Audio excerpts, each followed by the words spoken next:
Part 1. The Sea Devil. It was a stuffy January night of the Argentinian summer. Stars shone brightly in the black sky. Medusa stood anchored and still. Neither the splashing of waves nor creaking of the rigging broke the silence of the night. The ocean seemed to be sound asleep. The half-naked pearl divers were sprawled on the deck of the schooner. Tired from a day of work and from the heat, they rolled over, gasped, and cried out in their heavy sleep. Their arms and legs twitched nervously. Perhaps they were dreaming about their sworn enemies, the sharks. During these hot, windless days, people got so tired that they couldn't even raise the boats after the day's dive. Although this was unnecessary, nothing indicated a change in the weather. And so the boats remained in the water overnight, tied to the anchor chain. The halyards were askew, the cables poorly tightened, the jib was left to flutter lightly in the weak breeze. The entire deck, between the forecastle and quarter-deck, was covered in piles of pearl oysters, bits of coral, ropes for lowering the divers to the bottom of the sea, canvas sacks for the shells, and empty barrels. Next to the mizzen stood a large barrel with fresh water, and an iron pitcher attached to it by a chain. The deck around the barrel was stained dark from the spilled water. From time to time one of the divers rose, rocking in his half-sleep, and stumbled to the water-barrel, stepping on the hands and feet of the others. Without opening his eyes, he drank a pitcher of water and collapsed, as if he wasn't drinking water, but pure alcohol. The divers were thirsty. It was dangerous to eat in the morning, before work. The pressure they were subject to under water was too high for that. And that's why they worked all day on an empty stomach, until it was too dark to dive. They could only eat before going to sleep, and then all they had was cured meat. Balthazar, the Indian, kept watch at night. He was the closest assistant to Captain Pedro Zurita, the owner of the schooner Medusa. In his youth, Balthazar was a famous pearl diver. He could spend 90 or even 100 seconds under water, which was twice longer than normal. Why? Because in my day they knew how to teach, and they started teaching us since childhood, Balthazar told the young divers. I was a 10-year-old kid when my father sent me to apprentice with Jose. He had 12 of us. Here's how he taught us. He threw a white rock or a seashell into the water and ordered, "Go get it." Every time he threw it deeper and deeper. If you didn't get it, he beat you with a rope or a whip and threw you back in the water like a pup. Try again. That was how we learned to dive. Then he started teaching us to stay under water longer. He was an old, experienced diver. He dove to the bottom and tied a basket or a net to the anchor. And then we had to dive and untie it under water. We were not supposed to surface until we were done. If we did, we were once again treated to the whip. We were beaten ruthlessly. Not many of us could stand it. But I became the best diver in the district and earned good money. When he grew old, Balthazar left the dangerous profession of a pearl diver. His left leg was torn by a shark's teeth, his side was scratched by an anchor chain.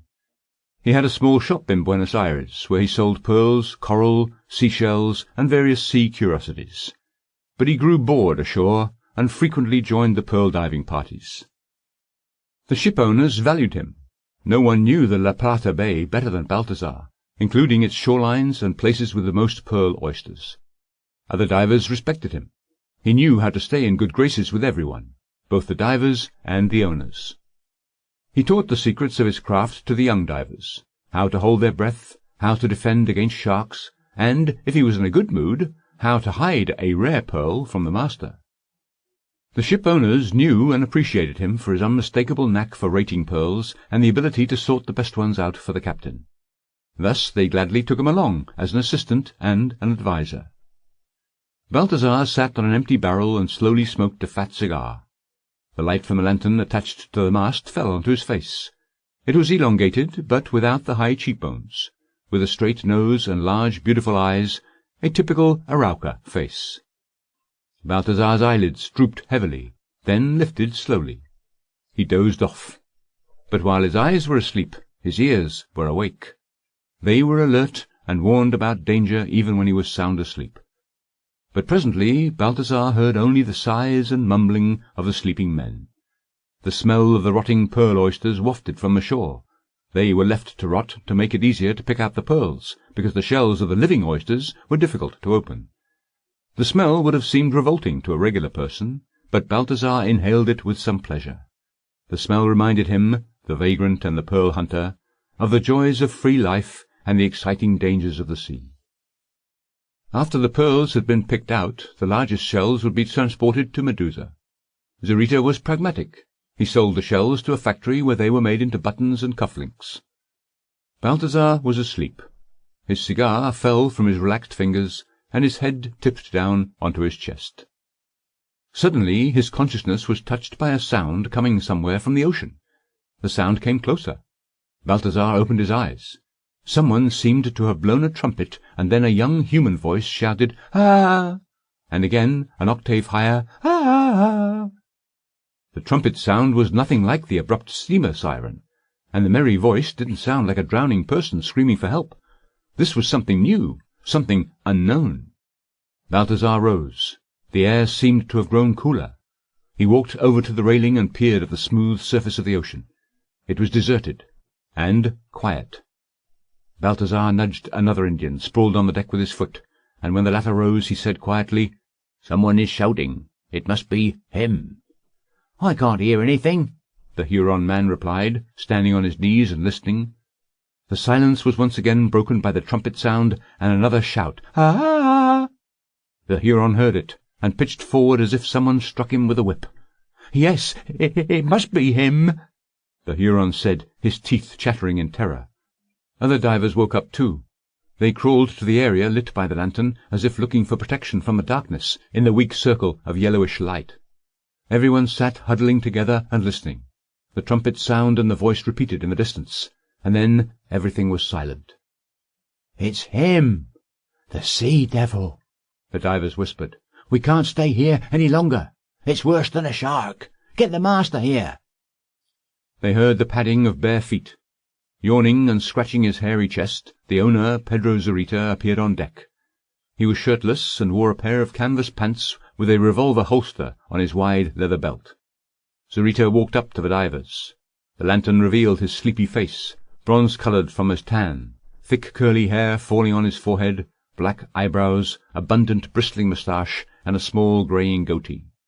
"What is the matter?" His calm, slightly coarse voice and confident movements calmed the Indians. They all started talking at once. Balthazar raised his hand to make them stop and said, "We heard his voice, the sea devil." "You imagined it," Pedro replied sleepily, his head drooping. "No, we didn't. We all heard a shout and a trumpet sound," the divers shouted.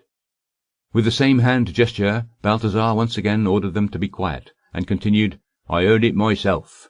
Only the devil makes that sound. Nobody else in the sea shouts and trumpets like that. We must leave here." "Ah, fairy tales," Pedro Zarita replied just as listlessly. He really did not want to load the stinky, half-rotten shells onto the boat and move. But there was no reasoning with the Indians. They were agitated. They were gesticulating and shouting, threatening to go ashore the next morning and walk to Buenos Aires if Zarita refused to move. "Damn this sea devil, and you with him. Fine, we shall sail at dawn." Still grumbling, the captain went back to his quarters. He was no longer sleepy. He lit an oil lamp, found a cigar, and started pacing around his small room. He thought about the mysterious creature that appeared recently in the local waters, frightening fishermen and other locals. No one had seen this monster, but it made its presence known several times. Fables were told about it. Sailors told the stories in whispers, glancing around furtively, as if afraid that the monster might be eavesdropping. The creature caused harm to some and provided unexpected help to others. "It's a sea god," old Indians said. "He comes from the ocean once every 1,000 years to restore justice on earth." Catholic priests assured the superstitious Spaniards that it was the sea devil. He appeared because people started forgetting the good old Catholic Church. All these rumours, passed by word of mouth, finally reached Buenos Aires. For several weeks the sea devil became the favourite topic of the reporters and satirists working for the local tabloids. When ships and fishing boats sank under strange circumstances, or fishing nets were cut, or the day's catch vanished, the sea devil was blamed. but others said that the devil sometimes threw large fish into the fishermen's boats, and once even rescued a drowning man. At least one man assured that when he went under water, someone caught him behind his back and swam to the shore, supporting him the entire way. The stranger vanished in the surf the moment the rescued man stepped on the shore. The strangest thing was that no one managed to see the devil himself. No one could describe what this mysterious creature looked like. There were witnesses, of course. They said that the devil had horns, a goat's beard, a lion's paws, and the tail of a fish. Or else they portrayed him as a giant horned toad with human legs. The government officials of Buenos Aires paid no attention to these stories and news articles, considering them to be nothing but hoaxes. But the anxiety continued to grow, primarily among the fishermen. Many of them didn't even dare go out to sea.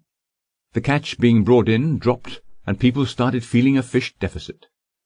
Then the local government decided to investigate this situation. Several steam launches and motorboats belonging to the local Coast Guard were dispatched along the coastline with the orders to detain the unknown person causing confusion and panic among the local population. The police searched the La Plata Bay and shores for 2 weeks, arrested several Indians for spreading false rumors and causing trouble, but the devil himself escaped. The chief of police published an official statement that there was no devil, and it was nothing but fairy tales spread by ignorant people who had already been detained and would be punished accordingly. He tried to convince the fishermen to ignore the rumors and get back to fishing. This helped for a time. However, the devil's pranks were not over. One night the fishermen, who were fairly far away from the shore, were awakened by the bleating of a baby goat, which miraculously had appeared aboard their longboat. Other fishermen found their nets cut. Thrilled by the devil's new appearance, the reporters waited for an explanation from the scientists. The scientists did not keep them waiting long. They believed that there could not be an unknown sea monster living in the ocean and carrying out actions only a human being was capable of. It would have been different, the scientists wrote, if such a creature appeared in the poorly explored areas of the ocean. Still, the scientists refused to admit that this creature could act intelligently. Along with the chief of police and the Coast Guard, they believed that these were pranks carried out by some mischief maker. But not everyone thought that.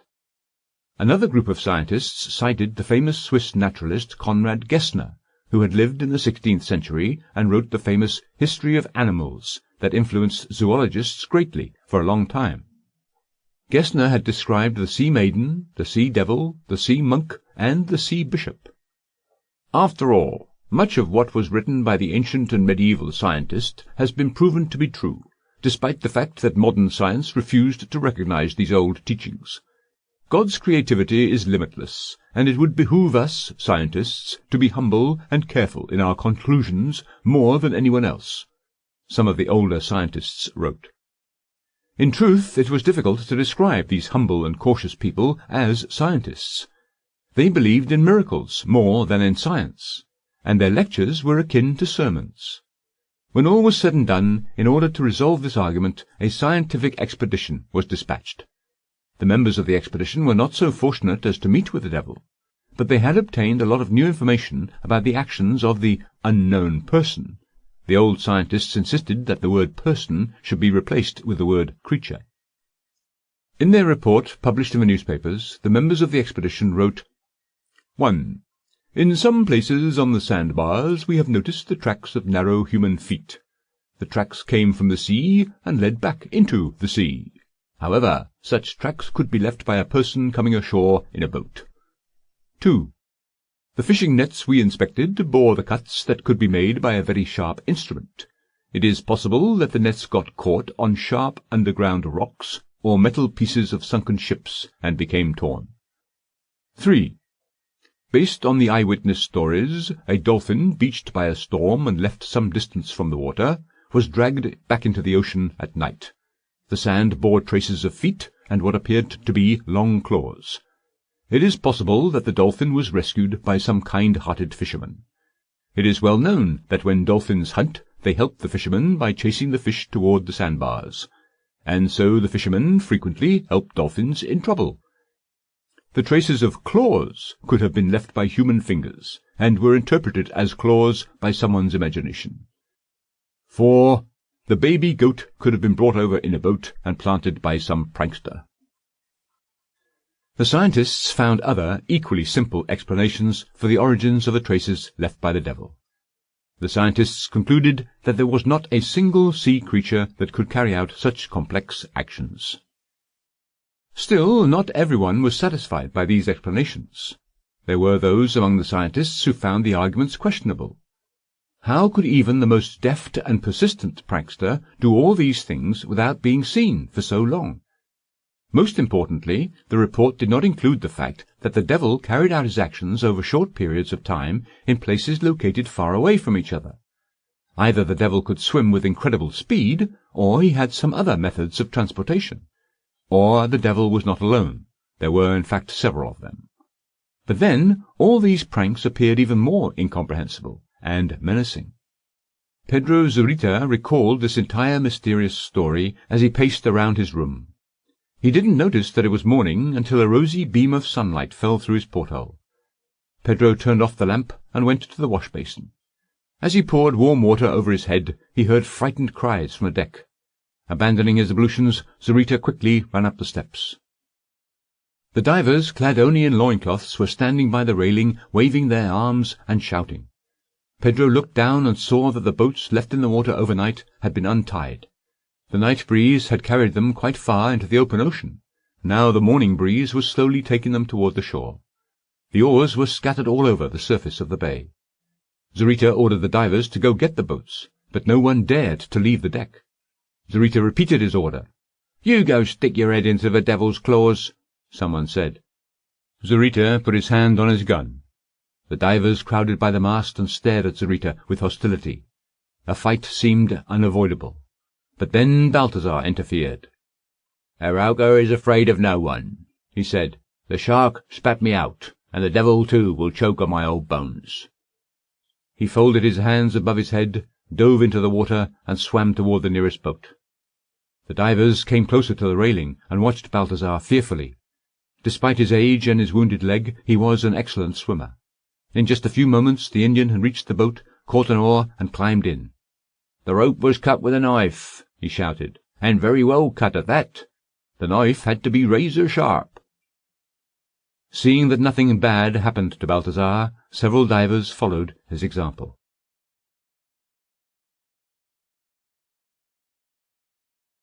A dolphin ride. The sun had only been up briefly, but it was already mercilessly scorching.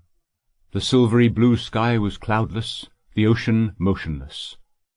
Medusa was anchored a dozen miles south of Buenos Aires. Following Balthazar's advice, they stopped in a small bay by the rocky shore, rising from the water in two large shelves. The boats were scattered through the bay. As usual, each boat had two divers. One dove, the other one pulled him up. Then they switched. One boat came fairly close to the shore. Its diver grabbed with his feet a chunk of coral tied to a rope and quickly descended to the bottom. The water was very warm and transparent. Every stone was clearly visible. Closer to the shore, the ocean floor was covered with corals that looked like motionless trees of underwater gardens. Small fish, shimmering with gold and silver, darted between these trees. The diver reached the bottom, leaned down, and started quickly gathering oyster shells and placing them into a sack tied to his belt. His partner, the Huron, held the other end of the rope in his hands, leaned over the side of the boat, and watched him work. Suddenly the diver jumped up as quickly as he could, waved his arms, grabbed the rope, and tugged it so hard that he almost pulled the Huron into the water. The boat rocked. The Huron quickly pulled up his partner and helped him climb into the boat. The diver was breathing heavily, with a wide-open mouth. His eyes were bulging. His dark bronze face looked grey from pallor. "A shark?" But the diver answered nothing, and collapsed on the bottom of the boat. What could have frightened him so much? The Huron leaned over and peered into the water. Yes, there was something going on there. Small fish scattered in the dense coral growth like birds at the sight of a hawk.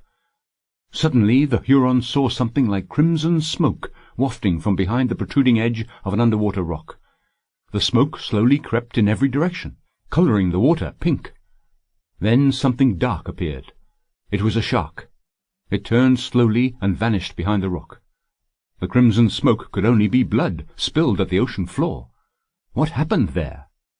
The Huron looked at his partner, but he still lay on his back, gasping for air and gazing vacantly at the sky. The Indian grabbed the oars and hurried to take his suddenly ill friend to Medusa. The diver finally recovered, but he seemed to have gone mute.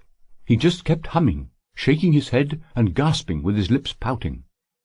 The divers, still aboard the schooner, surrounded him, impatiently waiting for an explanation. "Speak!" a young Indian finally said, and shook the diver. "Speak, if you don't want your cowardly soul to be knocked right out of your body." The diver shook his head once again and said in a dull voice, "I saw the sea-devil." "Really? Come on, tell us, the divers shouted. "I saw the shark. The shark was coming right at me. I thought it was the end. Big, black, mouth wide open, all ready to gobble me up. Then I saw something else." "Another shark?" "The devil." "What was he like? Did he have a head?" "A head? Yes, I think. Huge eyes." "If he has eyes, then he must have a head," the young Indian stated confidently. "The eyes have to be nailed down to something. Did he have hands?" "He had paws, like a frog's. Long fingers, green, with talons and webbing. He was all shiny, like a fish in its scales. He swam up to the shark, raised one paw, swish, blood from the shark's belly." "What kind of legs did he have?" another diver asked. "Legs?" The diver tried remembering. There were no legs. A big tail, and 2 snakes at the end of it. "What scared you more, the shark or the monster?" "The monster," he replied without hesitation. "The monster, even though he saved my life. It was him." "Yes, had to be him. The sea-devil," the Indian said. "Or the sea-god, who comes to help the poor," an old Indian corrected. This news quickly spread through other boats in the bay. The divers all rushed to the schooner and raised the boats out of the water. Everyone surrounded the diver saved by the sea-devil. He said that there were red flames coming out of the monster's nose, and his teeth were sharp and as long as one's fingers. His ears moved. There were fins on his sides, and his tail was the size of an oar. Pedro Zurita, dressed in short white pants, sandals, and a tall, wide straw hat, paced around the deck and listened in on the conversation. The more the storyteller got carried away, the more Pedro became convinced that this was all made up by the diver, frightened by the approaching shark. "Although it might not all be lies, someone did slice that shark open. The water in the bay turned pink. The Indian is lying, but there is a shred of truth in this. Damn, what a strange story." Zurita's thoughts were interrupted by a trumpet sound from behind the nearest rock. The sound struck Medusa's crew like thunder. All conversation stopped immediately. Everyone went pale. The divers gazed at the rock with superstitious dread. There was a group of dolphins playing near the surface not far from the rock. One of the dolphins, separated from the group, snorted loudly, as if responding to the call of the trumpet, swam quickly to the rock, and vanished. A few more seconds of strained waiting passed. Suddenly the divers saw the dolphin coming back. On his back rode a strange creature, the devil the rescued diver spoke about. The monster had a human body. On his face were enormous eyes, the size of old-fashioned pocket-watches, gleaming in the sun like car headlights. His skin shimmered with delicate blue-silver, and his hands looked like a frog's. They were webbed, dark green, with long fingers. His legs below the knee were in the water. It was impossible to tell whether they ended in a tail or they were ordinary human legs. The strange creature held a spiral seashell in his hand. Once again he made the trumpet sound with the shell, laughed with a merry human laughter, and then shouted in perfect Spanish, "Come on, leading! Move!" He patted the dolphin's glistening back with his frog hand and squeezed the dolphin's sides with his knees. Like a well-trained horse, the dolphin put on speed. The divers shrieked. The unusual rider glanced back. When he saw the people watching him, he slipped off the dolphin's back as quick as a lizard and hid behind him. A green hand appeared from behind the dolphin, patting the animal on the back. The obedient dolphin submerged along with the monster. The strange pair made a half-circle under water and vanished behind a rock. This unusual ride took no more than a minute, but the spectators could not recover from astonishment for a long time. The divers screamed, ran around the deck and grabbed their heads. Some of the Indians fell to their knees and begged the sea gods to spare them. A young Mexican climbed the mainmast and kept screaming. A couple of Negroes stumbled down into the hold and hid there. The diving was out of the question. Pedro and Balthazar barely managed to restore order. Medusa raised anchor and headed north.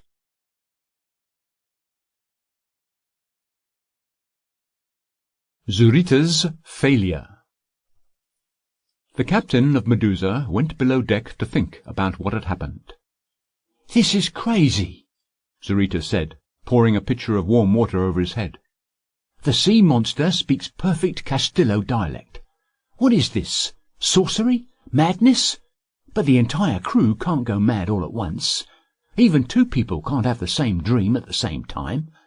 We've all seen the sea devil, without a question, which means he exists, as impossible as it may seem."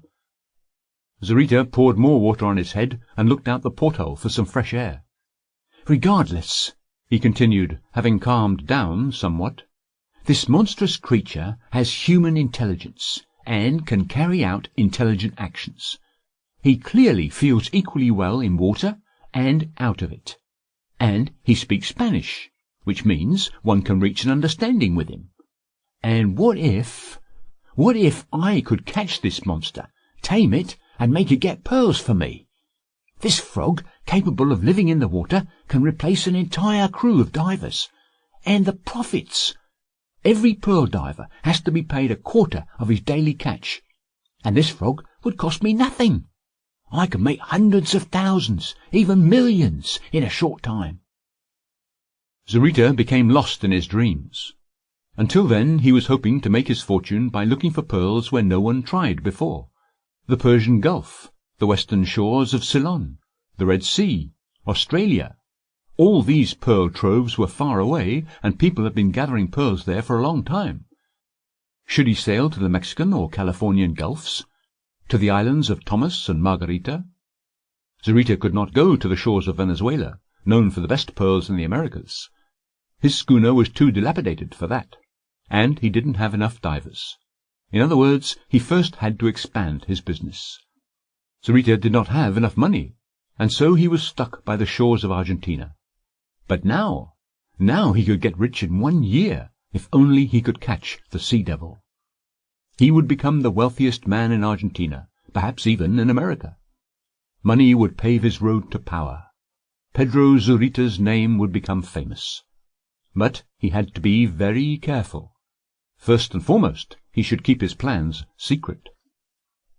Zurita went above deck, gathered the entire crew, including the cook, and said, "Do you know what happened to everyone who spread rumours about the sea devil? They were arrested and put into prison. I must warn you that this is what will happen to any of you who mentions having seen the sea devil. You will rot in jail. Understand? If you value your life, not a word about the devil." No one will believe them anyway. This all sounds too much like a fairy tale, Zurita thought, and, inviting Balthazar into his room, told him about his plan. Balthazar carefully listened to the captain, and replied after a pause, "Yes, this is good. The sea devil is worth 100 divers. It would be good to have the devil in your service. But how are we to catch him?" "With a net," Zurita replied. "He will cut the net the way he sliced through the shark's belly." "We can order a metal net." "Who will catch him?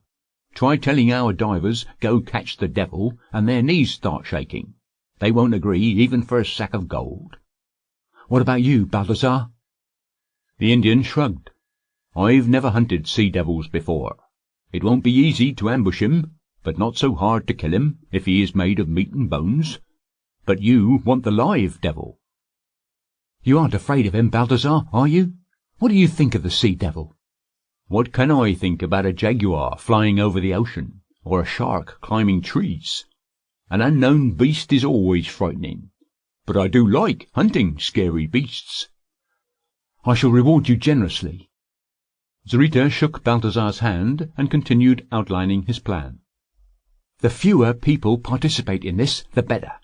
Talk to your Arauca people. They are brave and clever. Pick 5 men, no more. If none of our people agree, find some on the side. The devil sticks to the shoreline. First, we must track down where his den is. After that, catching him should be easy. Zarita and Balthazar quickly went to work. Zarita ordered a wire cage that looked like a large barrel without a bottom. Inside, Zarita suspended rope nets so that the devil would get tangled in them, like in a spider's web. The divers were let go. Of the entire Medusa crew, Balthazar managed to convince only 2 Arauca to participate in the hunt for the devil. He hired 3 more in Buenos Aires. They decided to start tracking the devil in the same bay where Medusa's crew first saw him. To keep from spooking the devil, Medusa dropped anchor a few miles away from the original spot. Zarita and his companions spent some time fishing, as if that was the original purpose of their trip. At the same time, 3 of them took turns hiding behind the rocks on the shore and watching what was happening in the water. At the end of the 2nd week, there was still no sign of the devil. Balthazar struck up conversations with the local villagers and Indian farmers, selling them cheap fish and talking to them about different things, subtly steering the conversation towards the sea-devil. Based on these talks, the old Indian found out that they picked the right spot for their hunt. Many Indians living by the bay had heard the trumpet sound and seen the tracks on the sand. They stated that the devil's heels were human, but his toes were significantly longer. Sometimes the Indians noticed an imprint of a back on the sand where he rested. The devil caused no harm to the locals, and they stopped paying attention to the tracks he left from time to time. But they had never seen the devil himself. Medusa stayed in the bay for 2 weeks, supposedly for fishing. For 2 weeks, Zarita, Balthazar, and the hired Indians kept an eye on the surface of the ocean, but the sea-devil did not appear. Zarita was becoming restless. He was impatient and stingy. Every day cost him money, and the devil kept them waiting. Pedro was beginning to have doubts. If the devil was a supernatural creature, he could not be captured with nets. Besides, it could be dangerous. Pedro was superstitious. Should he have invited a priest to Medusa, with his cross and holy water? That would mean more expense. What if the sea-devil was not a devil at all, but some prankster, a good swimmer who dressed as the devil to frighten people? What about the dolphin? Like any other animal, he could be tamed and trained. Should they abandon this entire idea? Zarita promised a reward to anyone who first noticed the devil and decided to wait a few more days. To his joy, at the beginning of the 3rd week, the devil made a few appearances. After a day's fishing, Balthazar left the boat filled with fish by the shore. In the morning he would meet with the buyers.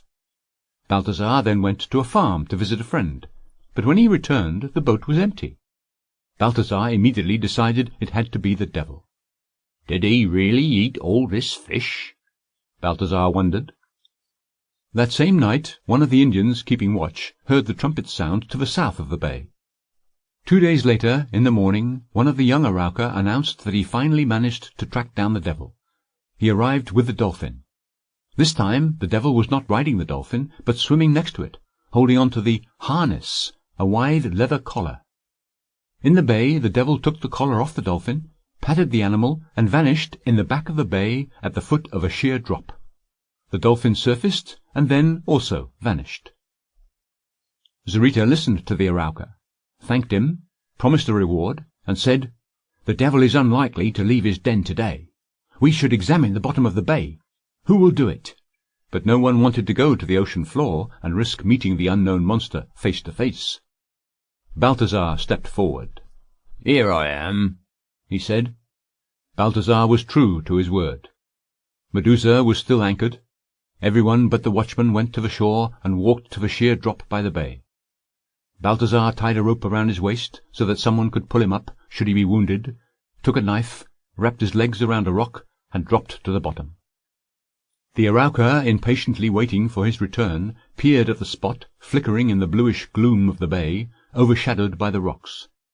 40 seconds passed. 50. A minute. Balthazar was not back.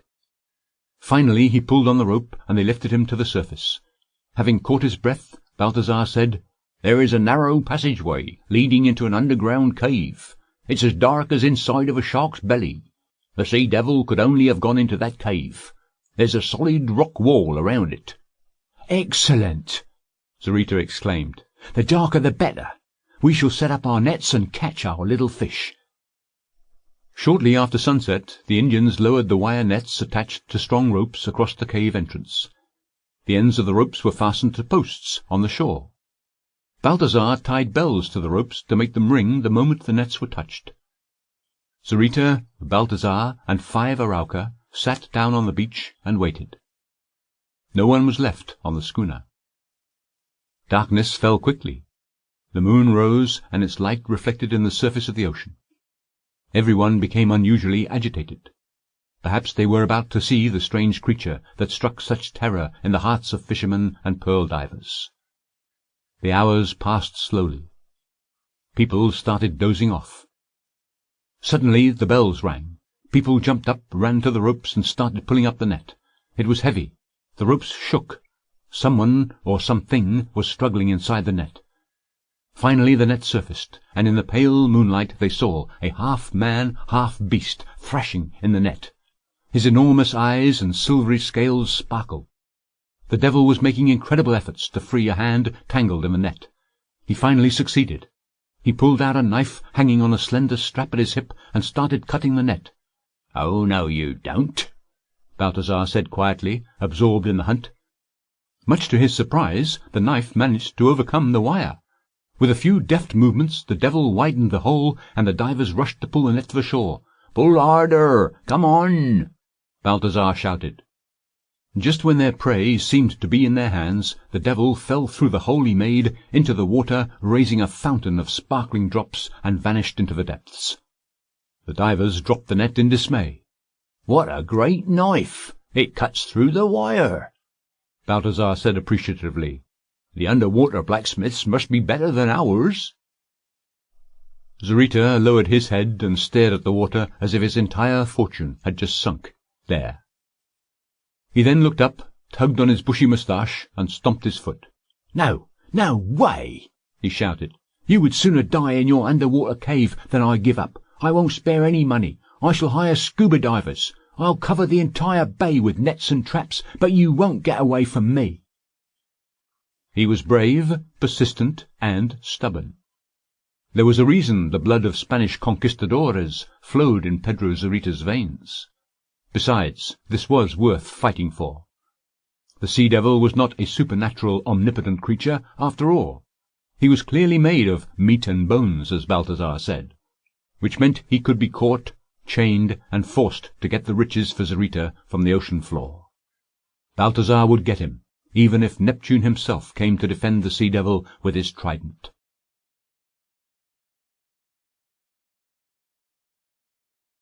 Dr. Salvatore. Zarita carried out his threat. He installed many wire barriers at the bottom of the bay, stretched nets in every direction, and placed many traps. But so far he caught nothing but fish, and the sea-devil seemed to have vanished into thin air. He did not appear any more, and gave no signs of his presence. His pet dolphin appeared every day, in vain, diving and snorting, as if inviting his unusual friend to go for a ride. No one showed up, and the dolphin gave one final frustrated snort and left for the open sea. The weather was getting worse. Wind blowing from the east rippled the surface of the ocean. The waters of the bay turned turbid from the sand rising from the bottom. Foaming wave crests concealed the ocean floor. No one could tell what was going on under water. Zarita stood on the shore for hours, gazing at the rows of waves. Enormous they came one after another, crashing in loud waterfalls as the lower layers of water rolled further across the damp sand, hissing, carrying pebbles and seashells, and almost reaching Zarita's feet. "Now, this is not going to work," Zarita said. "I have to come up with something else. The devil lives at the bottom of the sea and doesn't wish to come out of his den, which means, in order to catch him, we must go to him on the ocean floor. That much is clear." Zarita turned to Balthazar, who was making yet another complex trap, and said, "Go to Buenos Aires and bring 2 diving suits with oxygen tanks. The ordinary suit with a hose for pumping the air won't do. The devil might cut the hose. Besides, we may have to go on a little underwater walk. And don't forget to get powerful electric flashlights." "Do you wish to go visit the devil?" Balthazar asked. "With you, of course, old man." Balthazar nodded and set out. He not only brought the suits and the lights, but also a couple of long, fancifully curving bronze knives. "They don't make them like that any more," he said. "These are the ancient Arauca knives my great-grandfathers used to cut up your white great-grandfathers. No offence." Zarita did not like this historic reference, but he did approve of the knives. "You're very prudent, Balthazar." The next day at dawn, despite the waves, Zarita and Balthazar put on their diving gear and descended to the ocean floor. Not without some difficulty, they untangled the nets blocking the entrance to the underwater cavern and crawled into the narrow passage. They were in complete darkness. Once they gained their footing and pulled out their knives, the divers turned on their flashlights. Frightened by the light, small fish darted off to the side, but then returned to it, crowding in the bluish beam like a swarm of insects. Zarita brushed them off with his hand. Their sparkling scales blinded him. This was a fairly large cave, no less than 12 feet high and 15 to 20 feet wide. The divers examined the nooks and crannies of the cave. It was empty and uninhabited save for the schools of small fish hiding here from the storm and predators. Stepping carefully, Zarita and Balthazar moved forward. The cave gradually narrowed. Suddenly Zarita halted in astonishment. The light from his lamp fell onto a thick metal grate, obstructing their path. Zarita could not believe his eyes. He grabbed the metal bars and started shaking them, hoping to open the barrier. But the grate did not move. Moving his flashlight closer, Zarita discovered that the grate was securely set into the cave's roughly hewed walls and had hinges and an internal lock. This was a new riddle. The sea devil was not only intelligent, but an exceptionally gifted creature. He tamed the dolphin and knew metallurgy. And last, but certainly not least, he could make strong metal barriers at the bottom of the sea to protect his dwelling. But this was impossible. He couldn't have very well forged steel underwater. Which meant he didn't live in the water, or, at the very least, he briefly came out to the surface. Zarita felt a thrumming in his temples, as if there was not enough oxygen in his diving helmet, even though he had only spent a few minutes underwater. Zarita gestured to Balthazar, and they left the underwater cavern. There was nothing left to do there, and they returned to the surface. The Arauca waited for them anxiously, and were very glad to see the divers return unharmed. Having taken off his helmet and caught his breath, Zarita asked, "What do you think, Balthazar?" The Indian spread his hands. "All I can say is that we would have to wait here a long time. The devil must eat fish, and there is plenty of fish there. We can't lure him out of a cave by hunger. All we can do is blow up that grate with dynamite." "Do you suppose, Balthazar, that the cave might have 2 exits? One into the bay and another one on the surface?" Balthazar hadn't thought of that. "You would think so. Why don't we try checking out the surroundings?" Zarita said. They started examining the shoreline. Zarita stumbled onto a tall wall of white stone, surrounding a huge plot of land, no less than 25 acres. Zarita followed the wall. He found only one set of gates, made of heavy iron plates. In the gates was a small metal door with a peephole covered from the inside. "It's a real prison or fortress," Zarita thought. "Strange. Farmers don't build such thick and tall walls. There isn't a single gap or crack in the wall. No way to look inside." Around him all was wild and deserted, bare grey rocks with thorny brush and cacti growing here and there. Below him was the bay. Zarita walked along the wall for several days and watched the gates, but they never opened, and no one entered or came out. Not a single sound came from beyond the wall. Having returned to Medusa in the evening, Zarita met with Balthazar and asked, "Do you know who lives in the fortress above the bay?" "I do. I've already asked the Indians working at the farms. Salvatore lives there." "Who is he, this Salvatore?" "God," Balthazar replied. Zarita raised his thick black eyebrows in surprise. "Are you joking, Balthazar?" The Indian smiled slightly. "I'm only repeating what I heard. Many Indians call Salvatore a god and a saviour." "What does he save them from?" "Death. They say he is omnipotent. Salvatore can do miracles. He holds life and death in his hands. He gives the lame new legs to walk on, the blind new eyes as keen as an eagle's, and even resurrects the dead." "Damn!" Zarita cursed, fluffing his moustache. "There is the sea devil in the bay, and a god living above it. Do you suppose, Balthazar, that those two might be helping each other?" "I suppose that we should get out of here as soon as possible, before our brains curdle like sour milk from all these wonders." "Have you seen any of those cured by Salvatore?" "Yes, I have. I saw a man with a broken leg. Having visited Salvatore, this man runs like a mustang. I also saw an Indian who was resurrected by Salvatore. The entire village said that when they carried him to Salvatore, this man was a corpse, with a cracked skull and his brains spilling out. But he returned from Salvatore alive and happy, got married after his death to a nice girl. I also saw their children." "Then Salvatore does receive visitors?" "Only Indians, and they come to him from everywhere, from Tierra del Fuego and the Amazon, from the desert of Atacama and Asuncion." Having received this information from Balthazar, Zarita decided to go to Buenos Aires. There he found out that Salvatore treated Indians, and had a reputation of a miracle worker among them. Zarita consulted a group of doctors and discovered that Salvatore was a talented, even brilliant surgeon, but a man of great eccentricity, like many geniuses. Salvatore's name was well known in the scientific circles of the Old and the New World. In America he became famous for his bold surgeries. When the patient's condition was considered hopeless, and other doctors refused to operate, Salvatore was called upon. He never refused. His bravery and ingenuity were without limits. During World War I, he served as an army surgeon at the French front, where he engaged almost exclusively in cranial operations. Thousands of people owed him their lives.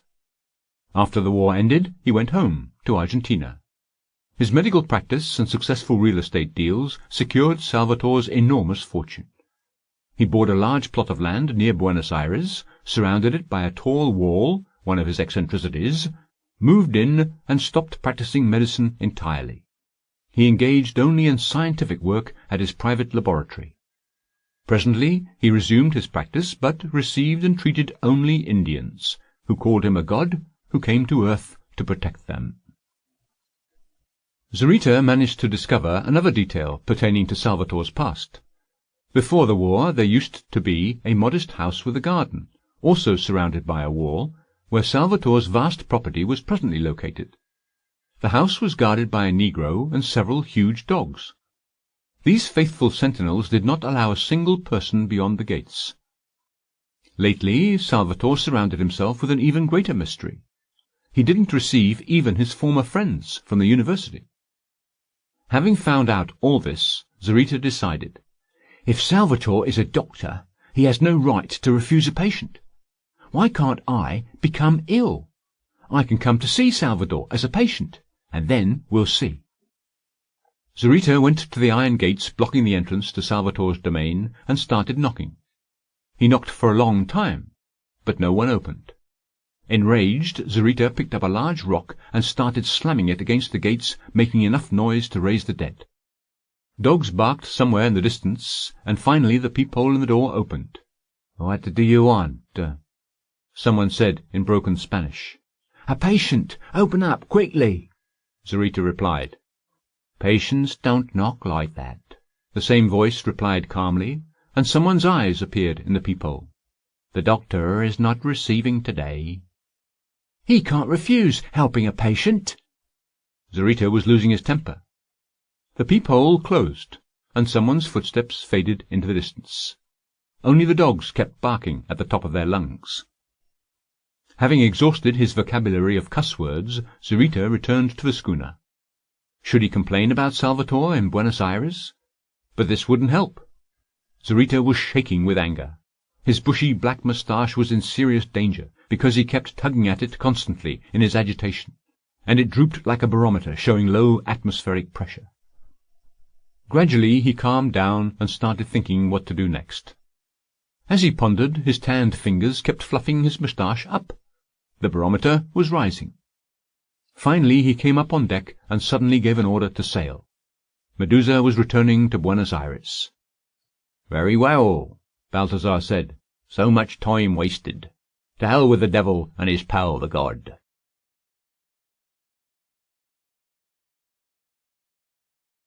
The sick granddaughter. The sun was scorching. An old, exhausted Indian was walking down the dusty road between the fertile wheat, corn, and oat fields. His clothes were torn. In his arms he carried a sick child, covered from the sun with a threadbare blanket.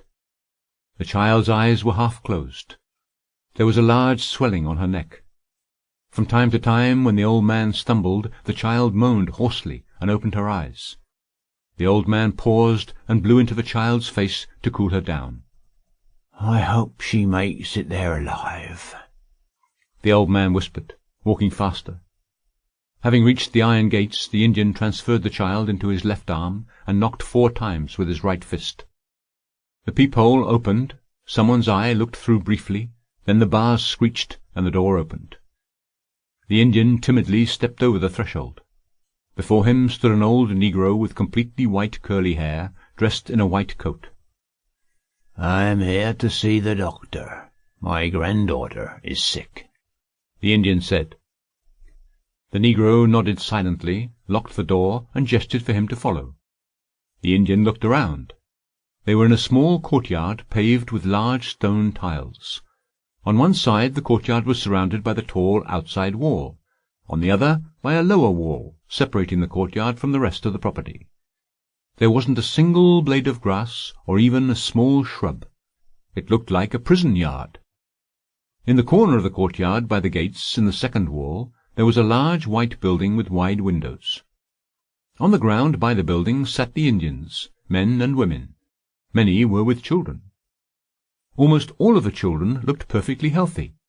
Some were playing even and odd with seashells, others wrestled silently. The old negro with white hair watched them carefully to make sure they didn't make much noise. The old Indian obediently settled onto the ground in the shadow of the building and started blowing into the child's still, bluish face. Next to him sat an old woman with a swollen leg. She glanced at the child in the Indian's lap and asked, "Your daughter?" "Granddaughter," the Indian replied. The old woman shook her head and said, "The swamp spirit possessed your daughter, but he is stronger than the evil spirits. He will chase away the swamp spirit, and your granddaughter will be well." The Indian nodded. The negro in the white coat passed along the line of patients, looked at the Indian's child, and pointed at the door of the building. The Indian entered a large room with stone-tiled floor. Another door opened, this one with frosted glass, and Dr. Salvatore entered. He was tall, swarthy, broad-shouldered, and also wore a white coat.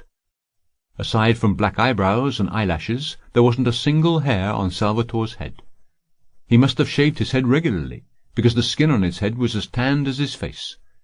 He had a large aquiline nose, somewhat protruding pointed chin, and firmly pressed lips, which gave his face a cruel and even predatory expression. His brown eyes were cold. The Indian felt awkward under his gaze. The Indian bowed and held out the child. Salvatore took the sick girl from the Indian's arm in one swift, confident, but also careful movement, unwrapped the rags she was wrapped in, and threw them into the corner of the room, deftly hitting the trash box. The Indian clambered toward the box to retrieve the rags, but Salvatore stopped him sternly. "Leave it. Don't touch." He then placed the girl on the table and leaned over her. The Indian saw his profile. He suddenly imagined that this wasn't a doctor, but a condor crouching over a little bird. Salvatore started touching the swelling on the child's throat. The Indian was struck by his fingers. They were long and uncommonly agile. They seemed to bend not only down, but sideways, or even up. The Indian was not a timid man, but he struggled not to fall prey to the dread inspired by this strange man. "Beautiful, splendid," Salvatore said, seemingly admiring the swelling as he examined it. Having finished with the patient, Salvatore looked at the Indian and said, "It's new moon now.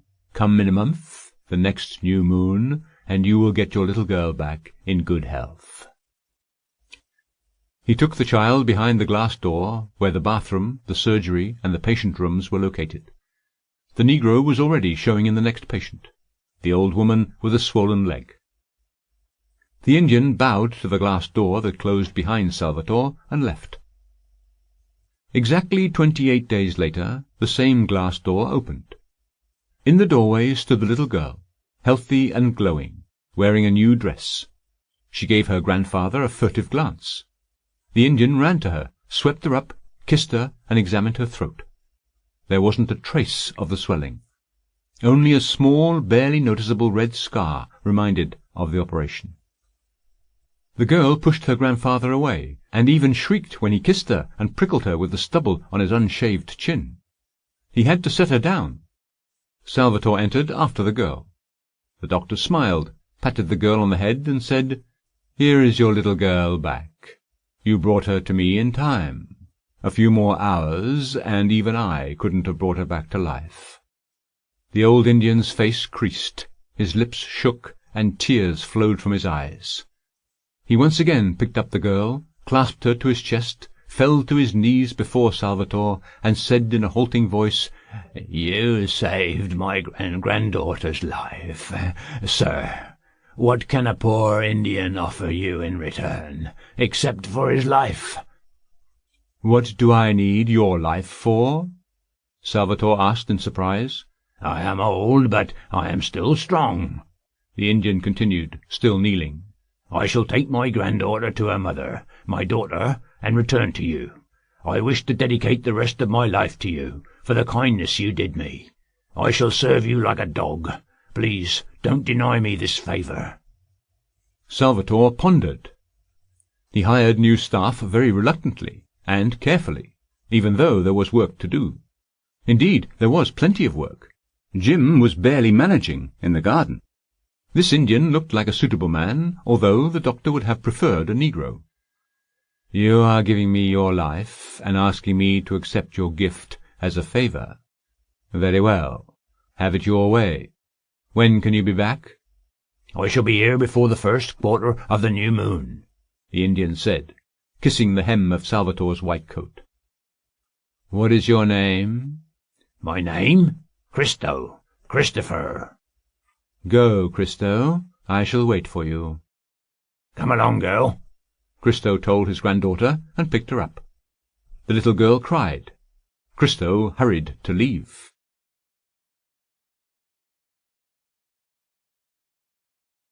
The Garden of Wonders. When Christo returned a week later, Dr. Salvatore thoughtfully looked him in the eye and said, "Listen carefully, Christo. I am going to hire you. You will have room, board, and a good salary." Christo waved his hands. "I don't need anything. I just want to serve you." "Be quiet and listen," Salvatore continued. "You will have everything you need, but I require one thing. You must keep quiet about everything you see here." "I would sooner cut off my tongue and throw it to the dogs than say a single word."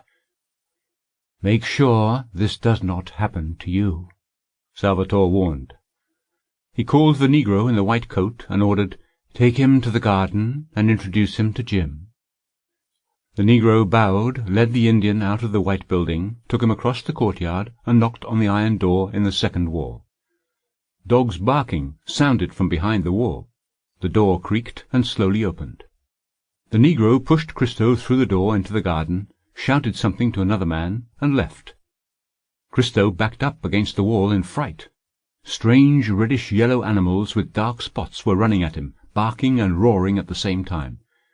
Had Christo met them in the pampas, he would have recognized them as jaguars, but these animals were barking like dogs. Presently Christo didn't care what kind of animals attacked him. He ran to the nearest tree and started climbing its branches with unexpected speed.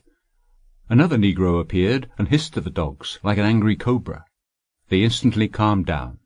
They stopped barking, settled down on the ground, and rested their heads on their outstretched paws, casting an occasional glance at the man who subdued them. The negro hissed again, this time addressing Christo, who was sitting in the tree. He gestured, inviting the Indian to climb down. "Why are you hissing like a snake?" Christo said, refusing to leave his perch. "Cat got your tongue?" The negro hummed indignantly. "Maybe he is a mute," Christo thought, and remembered Salvatore's warning. Did Salvatore really cut off his servants' tongues for betraying his secrets?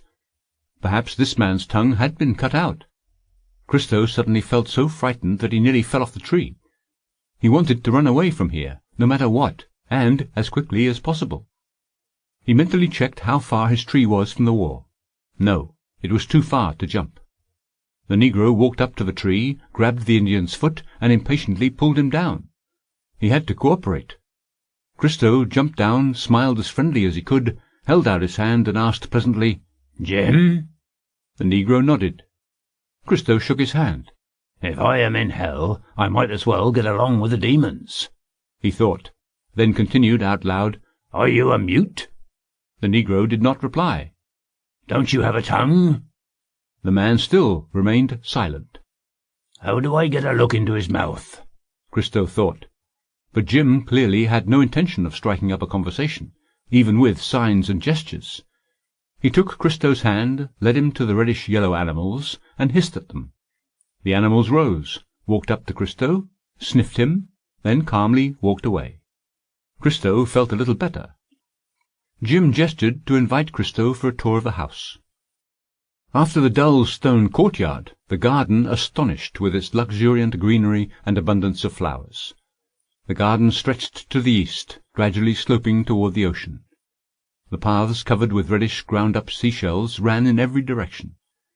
Next to the paths grew the fanciful cacti, bluish-green juicy agaves, and reeds with a multitude of brush-like yellow-green flowers. Entire groves of peach and olive trees cast shadows over the thick grass scattered with bright, colourful flowers. Amidst the greeneries sparkled pools of water encased in white stone. Tall fountains cooled the air. The garden was filled with various shouts, singing, and twittering of birds, roaring, screeching, and squealing of animals. Christo had never seen such strange beasts. This garden was inhabited by some wondrous creatures. A 6-legged lizard ran across their path, its coppery green scale gleaming in the sun. A 2-headed snake hung from a tree. Christo was startled by it, and staggered away from the 2-headed reptile, hissing at him with 2 red mouths. The negro responded with an even louder hiss, and the snake swung its 2 heads, dropped from the tree, and vanished into a dense cluster of reeds. Another long snake crawled away from the path, propelling itself on 2 paws. A piglet grunted at them from behind a wire net. It stared at Christo with a large solitary eye in the middle of its forehead. 2 white rats, merged at the side, were running down the pink path like a kind of 2-headed, 8-legged monster. Sometimes this creature tried fighting with itself, the right rat pulling to the right and the left one to the left, with both of them squeaking angrily. The right one always won. Another pair of Siamese twins, 2 merino sheep, were grazing near the path. They were not fighting like the rats. Apparently they had long since established a unity of wills and desires. Another freak made a particular impression upon Christo, a large, completely hairless, pink dog. On its back, seemingly growing out of the dog's body, was a small monkey, only its chest, hands, and head. The dog walked up to Christo and wagged its tail. The monkey looked around, waved its arms, patted the back of the dog, with which it was merged, and shouted, looking at Christo. The Indian put his hand into his pocket, pulled out a piece of sugar, and held it out to the monkey. But someone quickly pushed away his hand. He heard hissing. Christo looked back at Jim. The Negro gestured at Christo, indicating that he should not feed the monkey. Instantly a sparrow with the head of a small parrot dove down, snatched the sugar out of Christo's hands, and vanished behind a bush. A horse with a cow's head mooed in a distant clearing. 2 llamas ran across the clearing, swishing their equine tails. Unusual reptiles, animals, and birds stared at Christo from the grass, from the thick brush, and from tree branches. Dogs with feline heads, geese with the heads of roosters, horned boars, ostriches with eagle beaks, sheep with the body of a puma. Christo felt as if he was delirious. He rubbed his eyes, stuck his head under the cold water of the fountains, but nothing helped. In the pools he saw snakes with fish heads and gills, fishes with frog legs, and enormous toads with elongated lizard bodies. Once again Christo felt the urge to run away.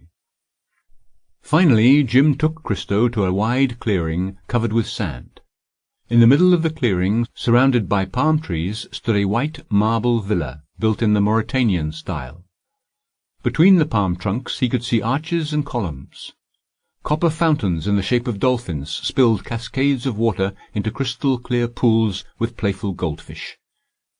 The largest fountain in front of the main entrance portrayed a young man riding a dolphin, akin to the mythical Triton, with a spiral seashell at his lips. Behind the villa were several cottages and shops, followed by a dense cluster of cacti reaching all the way to the white wall. "Another wall," Christo thought. Jim led the Indian into a modest, cool room. He gestured to indicate that this room belonged to him, and walked out, leaving Christo alone.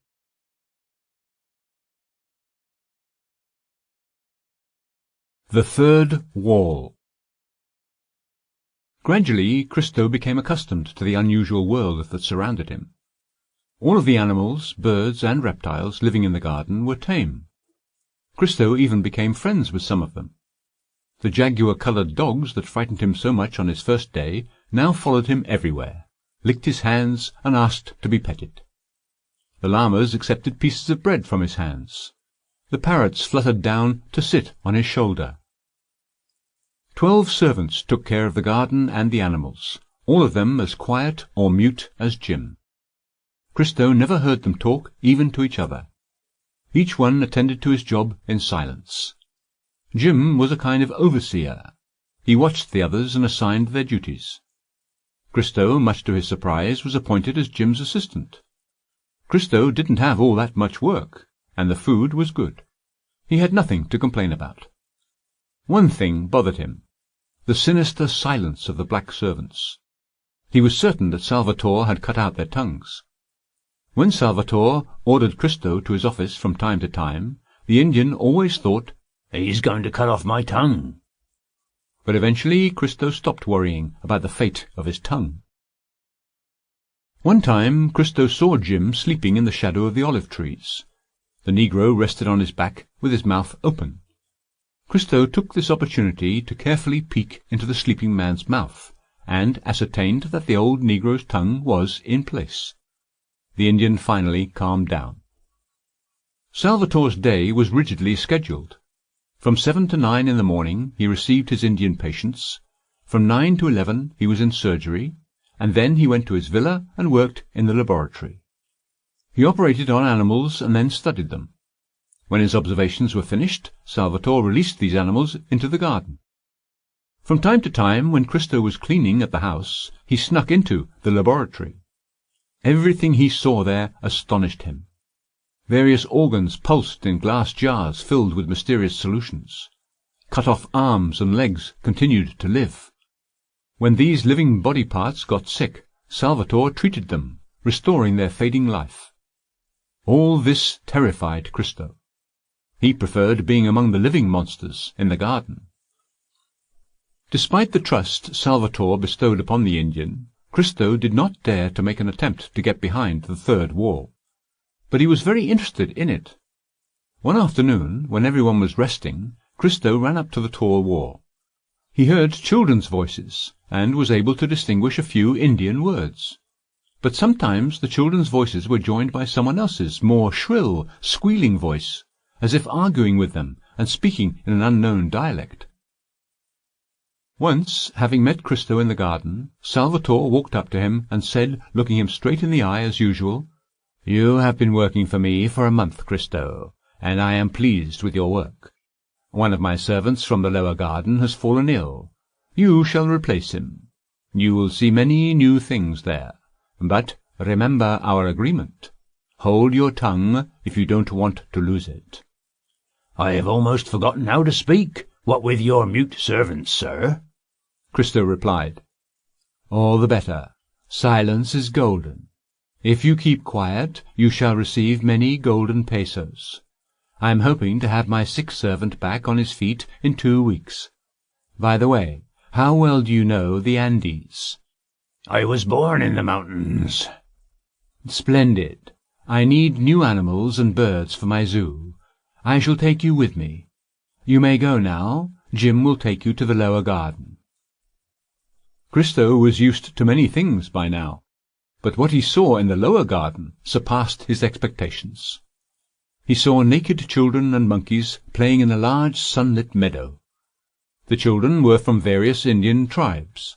Some of them were very young, no more than 3 years of age. The oldest of them was no more than 12.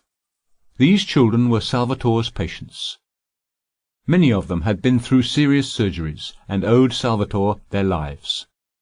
The recovering children played and ran around the garden, and once they had regained their strength, their parents could take them home. The monkeys resided side by side with the children. They were monkeys without tails. In fact, they didn't have a scrap of fur on their bodies. The most amazing thing was that all of the monkeys could talk, although some of them better than others. They argued with the children, shouted and screeched in their high-pitched voices. Still, the monkeys coexisted with the children fairly peacefully, and fought with them no more than the children fought amongst themselves. Christo could not decide whether these were real monkeys or some strange class of people. When Christo became familiar with the layout of the garden, he noticed that it was smaller than the other one, and sloped toward the bay at an even steeper angle, ending in a sheer rock wall. The sea had to be directly behind the rock. He could hear the sound of the surf from beyond. Having examined this wall for a few days, Christo discovered that it was artificial. Behind a thicket of wisteria, Christo discovered a grey metal door, painted to match the rocks and almost completely unnoticeable. Christo listened. Not a single sound could be heard from behind the rock wall other than the surf. Where did this narrow door lead? To the beach? Suddenly he heard an excited shout of a child. The children were looking up. Christo looked up as well and saw a red balloon slowly flying across the garden. The wind was carrying the balloon off toward the sea. The ordinary balloon flying over the garden agitated Christo greatly. He became restless. As soon as the lower garden servant recovered and returned, Christo went to Salvatore and told him, "Doctor, we are getting ready to go to the Andes, perhaps for a long time. Let me go see my daughter and granddaughter first." Salvatore didn't like it when his servants left the premises, and preferred to hire unattached men. Christo waited, gazing into Salvatore's eyes. Salvatore looked at Christo coldly, and reminded him, "Remember our agreement. Hold your tongue. Come back no later than in 3 days. Wait." Salvatore went to another room and came back with a suede pouch with gold pesos. "This is for your granddaughter, and for you, for your silence."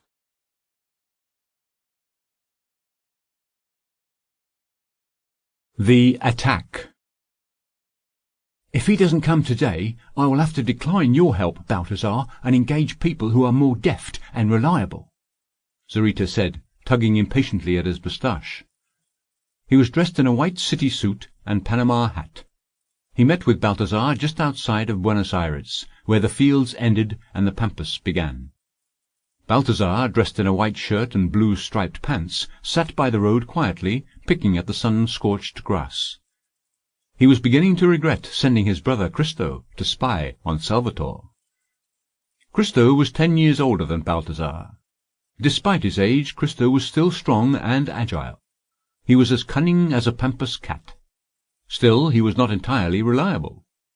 He had tried farming, but found it boring. He had then opened a small pub at the port, but became too fond of wine and soon went bankrupt. In the last few years, Cristo engaged in various illegal dealings, using his superior cunning and sometimes treachery. Such a man was a suitable spy, but he could not be trusted. He was capable of betraying his own brother if there was something in it for him. Balthasar knew it, and was as concerned as Zurita. "Are you sure Cristo saw the balloon you released?" Balthasar shrugged. He wanted to abandon this whole thing, go home, have some cold water with wine, and go to bed early. The last rays of the setting sun lit up clouds of dust rising from beyond the hill. At the same time they heard a long, shrill whistle. Balthasar looked up. "It's him." "Finally!" Cristo was walking toward them briskly. He no longer looked like a worn-out old Indian. Having whistled one more time, Cristo said hello to Balthasar and Zurita. "Well, have you met the sea-devil?" Zurita asked him. "Not yet, but he's there.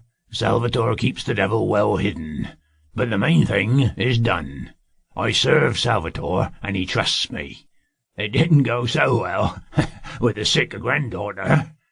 Cristo laughed. "She almost ruined the whole thing when she got better.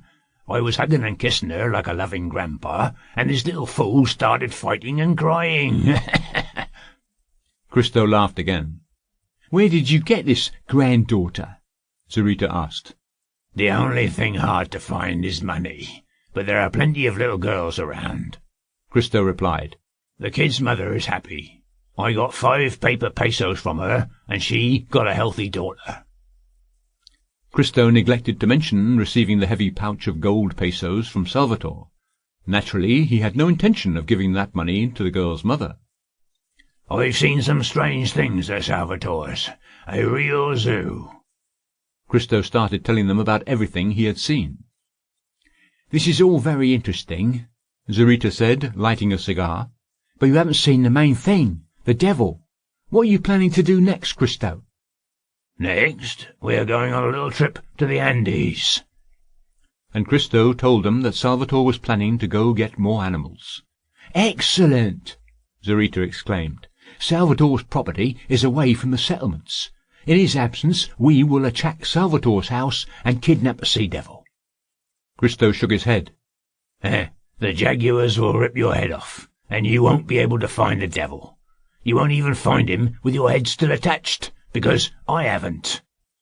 "Then here's a thought," Zurita said after a pause. "We can ambush him during the hunt, and hold him prisoner until he gives us the sea-devil." Cristo deftly pulled another cigar from Zurita's pocket. "Thank you. An ambush is a better idea, but Salvatore will deceive you. He will promise the ransom and won't pay up. Those Spaniards—" Cristo coughed.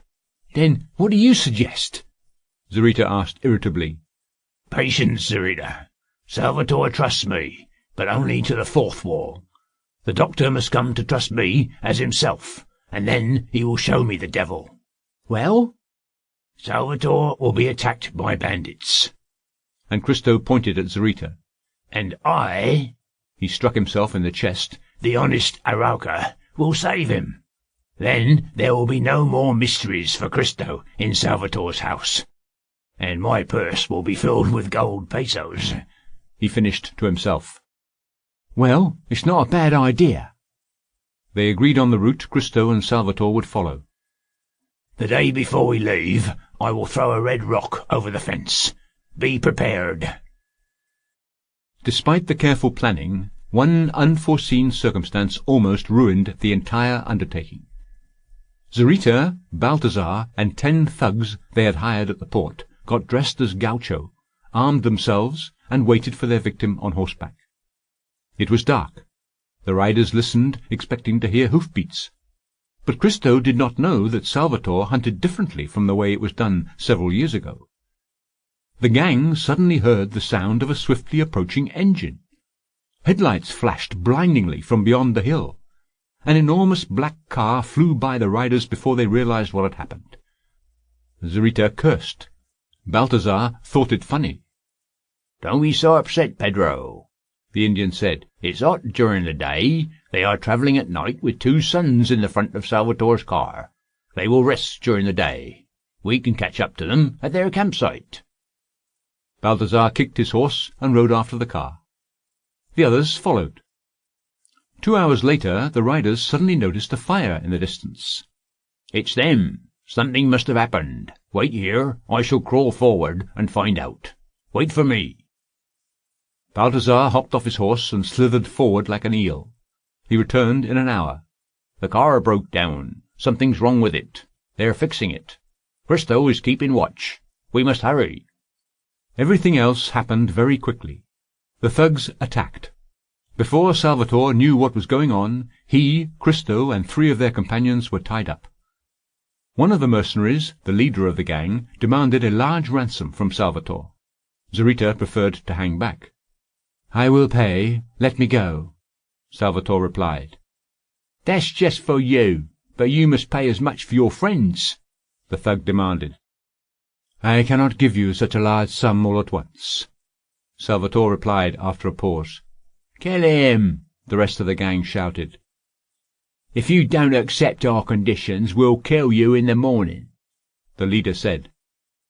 Salvatore shrugged and replied, "I don't have this much money with me." Salvatore's calm demeanour impressed even the gang leader. Having left the captives behind the car, the thugs started looking around and found large quantities of alcohol for the samples. They drank the alcohol and collapsed. Shortly before dawn, someone crawled carefully toward Salvatore. "It's me," Cristo said quietly. "I managed to undo my straps. I got to the scoundrel with the gun and killed him. The rest are drunk. The driver fixed the car. We must hurry." Everyone quickly got into the car, the driver revved up the engine, the car took off and sped down the road.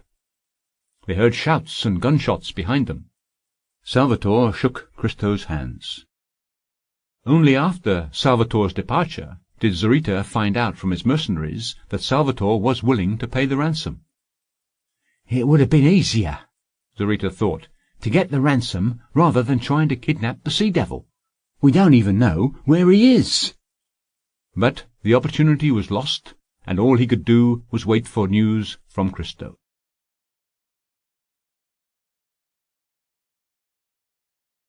The Amphibian Man. Cristo hoped that Salvatore would walk up to him and say, "Cristo, you saved my life. I have no secrets from you. Come, I'll show you the Sea Devil." But Salvatore had no intention of doing that. He generously rewarded Cristo for the rescue, and then became absorbed in his scientific work. Without wasting any time, Cristo started studying the 4th wall and the secret door. He struggled for a long time, but finally Cristo managed to solve the riddle. One time, as he was examining the door, he pressed on a small protrusion. The door suddenly gave way and opened. It turned out to be very thick and heavy, like that of a safe.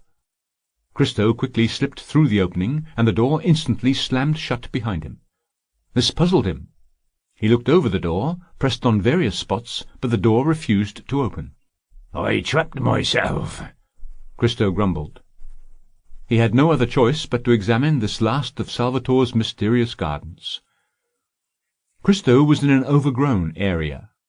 The garden was in the shape of a basin, surrounded by tall walls made of rocks. He could hear not only the surf, but the rustling of pebbles across the sand. The trees and shrubs growing here were typical for damp soil. Many creeks flowed among the sprawling trees, providing plenty of shade. Dozens of fountains moistened the air. It was as humid as on the shores of the Mississippi. In the middle of the garden stood a modest stone house with a flat roof. Its walls were covered with ivy. Green shutters covered the windows. The house looked to be deserted. Cristo reached the other side of the garden. By the wall separating the property from the bay, there was a huge square pool, surrounded by trees. It covered an area no less than 5,000 square feet, and was at least 15 feet deep. As Christo approached, some creature darted from the trees and dove into the pool, raising a huge spray of water. Christo halted. It was him, the Sea Devil. Finally, Christo would see him. The Indian walked to the pool and looked through the transparent water. At the bottom of the pool, on white stone tiles, sat a large monkey. It gazed at Christo from under the water with alarm and curiosity. Christo was beside himself with astonishment. The monkey was breathing under water. Its sides were rising and falling. Having recovered from his initial surprise, Christo laughed. The sea devil that terrorized the fishermen turned out to be an amphibian monkey. These are the things that are possible in this world, the old Indian thought. Christo was pleased. He had finally managed to find out everything. But he was also disappointed. The monkey looked nothing like the monster described by eyewitnesses. The things that fear and imagination could do. He had to think of getting back. Christo returned to the door, climbed a tall tree by the wall, and, at the risk of breaking his legs, jumped down on the other side. As soon as he recovered his footing, he heard Salvatore's voice. "Christo, where are you?" Christo grabbed the rake he had left by the path and started raking dry leaves. "Here I am." "Come, Christo," Salvatore said, coming to the hidden metal door in the rock. "Look, this is how you open this door." Salvatore pressed the spot Christo was already familiar with. "The doctor is too late. I've already found the devil," Christo thought. Salvatore and Christo entered the garden. They passed the house covered with ivy and headed to the pool. The monkey was still sitting in the water, blowing bubbles. Christo exclaimed in surprise, as if this was the first time he had seen it. But what followed caused him to be even more astonished. Salvatore paid no attention to the monkey. He waved at it as if it was in his way.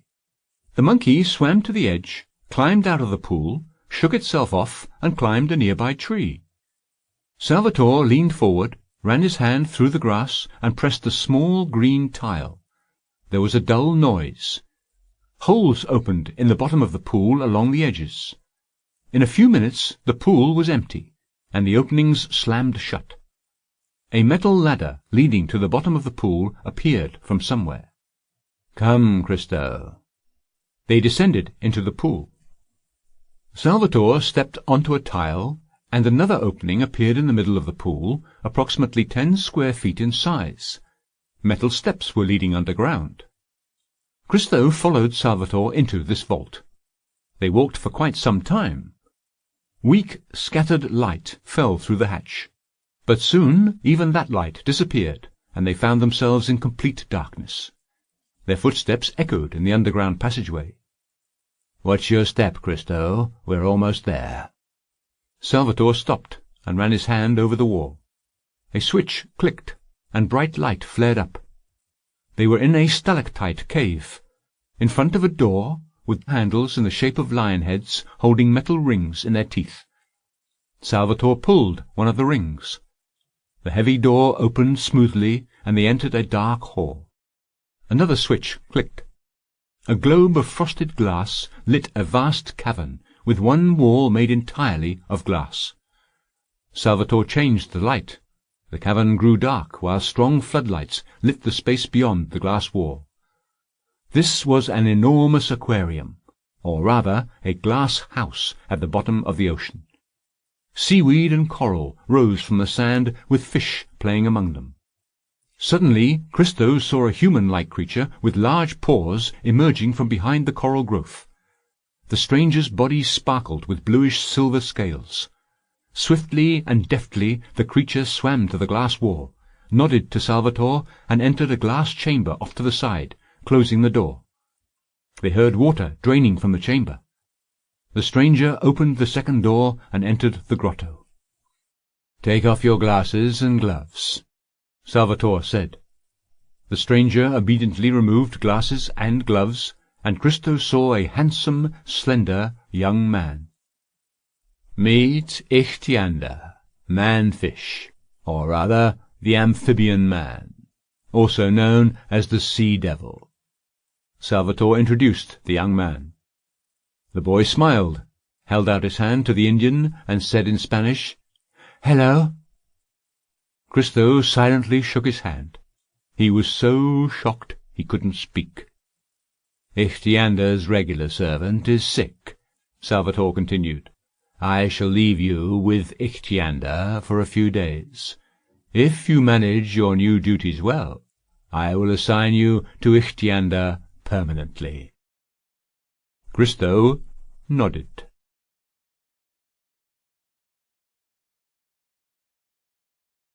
Ichthyander's Day. It was still dark, but dawn was coming. The air was warm and humid, filled with the sweet scent of magnolias, tuberoses, and mignonettes. Not a single leaf moved. All was quiet. Ichthyander walked down one of the sandy garden paths. His dagger, glasses, and gloves that looked like frog hands swung from his belt. Crushed seashells crackled under his feet. The path was barely visible, surrounded by dark, shapeless forms that were trees and shrubs. Fog floated above the pools. Sometimes Ichthyander brushed against a branch, and it showered his hair and warm cheek with dew. The path took a sharp turn and sloped down. The air turned cooler and wetter.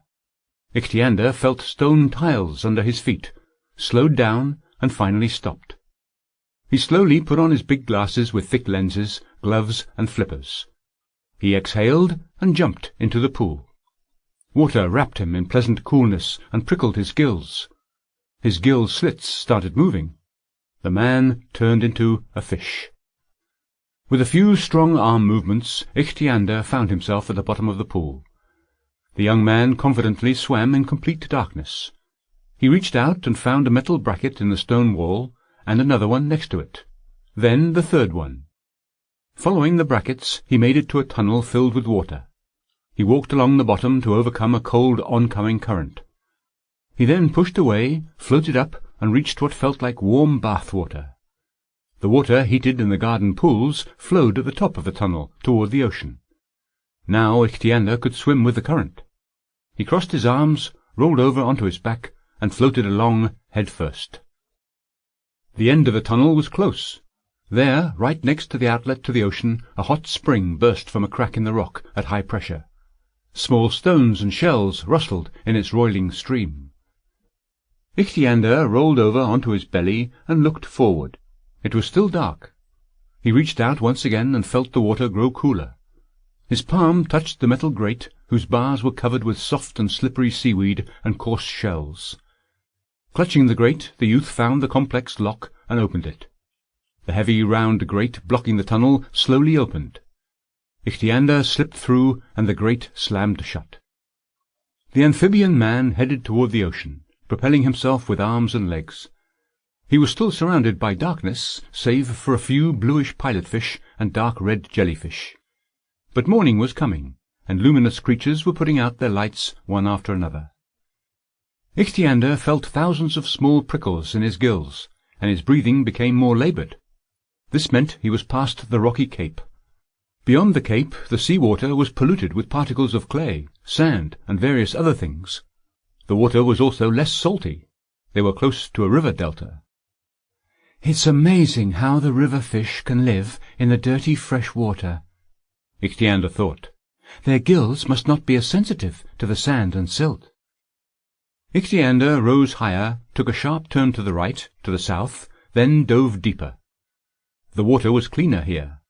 Ichthyander found a cold underwater current flowing along the shore from south to north until it reached the delta of the river Parana, which caused it to deviate to the east. This current flowed in deep waters, but its top boundary was only 45 to 60 feet from the surface. Once again Ichthyander surrendered to the current and allowed it to carry him far out into the ocean. He could take a short nap. There was no danger. It was still dark, and the predators were still asleep. It was nice to doze off before sunrise. His skin could sense the changes in water temperature and underwater currents. His ear caught a dull rumbling sound, and another one, and another one. These were anchor chains. Fishing boats were setting sail in the bay a few miles away. Dawn was near. And there was the measured distant thunder. This was the propeller and the engines of Gorox, a large English ocean liner travelling between Buenos Aires and Liverpool. Gorox was still 25 miles away, but he could hear it clearly. Sound travelled through seawater at almost 5,000 feet per second. At night, Gorox was particularly beautiful, a real floating city, filled with dazzling lights. But in order to see it at night, he would have to go out far into the ocean the evening before. Gorox arrived at Buenos Aires in the morning, its lights already out. No, there was no more napping. Gorox's propellers, steering rods, and engines, the vibrations of its hull, and the lights from the portholes were bound to wake up other ocean dwellers. The dolphins were the first to hear the approaching Gorox, and caused a few strong ripples with their jumping, alerting Ichthyander. They must have been on their way to the ship. The drumbeat of various motors could now be heard from various directions. The port and the bay were waking up. Ichthyander opened his eyes, shook his head as if to get rid of the last of his drowsiness, swung his arms, pushed with his legs, and rose to the surface. He carefully looked out of the water and glanced around. There were neither boats nor schooners nearby. He emerged up to his waist and bobbed in the water, slowly moving his legs.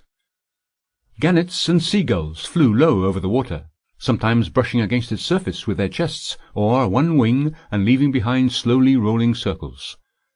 The white seagulls sounded like crying children. An enormous snow-white albatross flew over Ichthyander's head, its huge wings whistling and creating a breeze in its wake. Its primary feathers were tipped with black, its beak was red and yellow, and its feet were orange. It headed toward the bay. Ichthyander gazed after it with some jealousy. The bird's black-edged wings had a span of at least 12 feet. He wished he could have wings like that. In the west, night was rolling beyond the distant mountains. The east was turning crimson. Barely noticeable, calm ripples appeared on the surface of the ocean, with veins of gold in between. White seagulls rose higher and turned pink. Colourful streams in various shades of blue snaked over the pale smoothness of water under the first gusts of wind. There were more and more of them. The wind grew stronger. Yellow-white tongues of surf appeared on the sandy shore, and the water turned green. An entire fleet of fishing boats approached. His father had ordered him to avoid being seen. Ichthyander dove, and once again found the cold current. It carried him farther away from the shore, to the east, into the open ocean. All around him was the bluish-purple deep ocean darkness. The fish around him looked pale green, with dark spots and stripes.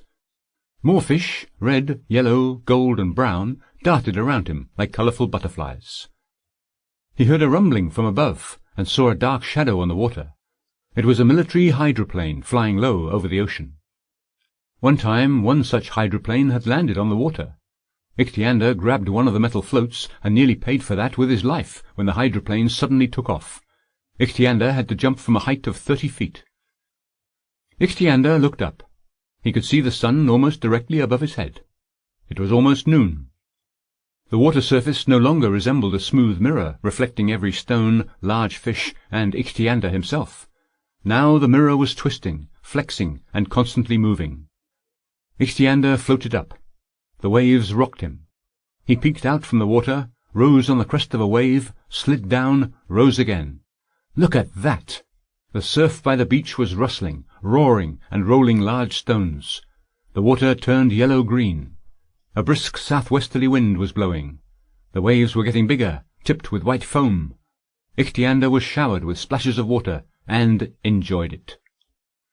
"Why is it," Ichthyander thought, "that when you swim at the waves, they look dark blue, but when you look back at them, they are much paler?" A school of fish took off from a wave crest. These were long-finned flying fish. Rising and falling, by passing the tops of the waves and the gaps between them, the flyers travelled at least 300 feet, then dropped into the water only to emerge again in a minute or two. The seagulls kept darting around and crying. The swiftest of all birds, the frigate birds, sliced through the air with their wide wings. One of them had a huge hooked beak, sharp talons, dark brown feathers tinged with metallic green, and an orange chest. That was the male. Not far from him was another frigate bird, paler, with a white chest, the female. Suddenly she dropped into the water like a rock, and emerged in a second with a silver-blue fish thrashing in its hooked beak. The albatrosses were also nearby, foretelling a storm. High above, a wonderful brave bird, the southern screamer, was rushing toward the storm cloud. It always greeted the storm with its song. But fishing boats and the pretty yachts rushed toward the shore to hide from the storm.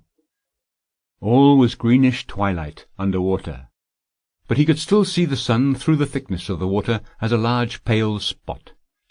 This was enough to figure out his direction. He had to make it to the sandbar before the cloud covered the sun, otherwise there would be no breakfast for him. It had been a while since he had eaten, and he could not find the sandbar or the underwater rocks in the dark. Ichthyander's arms and legs were working hard. He was swimming like a frog. From time to time he rolled over onto his back and checked his direction by the barely noticeable streaks of light in the thick blue-green darkness. Sometimes he peered ahead to check for the sandbar. His gills and his skin could sense a change in the water. By the sandbar it was lighter, less salty, and more saturated with oxygen. Pleasant feeling, light water. He tasted the water. At that moment he was much like an old experienced sailor, who could tell that he wasn't far from land even when he couldn't see it, using his own signs and markers. Gradually the water around him grew brighter. To the right and to the left loomed the familiar outlines of the underwater rocks. Between them was a small plateau, with a rock wall behind it. Ichthyander called this spot his underwater harbour. It remained quiet even in the worst storms. The quiet underwater harbour was crowded with fish. They swarmed as if in a roiling pot of fish soup. Small ones, dark, with a yellow stripe across their bodies and yellow tails, others with slanting dark stripes, red, blue, purple. They vanished suddenly, then reappeared just as unexpectedly in the same spot. When he floated up and looked around, he was surrounded by fish. But when he looked down, the fish were gone without a trace. It took Ichthyander a long time to understand how this happened, until one time he caught one of these fish. Its body was the size of his hand, but completely flat. This was why the fish were hard to see from above. There was breakfast. The smooth plateau by the rocky wall was covered with oysters. Ichthyander swam closer, stretched out next to the shells, and started eating. He pulled the oysters from their shells and swallowed them whole. He was used to eating underwater by placing something into his mouth, then deftly pushing the water out through half-closed lips. He did swallow a little bit of water with his food, but he was used to that. All around him floated seaweed, the whole riddled green agar leaves, the feathery green algae, the delicate pink anemones. Presently they all looked dark grey. The water was nothing but twilight from the continuing thunderstorm. From time to time he could hear thunder. Ichthyander looked up. Why was it so dark suddenly? A dark spot appeared right above Ichthyander's head. What could it be? He was finished with his breakfast and could now take a look at the surface. Ichthyander carefully floated up to the dark spot above him, gliding along the sheer rock wall. It turned out that an enormous albatross had settled onto the water's surface. The bird's orange feet were very close to Ichthyander. He reached up and grabbed the albatross's feet. The frightened bird opened its powerful wings and rose, pulling Ichthyander out of the water. But Ichthyander's body turned instantly heavy in the air, and the albatross fell back into the water, covering him with its soft feathery body. Ichthyander decided not to wait for the albatross to peck him in the head with its red beak, dove, and surfaced again in another spot. The albatross flew off to the east and vanished behind the water mountains raised by the raging storm. Ichthyander rested on his back. The thunderstorm had passed. The thunder was rumbling somewhere far in the east, but it was still pouring with rain. Ichthyander squinted with pleasure. He finally opened his eyes, turned to stand in the water, and looked around. He was on the crest of a tall wave. The sky, the ocean, the wind, the clouds, the rain, the waves, everything around him merged into a wet, rolling bundle that was humming, rustling, roaring, and rumbling. The foam curled at the wave crests and snaked angrily between them. Water peaks rushed swiftly forward and crashed down like avalanches. More waves rose. Rain fell. Wind howled desperately. What would normally frighten an ordinary person was a joy to Ichthyander. Of course, he had to be careful, otherwise he could be crushed by a wave. But Ichthyander knew how to deal with the waves as well as any fish. He just had to recognize them. One carried him up and down, another one tried to flip him over. He also knew how to swim under the waves, and how the waves went away when the storm was over. First the small ones, then the large ones. But the measured, slow ripples stayed around for a long time. He loved to tumble in the surf, but knew that that was dangerous. One time a wave had suddenly flipped Ichthyander over. He had hit his head and fainted. Another person would have drowned, but Ichthyander recovered underwater. The rain stopped. It was carried off to the east along with the storm. The wind changed. Warm air flew in from the tropical north. Patches of blue sky appeared between the clouds. Sunlight broke through and hit the waves. A double rainbow appeared in the still dark and gloomy southeastern sky. The ocean was transformed. It was no longer lead-coloured, but dark blue with bright green spots in the places lit by the sun. Sunlight! In one moment it had transformed the sky and the ocean, the shore and the distant mountains. The air was so wonderful, light and moist after the storm. Ichthyander kept switching between the clean, healthy sea air and breathing with his gills. Ichthyander was the only one of all people who knew how easy it was to breathe after the storm, the rain, the wind, and the waves mixed the sky and the ocean, the air and the water, and saturated the water with oxygen. Everything came alive then, all the fish and all the other underwater creatures. After the storm, small fish appeared from the narrow cracks and from the thickets of fanciful corals and sea sponges, followed by the larger fish, and finally, when all was completely calm and quiet, by the fragile, delicate jellyfish, transparent, almost weightless crawfish, siphonophores, centrophores, and Venus ribbons. A sunbeam fell onto a wave. The water around it turned instantly green. Small bubbles sparkled. Foam hissed. Not far from Ichthyander, his friends the dolphins were playing, glancing at him with their merry, mischievous and curious eyes. Their dark, glossy backs popped up here and there among the waves. They splashed, snorted, and chased each other. Ichthyander laughed and went to chase the dolphins, swimming and diving along with them. He felt as if the ocean, the dolphins, the sky, and the sun were made just for him. Ichthyander looked up at the sun and squinted. It was moving quickly toward the west. Soon it would be evening. But he did not wish to go home so early.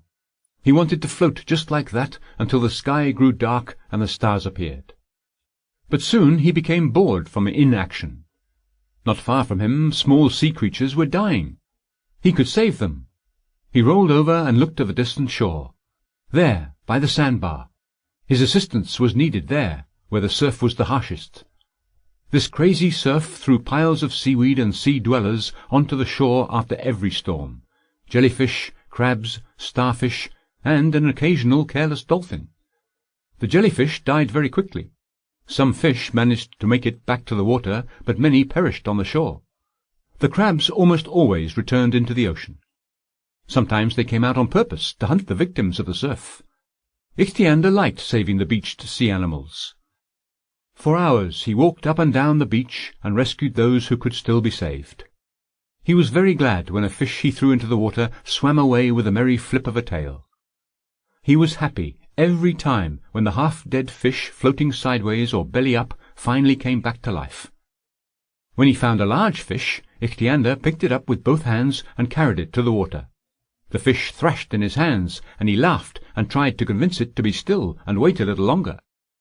Of course, he would have happily eaten this very same fish had he caught it in the ocean. But that would have been necessary evil. Here on the shore he was the benefactor, the friend, and the saviour of the sea-dwellers. Usually Ichthyander returned the same way he left, using the underwater current. But today he didn't want to go underwater. The ocean and the sky were too beautiful. The youth dove, swam underwater, then resurfaced, like seabirds hunting fish. The last rays of the sun faded. A strip of yellow burned in the west for a long time.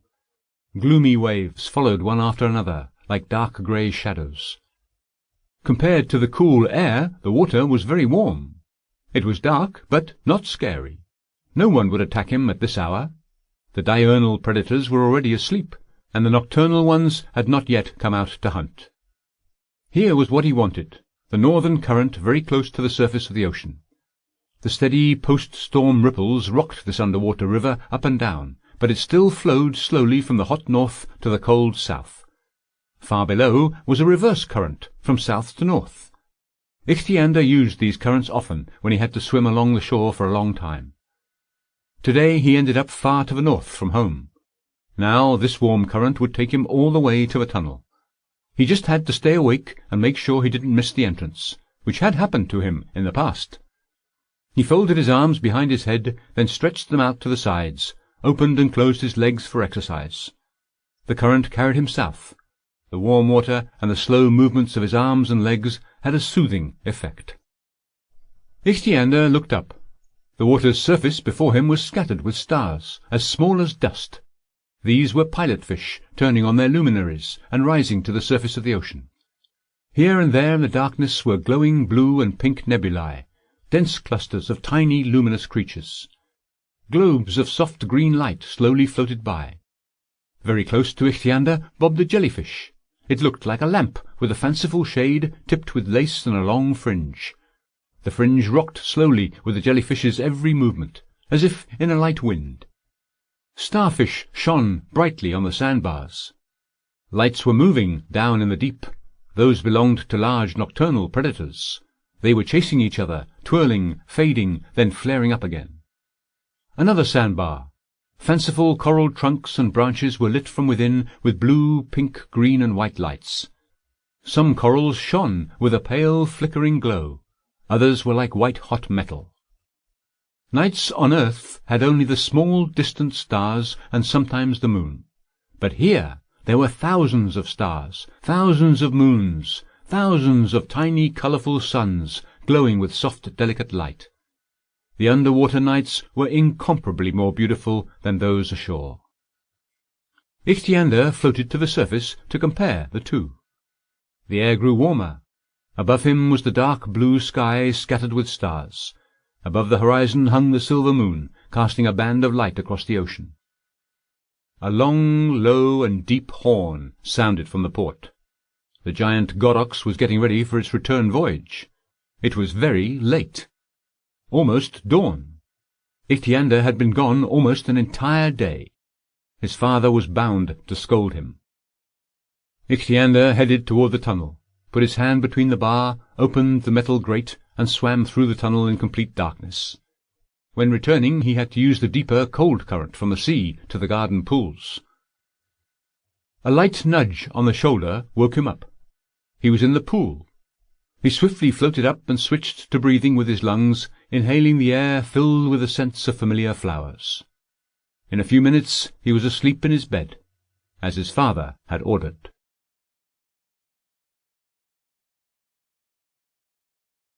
A Girl and a Dark Man. One time he was swimming in the ocean after a thunderstorm. When he surfaced, Ichthyander noticed an object in the waves not far away from him that looked like a piece of sail torn by the storm from a fishing schooner. Having gotten closer, he realized with surprise that it was a human being, a young woman. She was tied to a plank. Was this beautiful girl dead? Ichthyander was so agitated by this find that for the first time he felt animosity towards the ocean. Perhaps the girl was just unconscious. He adjusted her helplessly hanging head, grabbed the plank, and swam to the shore. He went as fast as he could, straining to the limit, only pausing briefly to adjust the girl's head as it inched off the plank. He whispered to her, as he would to a beached fish, "Just wait a little longer." He wanted for the girl to open her eyes, but he was also afraid of it. He wanted to make certain she was alive, but didn't want to scare her. Should he take off his glasses and gloves? But that would take time, and it would be harder to swim without the gloves. He resumed his swimming, pushing the plank with the girl toward the shore. Finally he reached the surf line. He knew he had to be careful. The waves carried him to the shore. From time to time Ichthyander stretched out one leg to feel for the bottom. Finally he reached shallow water, carried the girl to the shore, untied her from the plank, carried her into the shade of a brush-covered dune, and started reviving her with CPR.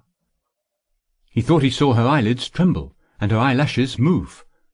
Ichthyander pressed his ear to the girl's chest and heard a weak beating. She was alive. He wanted to scream with joy. The girl opened her eyes, looked at Ichthyander, and an expression of horror appeared on her face. Then her eyes closed again. Ichthyander was both happy and sad. He had saved her, after all. But now he had to leave to keep from scaring her. How could he leave her alone, so helpless? While he thought about it, he heard someone's swift, heavy footsteps. He could delay no longer. Ichthyander dove into the surf, swam under water toward a line of rocks, surfaced, and watched the shore while hiding between the rocks. A dark, swarthy man with moustache and a goatee, with a wide-brimmed hat on his head, walked out from behind the dune. He said quietly in Spanish, "Here she is, praise Jesus!" He almost ran to her, then suddenly took a sharp turn to the ocean and walked into the surf. Soaking wet, he ran back to the girl and started doing CPR. Whatever for? He leaned toward her and kissed her. Then he started speaking quickly and heatedly. Ichthyander could hear only a few words. "I warned you. It was madness. At least I knew to tie you to the plank." The girl opened her eyes and raised her head. On her face, fear was replaced by surprise, then anger, then displeasure. The man with the goatee kept talking and helped the girl to her feet, but she was still too weak, and he let her sit down on the sand. In a half an hour they finally set out. They passed near the rocks where Ichthyander was hiding. The girl frowned and said to the man in the big hat, "Then it was you who saved me? Thank you. May God smile upon you." "I wish you, and not God, would smile upon me," the dark man said. The girl seemed not to hear these words. She paused, and then said, "Strange. I imagined that there was some sort of monster next to me." "Of course you imagined it," her companion replied. "Or perhaps it was the sea devil who thought you were dead and tried to steal your soul. Say a prayer and lean on me. Not a single devil will dare touch you while you're with me." They walked away, the wonderful girl and that wicked dark man who convinced her that he had saved her. But Ichthyander could not confront him. They were free to do as they wished. Ichthyander's job was done. The girl and her companion disappeared behind the dunes, and Ichthyander was still gazing after them. He then turned toward the ocean. It seemed so big and deserted. The surf tossed a blue fish with a silver belly onto the sand. Ichthyander glanced around. He was alone. He ran out of his hiding place, grabbed the fish, and threw it back into the ocean. The fish swam away, but Ichthyander felt sad for some reason. He wandered around the deserted shore, picked up fish and starfish, and carried them to the water. Gradually he became absorbed with his work. His usual good mood was returning. He worked until evening, returning into the water only when the shore wind started burning and drying his gills.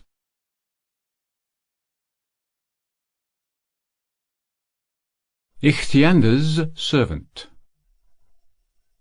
Salvatore decided to go to the mountains without Christo, who was doing well serving Ichthyander. The Indian was very glad. In Salvatore's absence he would have an easier time meeting with Balthazar. Christo had already informed Balthazar that he had found the sea-devil. They just had to figure out how to kidnap Ichthyander. Christo now lived in the white ivy-covered cottage, and saw Ichthyander often. They quickly became friends. Ichthyander, deprived of company, became attached to the old Indian, who told him much about life on solid ground. Ichthyander knew more about the sea than the most famous scientists, and he told Christo the secrets of the underwater world. Ichthyander was fairly well versed in geography. He knew oceans, seas, and the largest rivers.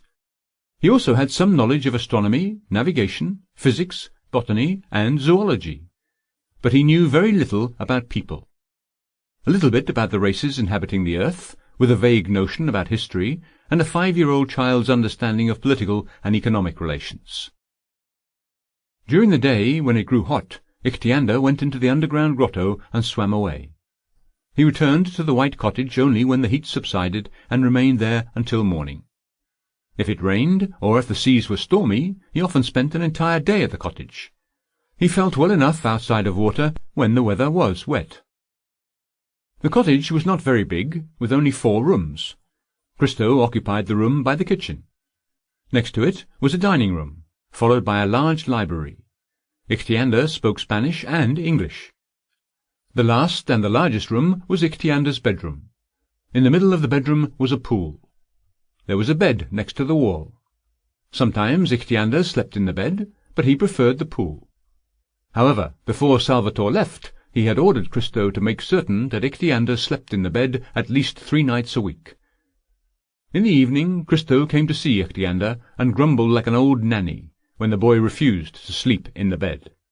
"But it's so much nicer and more comfortable sleeping in the water," Ichthyander protested. "The doctor said that you should sleep in the bed. Now, you must listen to your father." Ichthyander called Salvatore his father, but Christo questioned their relationship. The skin on Ichthyander's face was fairly pale, but perhaps it went pale from the prolonged exposure to water.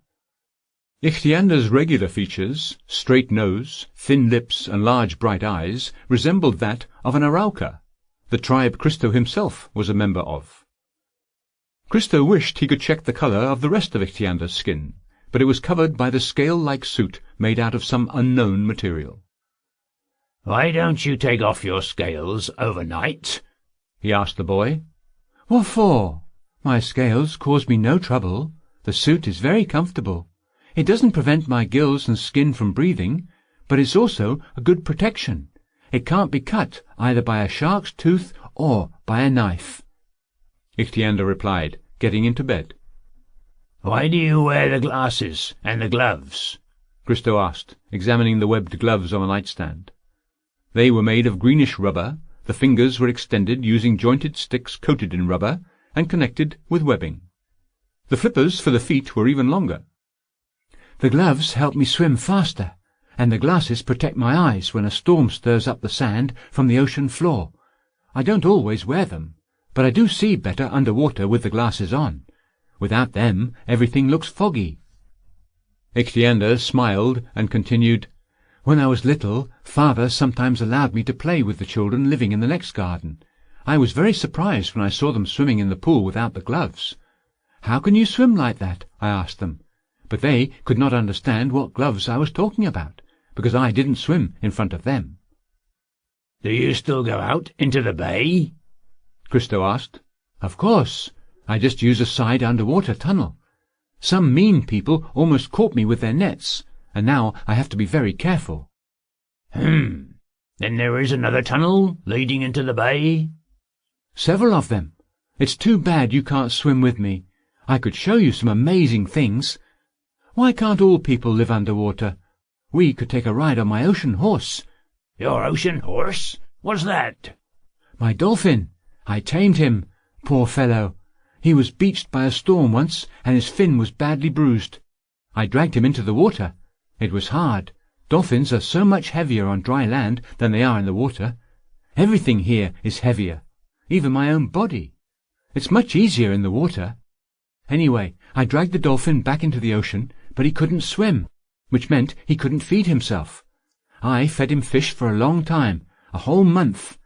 In that time he not only got used to me, but became attached to me. We became friends. Other dolphins know me too. It's so much fun playing around in the ocean with the dolphins.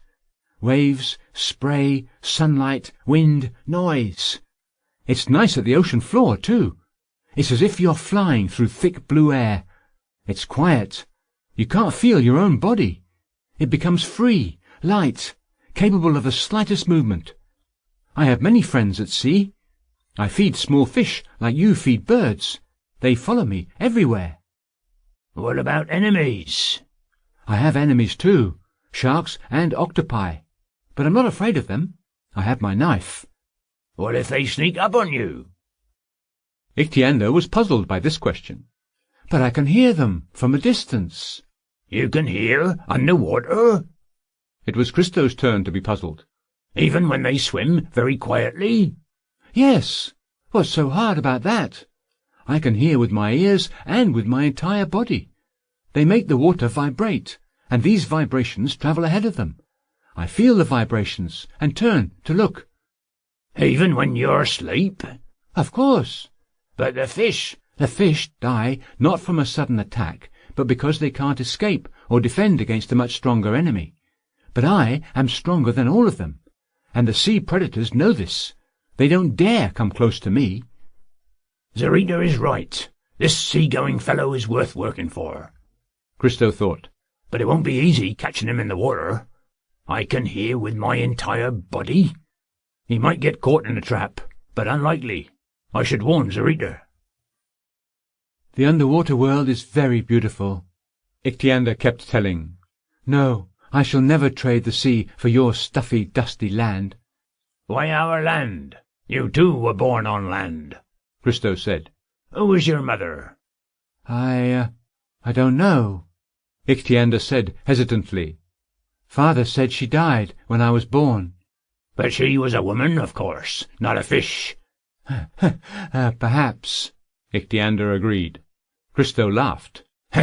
Now, tell me, why did you cause mischief, scaring the fishermen, cutting their nets, and throwing the fish out of their boats? Because they caught more fish than they could eat. But they were fishing for sale. Ichthyander didn't understand. So that other people could eat too, the Indian explained. Are there really so many people? Ichthyander wondered. Don't they have enough birds and animals on the ground? Why do they come to the ocean? I can't explain it right away, Christo said with a yawn. It's time for bed. Make sure you don't climb into your tub, or your father will be mad. Christo left.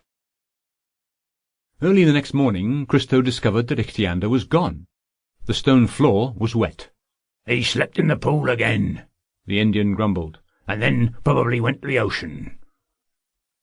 Ichthyander was very late for breakfast. He was upset about something.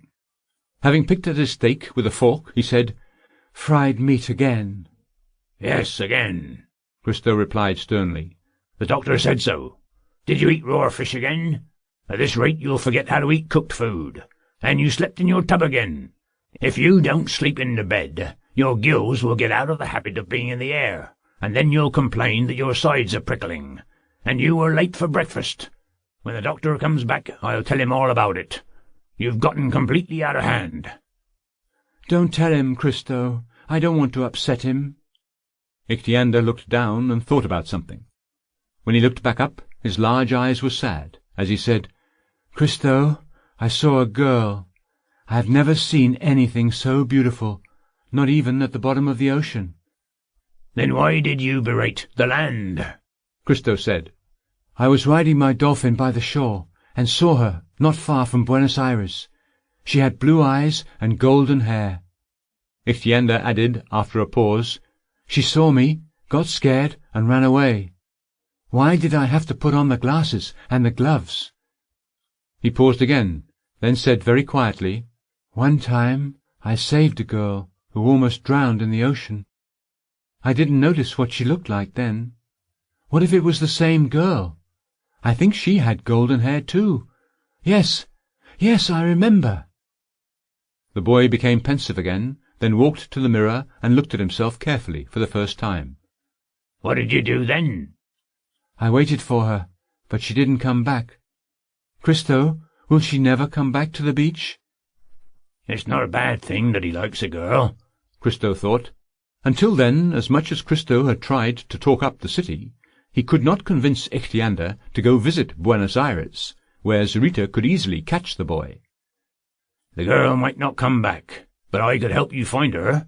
You can put on a suit and come to the city with me." "Will I see her?" Ichthyander exclaimed. "There are many girls there. Maybe you'll see the one from the beach." "Let's go, now." "It's late. It takes a long time to walk to the city." "I can ride the dolphin, and you can follow along the shore." "You are too hasty," Christo replied. "We'll set out together tomorrow at dawn. You will swim out into the bay, and I'll await you on the shore with a suit. I still have to find a suit for you.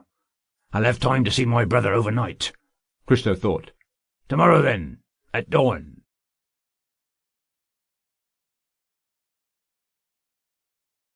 In the City. Ichthyander came out of the bay and onto the beach. Christo was already waiting for him with a white suit in his hands. Ichthyander looked at the suit as if someone was offering him to put on a snakeskin, sighed, and started getting dressed. Clearly he didn't have to wear a suit very often. The Indian helped him to tie his tie, looked Ichthyander over, and was satisfied. "Come," Christo said merrily. The Indian wanted to impress Ichthyander, and took him along the city's major streets, Avenida Alvar and Bertis. He showed him the Victoria Square, with its cathedral and city hall built in the Mauritanian style, the Fuerto Square, and May 25th Square, with the Freedom Obelisk, the Presidential Palace, surrounded by beautiful trees. But Christo was wrong. The noise, the city traffic, the dust, the heat, and the bustle completely overwhelmed Ichthyander. He tried to find the girl in the crowd, often grabbed Christo's hand and whispered, "It's her!" but then realized his mistake. "No, it's another girl." It was noon. The heat was becoming intolerable. Christo suggested stopping by a small basement restaurant and having breakfast. It was cooler, but noisy and stuffy. Dirty, poorly dressed people were smoking vile-smelling cigars. Ichthyander was suffocating from the smoke, while everyone around them argued loudly, shaking newspapers and shouting strange words. Ichthyander drank a lot of cold water, but didn't touch his breakfast, and said sadly, "It's easier to find a fish in the ocean than a person in this human whirlpool. Your cities are revolting. They're stuffy and smell bad. My sides are hurting. I want to go home, Christo." "Fine," Christo agreed. "Let's just stop to see a friend of mine, and then we'll go back." "I don't want to see anyone." "It's along the way. It won't take long." Having paid, Christo and Ichthyander walked out into the street. Looking down and breathing heavily, Ichthyander followed Christo past white buildings, gardens with cacti, olives, and peach trees. The Indian was taking him to his brother Balthasar, who lived at the new port. As they came closer to the sea, Ichthyander inhaled the damp air. He wanted to tear off his clothes and dive into the water. "We're almost there," Christo said, casting a concerned glance at his companion. They crossed the railroad tracks. "Here we are," Christo said, and they descended into a dark little shop. When Ichthyander's eyes became accustomed to the twilight, he looked around in astonishment. The shop looked like a corner of the ocean floor. The shelves and even some of the floor were covered with shells, large and small, spiral and folding. Strings of coral hung from the ceiling, along with starfish, taxidermied fish, dried crabs, and other strange sea-dwellers. On the counter under glass were pearls in boxes. One of the boxes held pink pearls, angel's skin, as they were called by the divers. Ichthyander felt somewhat calmer among familiar things. "Rest. It's cool and quiet here," Christo said, offering the boy an old wicker chair. "Balthasar! Guttiere!" the Indian shouted. "Is that you, Christo?" A voice responded from another room. "Come here." Christo leaned down to enter a low door leading into the next room. This was Balthasar's laboratory. Here he restored the colour of pearls faded from a dampness by using a weak acid solution. Christo shut the door firmly behind him. Weak light fell through a small window by the ceiling, shedding light on vials and glass tubs on the old blackened table. "Hello, brother. Where's Guttiere?" "She went to the neighbour to get an iron. Nothing but lace and bows on her mind. She'll be back shortly," Balthasar replied. "And Zarita?" Christo asked impatiently. "He went off somewhere, damn him. We had a little row yesterday." "Because of Guttiere?" "Zarita kept trying to reason with her, and she said the same thing. No, I don't want to. What am I going to do with her? She's picky and stubborn. She thinks too much of herself. She doesn't understand that any tribal girl, even if she was the first beauty in town, would have been happy to marry a man like that. He has his own schooner and a team of divers." Balthasar grumbled, bathing the pearls in the solution. "Zarita is probably drinking again, from sheer spite." "What are we going to do?" "Did you bring him?" "He's here." Balthasar came to the door and peeked through the keyhole. "I can't see him," he said quietly. "He's on a chair by the counter." "I can't see him. Guttiere is there." Balthazar quickly opened the door and entered the shop with Christo. Ichthyander was gone. The girl, Balthazar's adopted daughter, stood in the dark corner. Guttiere was known for her beauty far beyond the port neighbourhood, but she was shy and wilful. More often than not, she said in a melodious but firm voice, "No." Pedro Zurita liked Guttiere. He wanted to marry her, and the old Balthazar didn't mind becoming family with someone who owned his own boat and possibly being appointed a partner. But to all of Zurita's proposals the girl invariably answered, "No." When her father and Christo entered the room, the girl was standing with her eyes downcast. "Hello, Guttiere," Christo said. "Where is the young man?" Balthazar asked. "I don't hide young men," she replied with a smile. "When I came in, he looked at me very strangely, as if frightened, then rose, suddenly grabbed his chest, and ran away. Before I could say anything, he was out of the door." "It was her," Christo thought.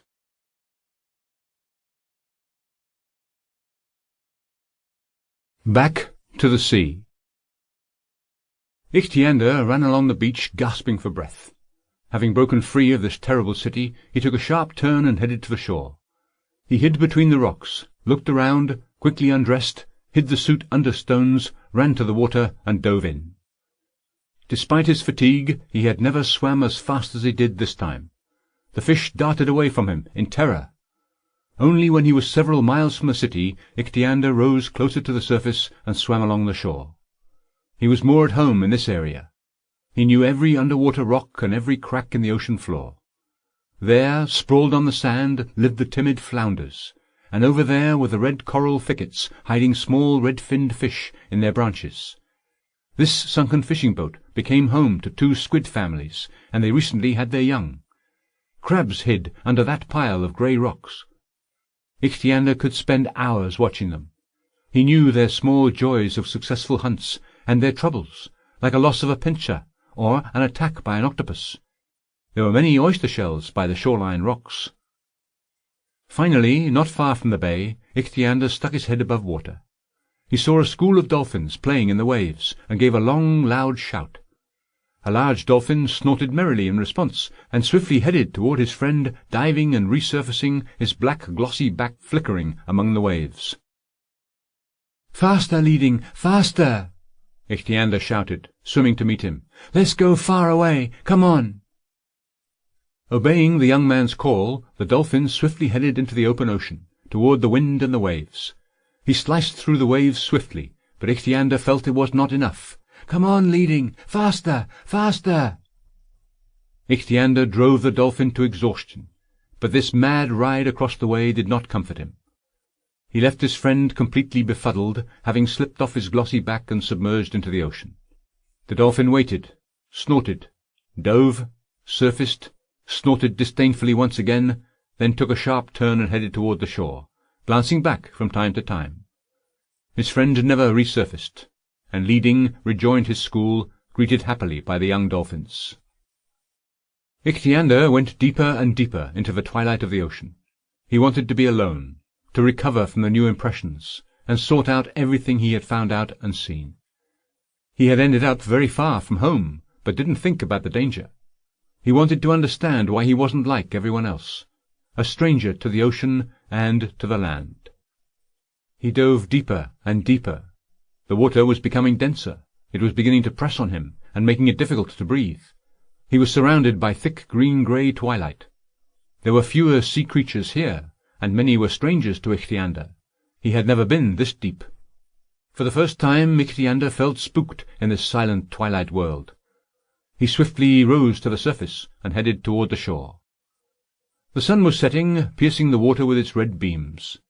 In the sea these beams mixed with the water, and shimmered with delicate purple-pink and green-blue tones. Ichthyander didn't have his glasses, and saw the ocean surface the way the fish did. From under water it appeared not flat, but cone-shaped, as if he was at the bottom of a huge funnel. The edges of this funnel seemed coloured with red, yellow, green, blue, and purple bands. Beyond the funnel was the smooth water surface, reflecting underwater objects like a mirror, rocks, seaweed, and fish. Ichthyander rolled over onto his chest, swam to the shore, and settled down under water between the rocks, not far from the sandbar. a group of fishermen stepped into the water and were pulling their boat onto the shore. One of them was up to his knees in water. Ichthyander could see what looked to be the legless fisherman above water, and his legs separately under water, as well as their reflection in the water surface. Another fisherman was in the water up to his shoulders. He looked like a strange, headless, four-legged creature, as if two identical people were beheaded and then placed onto each other's shoulders. When the people walked to the shore, Ichthyander saw them the way the fish did, seemingly reflected in a globe. He could see them from head to foot before they reached the shore, which was why he always managed to get away before people managed to notice him. These strange bodies with 4 arms and no heads, and heads with no bodies, now seemed repulsive to Ichthyander. People! They were so noisy. They smoked terrible cigars and smelled bad. No, the dolphins were better. They were clean and happy. Ichthyander smiled, recalling the time he had drunk some dolphin milk. There was a small bay far in the south. Sharp underwater rocks and a sandbar made it unsuitable for ships.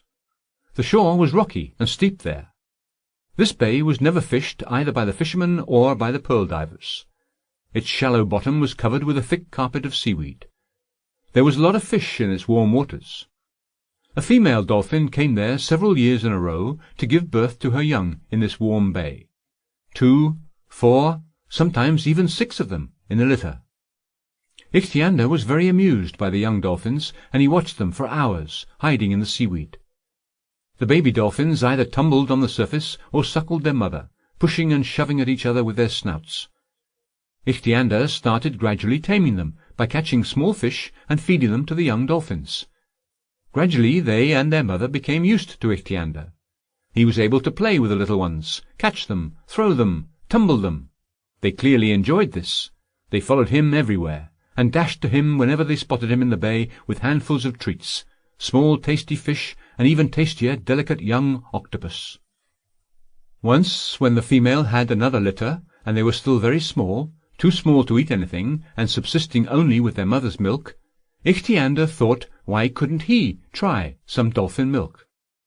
He crept under the female, wrapped his arms around her, and suckled. The dolphin didn't expect this, and pulled away, terrified.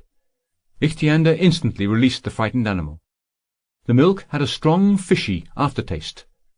The frightened female, having freed herself from the uninvited suckling, dove deeper, and her babies became confused and darted this way and that.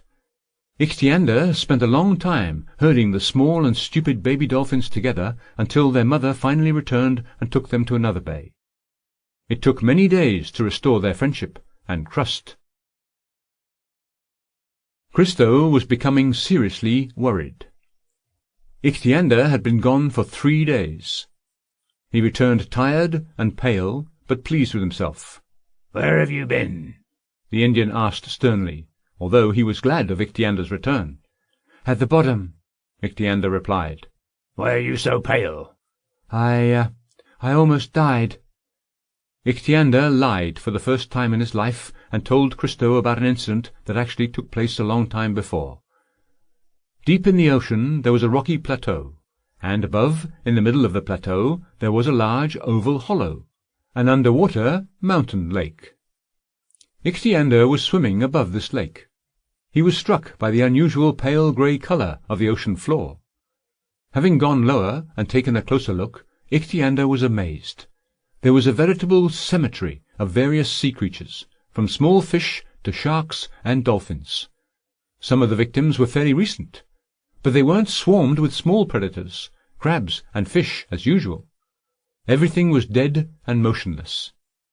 Here and there bubbles of gas rose from the bottom.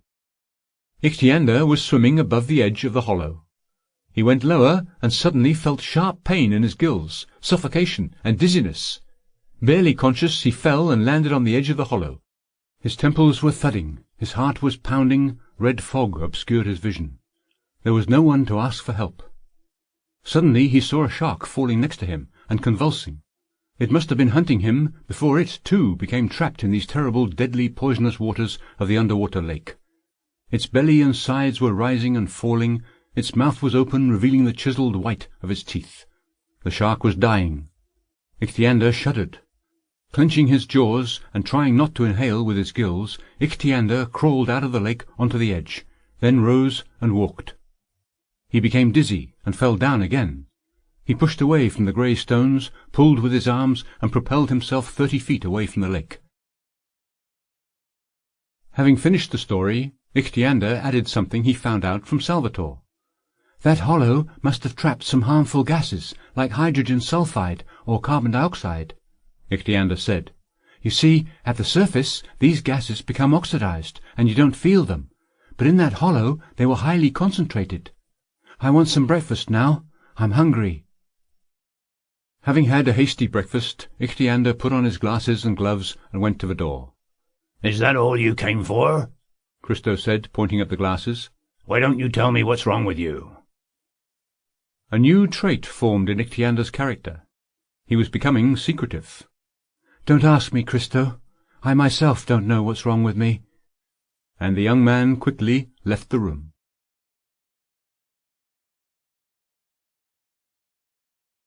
A Small Revenge. Having unexpectedly met the blue-eyed girl in the shop of Balthazar the pearl seller, Ichthyander was so taken aback that he ran out of the shop and toward the sea.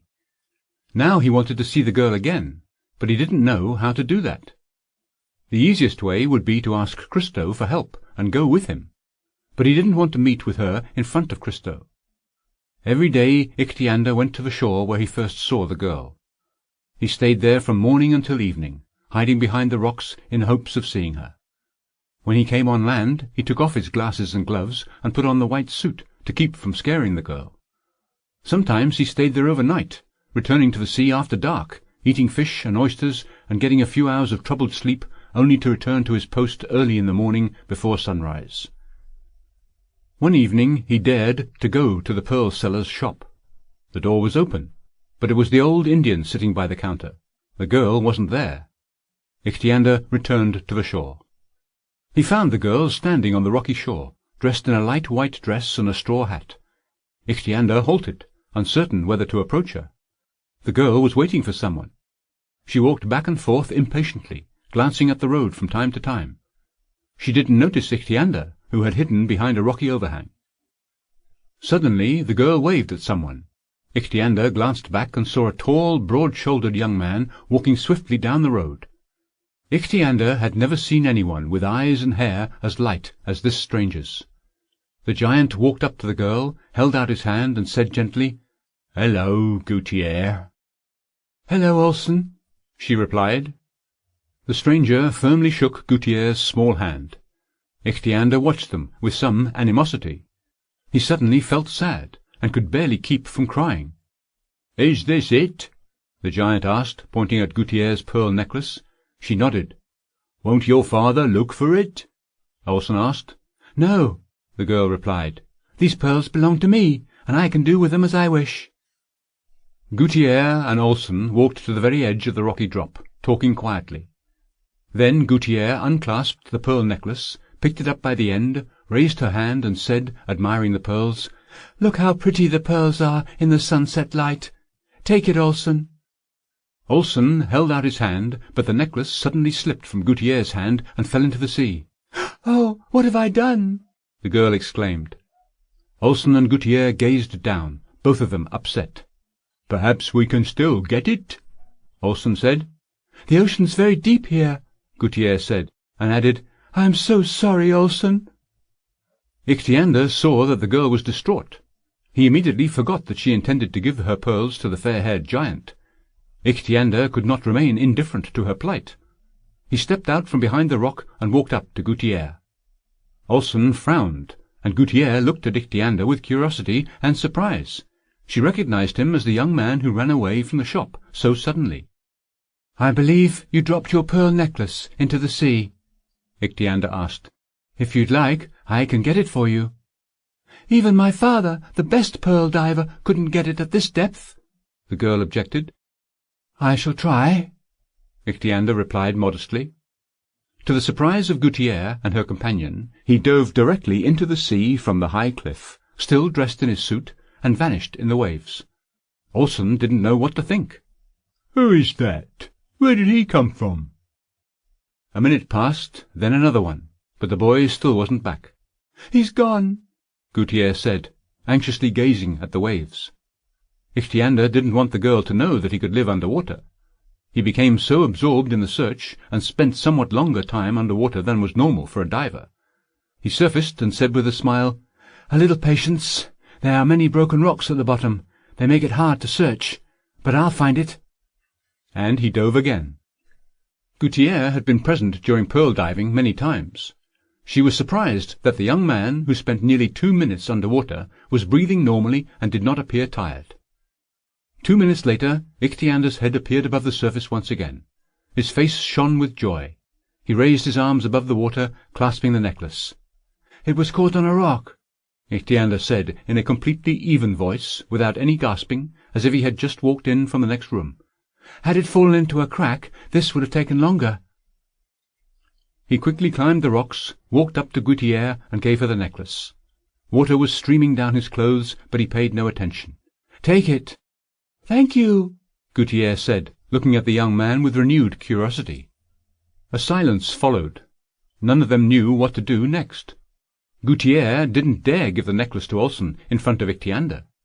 "I thought you wanted to give the necklace to him," Ichthyander said, pointing at Olsen.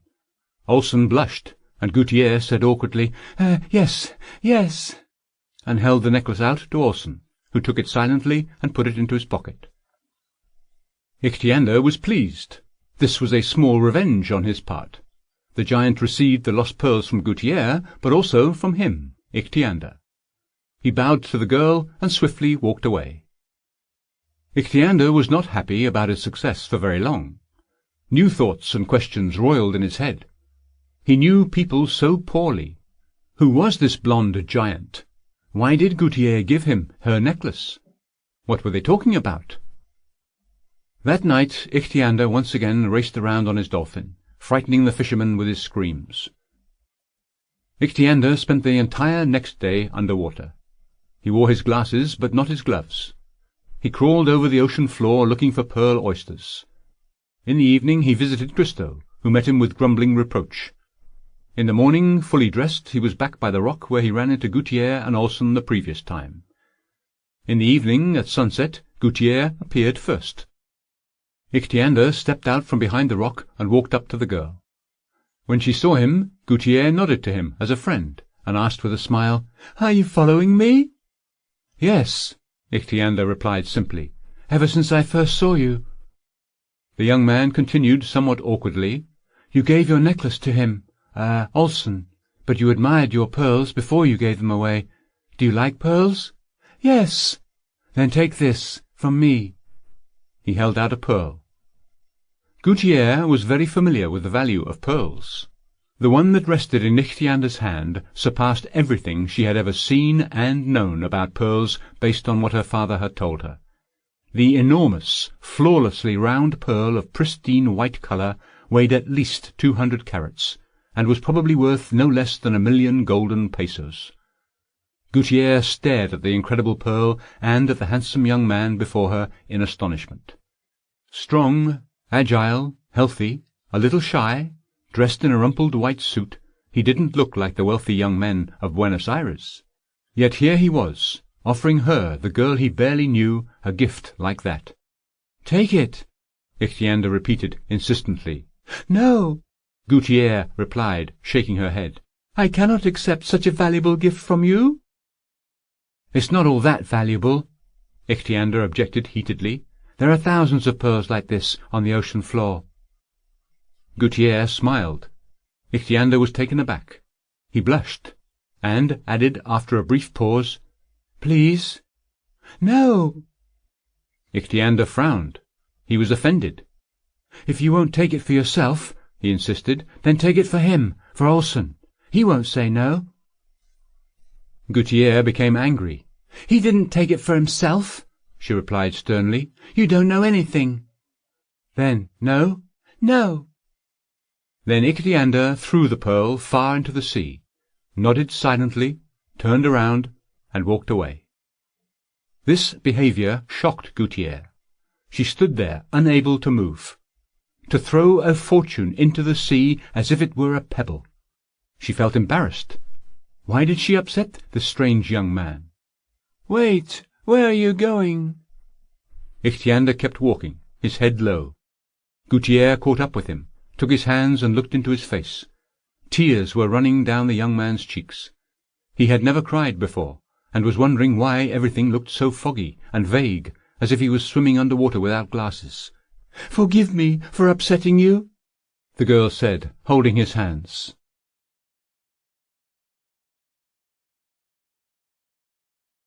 Zurita's impatience. After this meeting, Ichthyander came to the shore not far from the city every evening, found the hidden suit, got dressed, and went to the rock to meet Guttiere. They walked along the shore and talked endlessly. Who was Guttiere's new friend? She couldn't tell.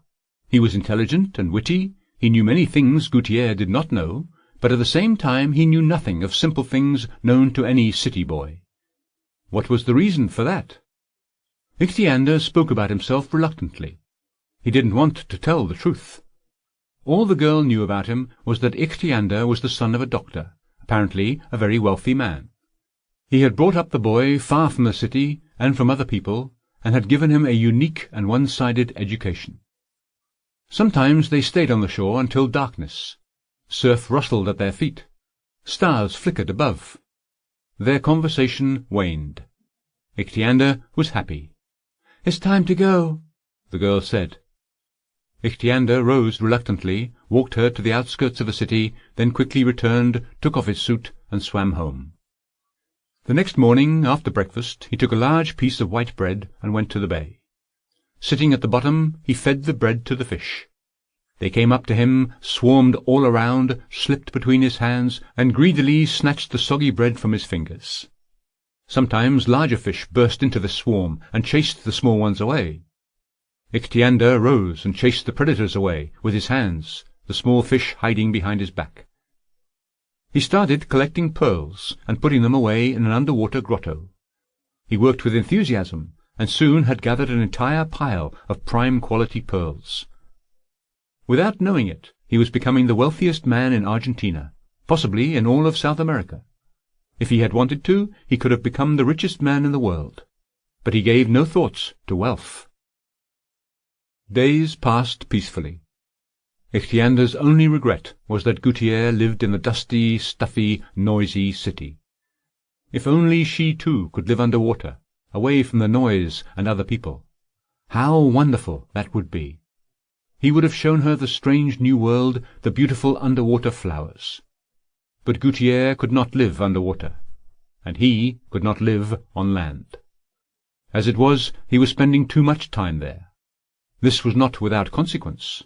His sides hurt more and more frequently, whenever he spent time with the girl. But even when his pain became intolerable, he remained with her until she was ready to leave. Another thing bothered Ichthyander. What was it that Guttiere discussed with the blonde giant? Ichthyander kept wanting to ask Guttiere, but was afraid to offend her. One evening the girl told Ichthyander that she would not be there the next evening. "Why?" he asked with a frown. "I'm busy." "With what?" "You mustn't be so curious," the girl replied with a smile. "No need to see me off," she added, and left. Ichthyander returned to the sea. He spent all night stretched out on mossy rocks. He was unhappy. At dawn he headed home. Not far from the bay he saw a group of fishermen shooting dolphins. A bullet struck a large dolphin, who jumped high above the water and then dropped down heavily. "Leading!" Ichthyander exclaimed in horror. One of the fishermen jumped out of the boat and waited for the wounded animal to surface. But the dolphin surfaced almost 300 feet away from the poacher, gasped, and dove under again. The fisherman swam swiftly toward the dolphin. Ichthyander rushed to help his friend. The dolphin surfaced once again, and the fisherman grabbed him by the fin and dragged the weakened animal to the boat. Ichthyander swam under water, caught up with the fisherman, and bit him on the leg. The fisherman, thinking he was being attacked by a shark, started kicking with his legs. As he defended himself, the fisherman sliced with his knife at random. The knife skimmed Ichthyander's neck, which was not protected by scales. Ichthyander let go of the fisherman's leg, and the latter quickly returned to the boat. The Dolphin and Ichthyander, both wounded, headed to the bay. The man ordered the Dolphin to follow him, and dove into the underwater cavern. The cave was only half filled with water. Air came in through cracks in the rocks. The Dolphin could catch his breath in safety. Ichthyander examined the Dolphin's wound. It wasn't dangerous. The bullet pierced the skin and got stuck in a layer of fat. Ichthyander managed to pull it out with his fingers. The Dolphin handled it patiently. "It will heal," Ichthyander said, gently patting his friend's back. Now it was time to think of himself. Ichthyander quickly followed the underwater tunnel, came up to the garden, and entered the white cottage. Christo became scared when he saw that his charge had been wounded. "Oh, what happened to you?" "I was wounded by a fisherman when I was defending my Dolphin," Ichthyander said. But Christo didn't believe him. "Did you go to the city without me again?" he asked suspiciously, binding the wound. Ichthyander said nothing.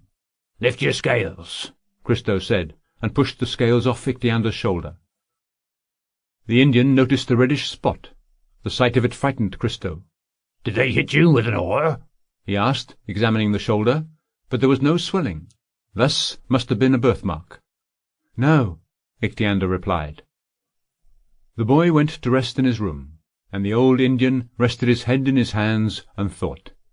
He sat there thinking for a long time, then rose and left.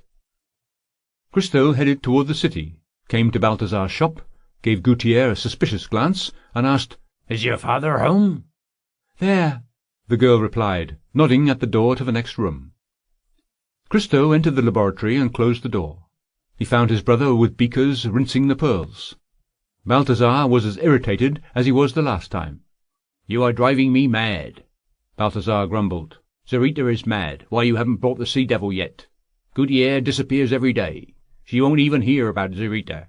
She keeps saying no.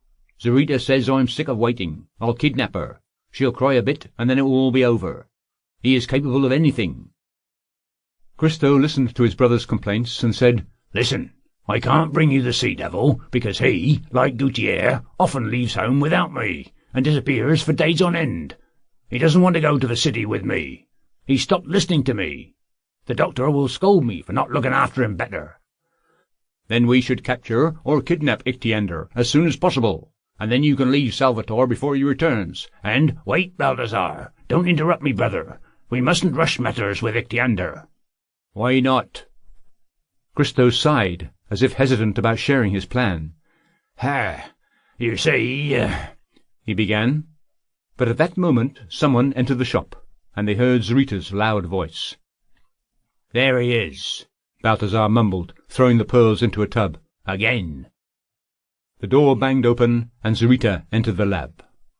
"Ah, both brothers are here. How long are you going to be wasting my time?" he asked, looking between Balthazar and Christo. Christo rose and said with a pleasant smile, "I'm doing all I can. Patience. The sea devil is not just some little fish. You can't just pull him out. I managed to bring him here once, but you weren't here. The devil saw the city, didn't like it, and now he doesn't want to come here." "If he doesn't want to, he doesn't have to. I'm sick of waiting. I've decided to kill 2 birds with 1 stone this week. Is Salvatore back yet?" "We expect him any day now." "We must hurry then. Expect visitors. I have picked some reliable people. You will open the door to us, Christo, and then we'll do the rest. I'll let Balthazar know when everything's ready." He turned to Balthazar and said, "As for you, I shall see you tomorrow. But remember, this is the last discussion we're going to have." The 2 brothers bowed to him silently. When Zarita turned his back on them, pleasant smiles vanished from the Indians' faces. Balthazar cursed quietly. Christo was thinking about something. Back in the front of the shop, Zarita was quietly saying something to Guttiere. "No!" The brothers heard Guttiere's reply. Balthazar shook his head in dismay. "Christo," Zarita called, "come with me. I shall need you today."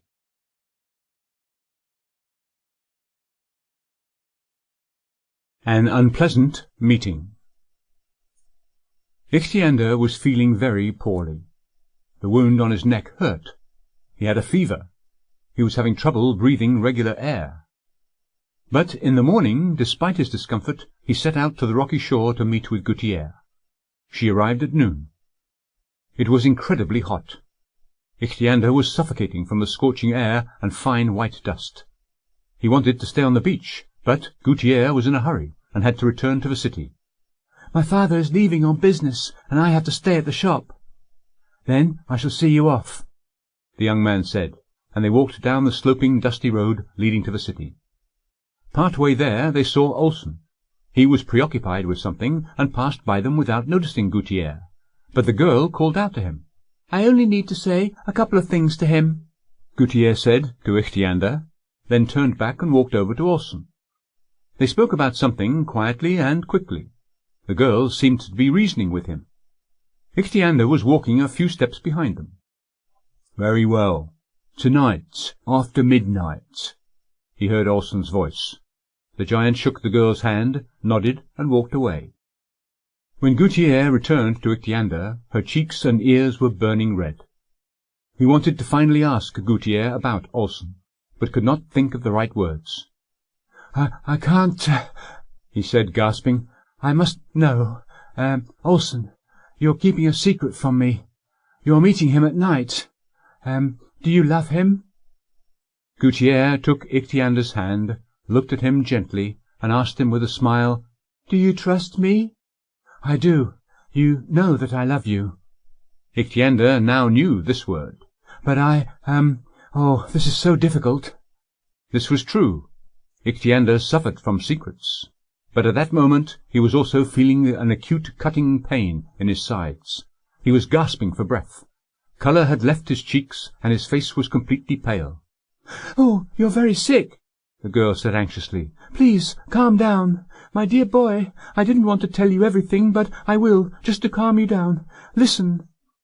A horseman rode by them, but having glanced at Guttiere, turned his horse and rode up to them. Ichthyander saw a swarthy, middle-aged man with bushy moustache and a small goatee. Somewhere, at some point, Ichthyander had seen this man. In the city? No. It was there, on the shore. The rider knocked his whip against his boot, looked Ichthyander over with suspicion and disdain, and held out a hand to Guttiere.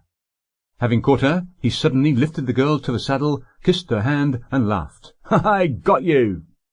When Guttiere frowned, he let go of her hand, and continued, mockingly as well as irately, "Since when is it acceptable for a bride to walk around with a strange young man before her wedding?" Guttiere was getting angry, but he didn't let her speak. "Your father has been waiting for you. I will be at the shop in an hour." Ichthyander did not hear him. He suddenly felt the world grow dark around him, his throat closing and his breath stopping. He could no longer remain on land.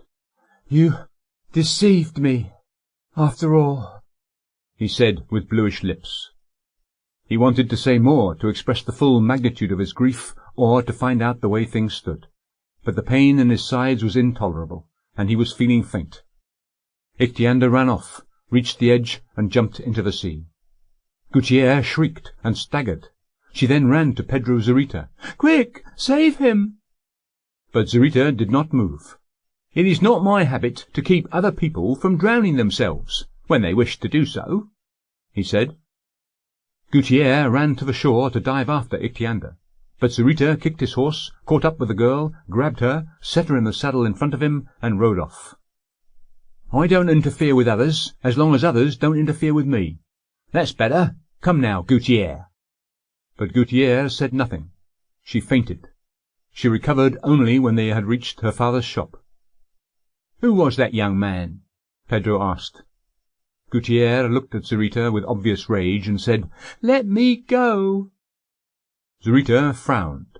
Nonsense, he thought. Her romantic hero threw himself into the sea. Just as well.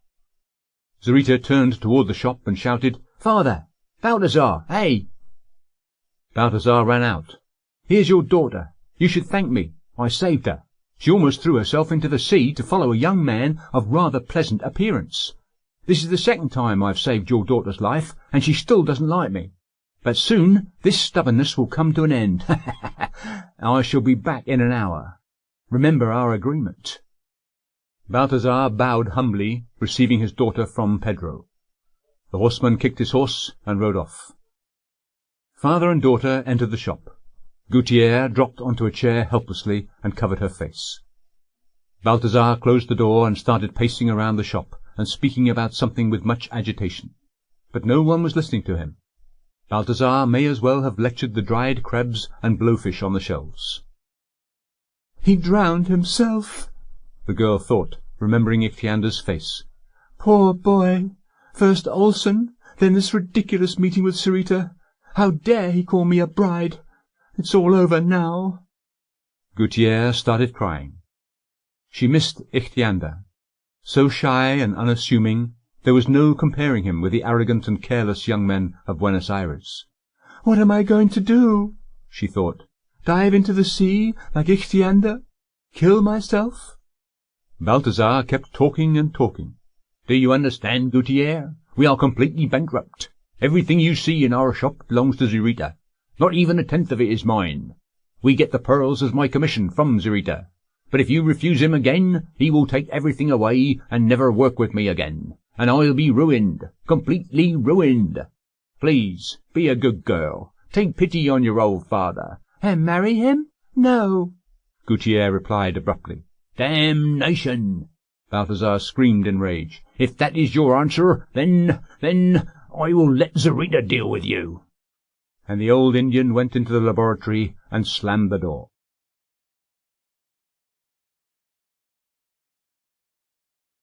A battle with squids. After he dove into the sea, Ichthyander temporarily forgot his landside troubles. After the hot and stuffy land, the cool water refreshed and calmed him down. The stabbing pain went away. He was breathing deeply and evenly. He needed to rest and try not to think about what had happened on the shore. Ichthyander wanted to work, to move. What could he do? Late at night he loved to dive from a tall cliff and see if he could reach the ocean floor in one leap. But it was noon, and the sea was scattered with the black keels of fishing boats. "Here's what I'll do. I shall clean out the grotto," Ichthyander thought. In a sheer wall of the bay there was a grotto with a large archway, offering a beautiful view of an underwater valley sloping gently deep into the ocean. Ichthyander had long since wanted this grotto for himself. But before he could move in, he had to get rid of the long-time tenants of the grotto, the numerous families of squids. Ichthyander put on his glasses, armed himself with a long, sharp, slightly curved knife, and bravely swam toward the grotto. He was a little hesitant to enter the grotto, and Ichthyander decided to lure his enemies outside. Some time ago he had noticed a long gaff next to a sunken boat. He picked it up and, standing by the entrance to the grotto, started moving it back and forth. The squids, unhappy about the intrusion, started moving. Long, undulating tentacles appeared by the sides of the archway. They carefully approached the gaff. Ichthyander pulled the gaff back before the tentacles managed to grab it. This game continued for several minutes. Dozens of tentacles moved around the archway like Medusa's hair. Finally, an enormous old squid lost his patience and decided to do away with the insolent newcomer. The squid crawled out of the opening, his tentacles moving menacingly. He slowly swam towards his opponent, changing his color to intimidate Ichthyander. Ichthyander moved to the side, threw down the gaff, and prepared to fight. Ichthyander knew how difficult it would be for him to work with 2 arms when his adversary had 8. He might cut off 1 tentacle, but at the same time the remaining 7 could grab him and trap his arms. He wanted to strike with his knife directly at the squid's body. Letting the monster get close enough to reach him with the tips of the tentacles, Ichthyander suddenly dashed forward into the center of the undulating limbs toward the squid's head. This unusual technique always caught squids by surprise. It took at least 4 seconds for the animal to draw in all of the tentacles and wrap them around the enemy. In that time, Ichthyander managed to slice the squid's body in half, strike the heart, and cut the nerves responsible for the motor functions. The enormous tentacles already wrapped around his body suddenly sagged and drooped. "That's 1 finished." Ichthyander once again picked up the gaff. This time 2 squids came at him simultaneously. One of them swam straight at Ichthyander, while the other circled around and tried attacking him from behind. This was becoming dangerous. Ichthyander bravely attacked the squid in front of him, but before he managed to kill him, the second squid wrapped around his neck from behind. The man quickly cut the squid's tentacle, piercing it with the knife right next to his own neck. He then turned to face the squid and cut off the other tentacles. The crippled squid dropped to the bottom, rocking slowly. In the meantime, Ichthyander did away with the squid that had attacked him from the front. 3. Ichthyander kept counting. He had to stop the battle for a bit. An entire group of squids emerged from the grotto, but the spilled blood muddled the water. Squids would have the advantage in this brown muck because they could find the enemy by touch, while Ichthyander could not see them. He swam away from the battlefield, where water was clear, and took down another squid emerging from the cloud of blood. The battle continued on and off for several hours. When the last squid was dead and the water had cleared, Ichthyander saw that the ocean floor around him was covered with dead squid bodies and moving tentacles. Ichthyander entered the grotto. There were still a few small squids left there. They were as big as a human fist, with tentacles no thicker than a finger. Ichthyander wanted to kill them too, but felt sorry for them. I should try taming them. It wouldn't be a bad idea to have such sentinels. Having cleared the grotto of the large squids, Ichthyander decided to furnish his new dwelling. He brought a metal table with marble top from home and 2 Chinese vases. He put the table in the middle of the grotto, placed the vases on top of it, poured some sand into the vases, and planted some sea plants in them. The sand got washed up by the water and hung above the vases like smoke for a while, but settled down eventually. Only the flowers, moved by the water, rocked slightly as if in the wind. There was a ledge by the side of the cave, like a natural stone bench. The new master of the grotto happily stretched on it. Even though it was stone, he could barely feel it in the water. It was a strange underwater room, with Chinese vases on the table. Many curious fish showed up to take a peek at this strange home. They darted between the legs of a table, came up to the flowers in the vases, as if to smell them, and swarmed around Ichthyander's head. A marble goby glanced into the grotto, flipped its tail in fright, and swam away. A large crab crept in across the white sand, raised and lowered its pincers, as if greeting the host, and then settled under the table. Ichthyander was amused by this idea. How else can I decorate my abode? He thought. I shall plant the prettiest underwater plants by the entrance, cover the floor with pearls, and make a border of seashells by the walls. If only Guttiere could see this room. But she deceived me. Or maybe she didn't. She never got a chance to tell me about Olson. Ichthyander frowned. As soon as he stopped working, he once again felt lonely and isolated from other people. Why can't anyone else live underwater? Just me. I wish Father would come back. I shall ask him. He wanted to show his new underwater dwelling to at least one other living creature. Leading! Ichthyander remembered the dolphin. He found a spiral seashell, surfaced, and trumpeted. Soon he heard the familiar snorting. The dolphin always kept close to the bay. When the dolphin arrived, Ichthyander wrapped around him gently and said, "Come visit me, Leading. I will show you a new room.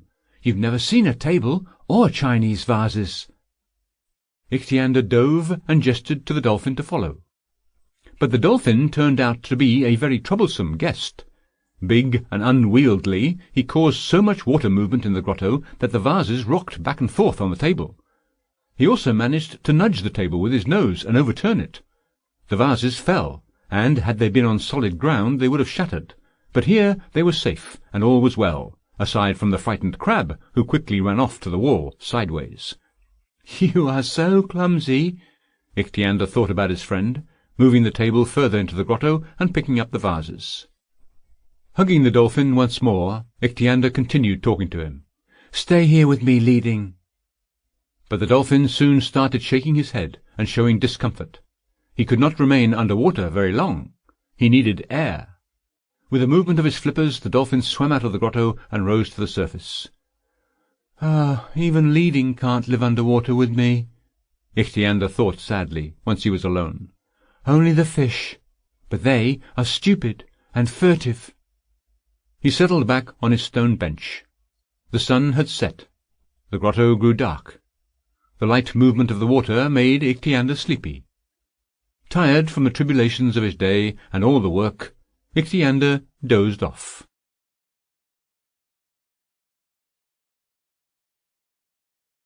A new friend. Olson was sitting in a large longboat, gazing at the water. The sun had only just risen above the horizon, and its slanting rays lit up the small transparent bay all the way to the bottom. Several Indians were crawling over the white sandy ocean floor.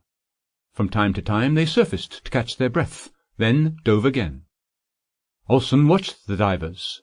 Despite the early hour, it was already hot. "Should I freshen up and take a couple of dives?" he thought, and quickly undressed and jumped into the water. Olsen had never done any diving before, and he was surprised to discover that he enjoyed it. He realized he could spend more time under water than the trained divers. Olsen joined the divers and soon became absorbed in this new task. When he dove the third time, he noticed that 2 Indians kneeling on the ocean floor suddenly jumped up and surfaced so quickly as if they were being chased by a shark or a sawfish. Olsen glanced around. A strange creature was swimming quickly toward him, half man, half frog, with silvery scales, enormous bulging eyes, and frog feet. It was swimming like a frog, kicking out with its legs and swiftly propelling itself forward. Before Olsen managed to rise, the monster was next to him, and grabbed his hand with its frog paw. As frightened as he was, Olsen noticed that the creature had an attractive human face, ruined only by the enormous sparkling eyes. The strange creature, forgetting that they were under water, started saying something. Olsen could not hear the words, and only saw the moving lips. The strange creature kept firmly holding Olsen's hand with its paws. Olsen pushed hard with his legs and quickly rose to the surface, using his free arm to keep himself afloat. The monster followed him, still holding on. When they surfaced, Olsen grabbed the side of a longboat, swung one leg over, climbed in, and pushed away this half-human with frog hands so hard that he fell back into the water. The Indians sitting in the longboat jumped off and quickly swam toward the shore.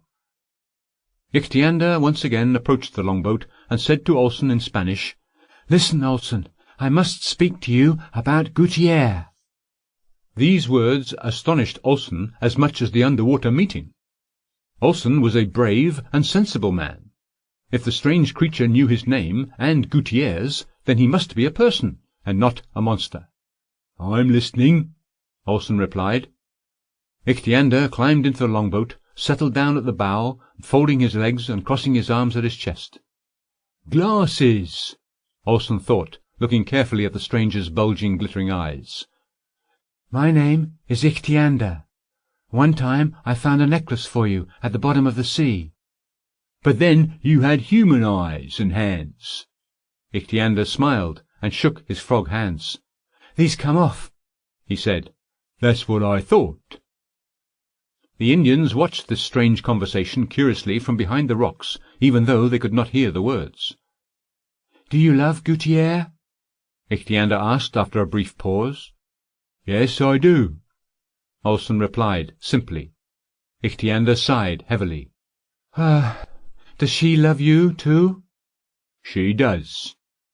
"But I thought she loved me." "That's her business." Olsen shrugged. "What do you mean? She's your fiancée." Olsen's face showed surprise, and he replied with his former calm, "No, she's not."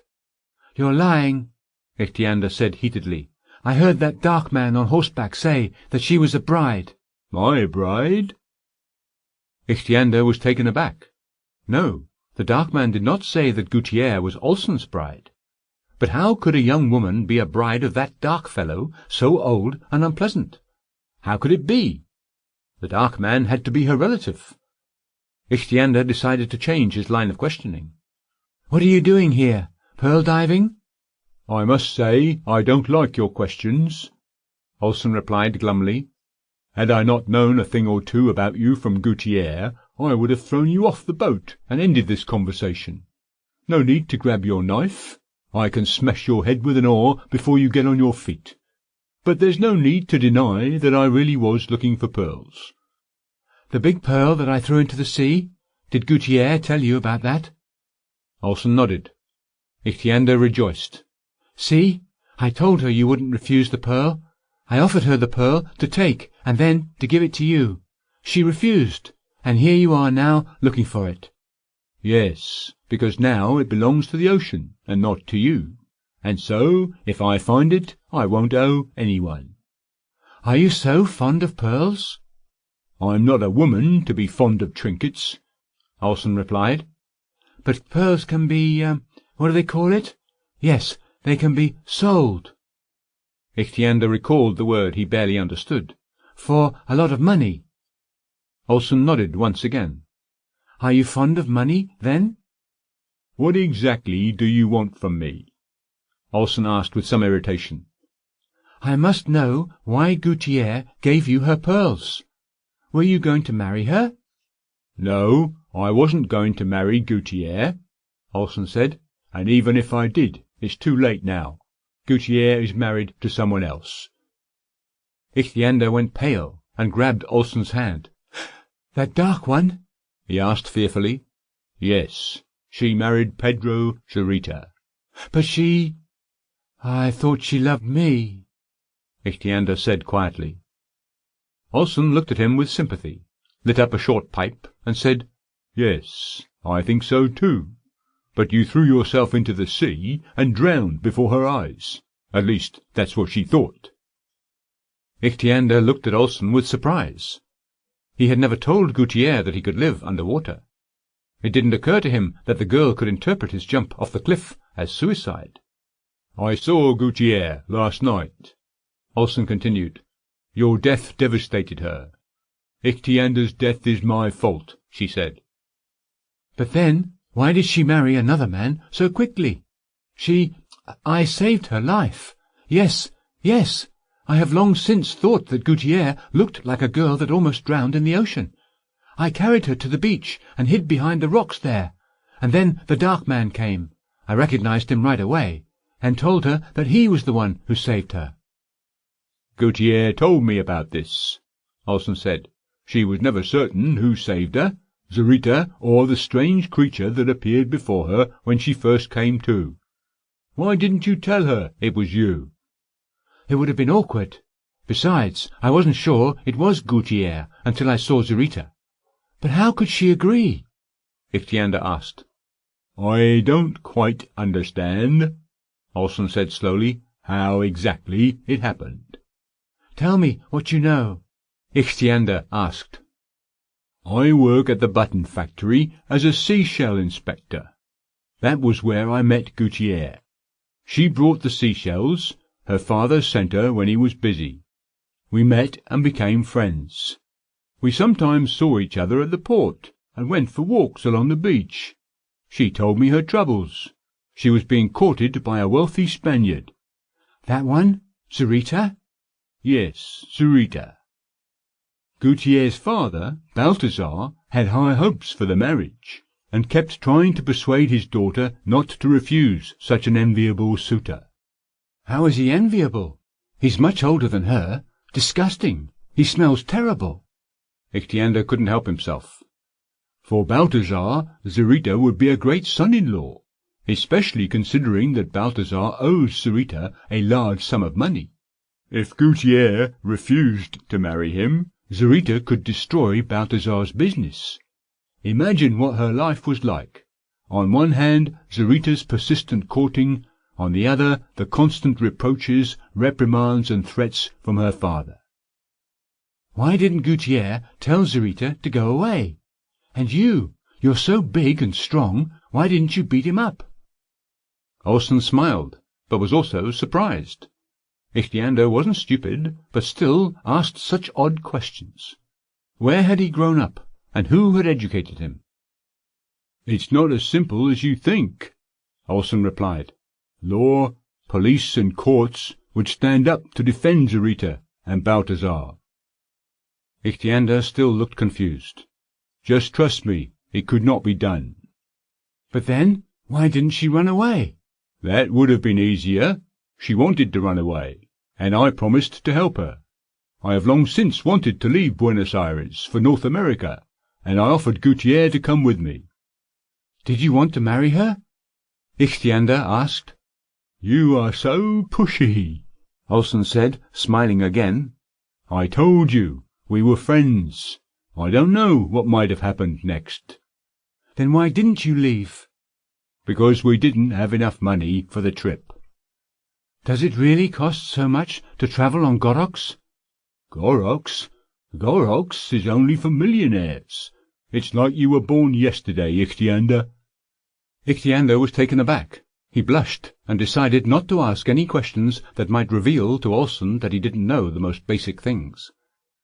We didn't have enough money even for a third-class ship.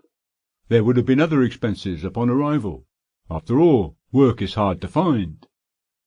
Ichthyander wanted to ask Olsen another question, but restrained himself. And then Guttiere decided to sell her pearl necklace. If only I knew! Ichthyander exclaimed, remembering his underwater treasure. About what? There's nothing. Please, continue, Olsen. We were all ready to go. And what about me? Forgive me. Then she was going to leave me? This all started before you met. And then, as far as I know, she was going to let you know. She may have even offered you to come with us. She also may have written you from the road if she failed to talk to you beforehand. But why with you, and not with me? She consulted with you, and was going away with you.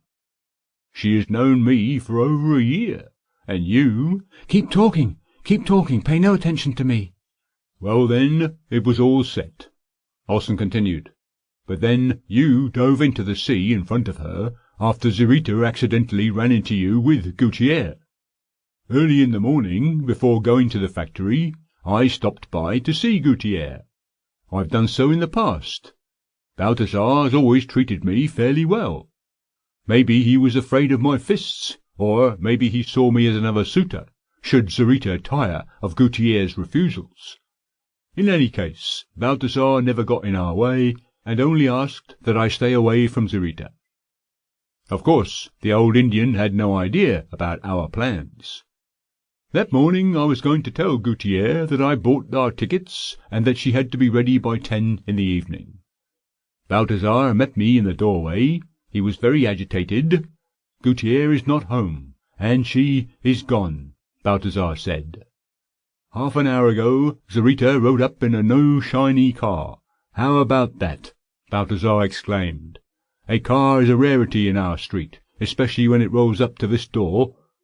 Guttiere and I ran out to see what it was. Zarita was standing there with the car door open and offered Guttiere to take her to the market and back. He knew that Guttiere went to the market around that time. Guttiere looked at the shiny car. You understand what a temptation it was for a young girl. But Guttiere is cunning and suspicious. She politely refused. Have you ever seen a girl this stubborn?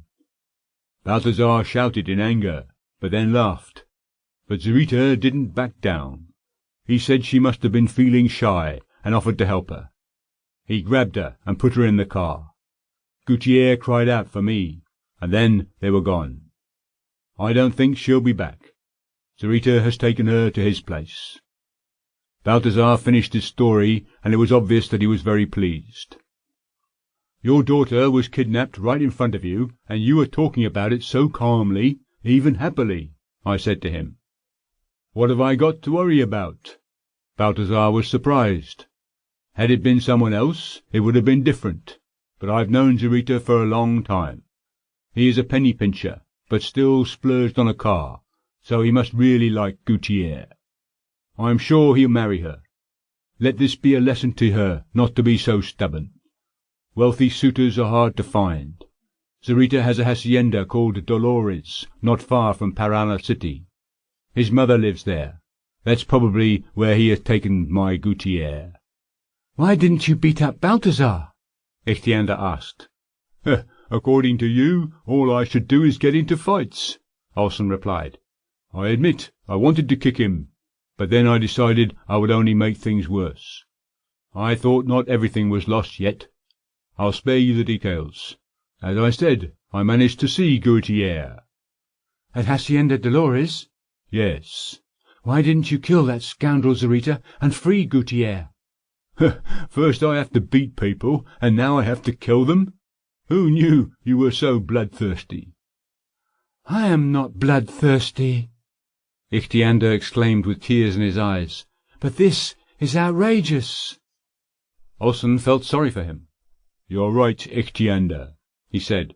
Zarita and Balthazar are unscrupulous people, and they deserve nothing but anger and disdain. They deserve a good beating.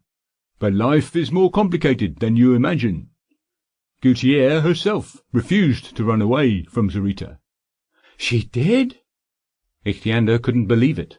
Yes, she did. Why? First of all, she is convinced that you have killed yourself, drowned yourself because of her. Your death is depressing her. She must have loved you very much, poor thing. My life is over, Olsen, she said to me. I don't want anything. I don't care about anything. I could barely understand what was going on when the priest Zarita invited was marrying us. The priest said that nothing happened without the will of God when he put the ring on my finger, and that what God joined no man must pull apart. I will be unhappy with Zarita, but I am afraid of God's wrath, and I shall never leave him. But this is nonsense. What God? Father says that God is a fairy tale for little kids. Ichthyander exclaimed heatedly. Couldn't you convince her? Unfortunately, Guttiere believes this fairy tale. The missionaries managed to turn her into a devout Catholic. I tried, but I could never convince her otherwise. She even threatened to break off our friendship if I brought up God and the Church. And so I had to wait. At the hacienda, I had no time to argue with her. I only managed to exchange a few words with her. Here's something else. Once they were married, Zarita laughed and said, "One thing is done. We've caught the little bird and caged her. All we have to do is catch the fish." He explained to Guttiere, and she told me what he was talking about. Zarita is coming back to Buenos Aires to capture the sea devil, and then he would be able to offer Guttiere millions. Are you the sea devil by any chance? You can be under water without any harm. You scare the pearl divers. Caution kept Ichthyander from telling his secret to Olsen. He couldn't explain it anyway. Ignoring the question, he said, "What does Zarita want with this sea devil?" "Pedro wants to make him get pearls for him. So, if you are the sea devil, be careful." "I appreciate the warning," the young man said. Ichthyander had no idea that his pranks were the talk of the entire coast, and much discussed in newspapers and magazines. "I can't," Ichthyander said suddenly. "I must see her. Talk to her at least one last time. Parana City? Yes, I know where that is. Up the river Parana. How do I get from the city to Hacienda Dolores?" Olsen explained.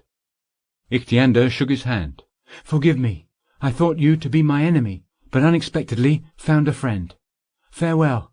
I'm going to look for Guttiere." "Now?" Olsen asked with a smile. "Yes, I haven't a moment to lose," Ichthyander replied. He then jumped into the water and swam toward the shore. Olsen shook his head.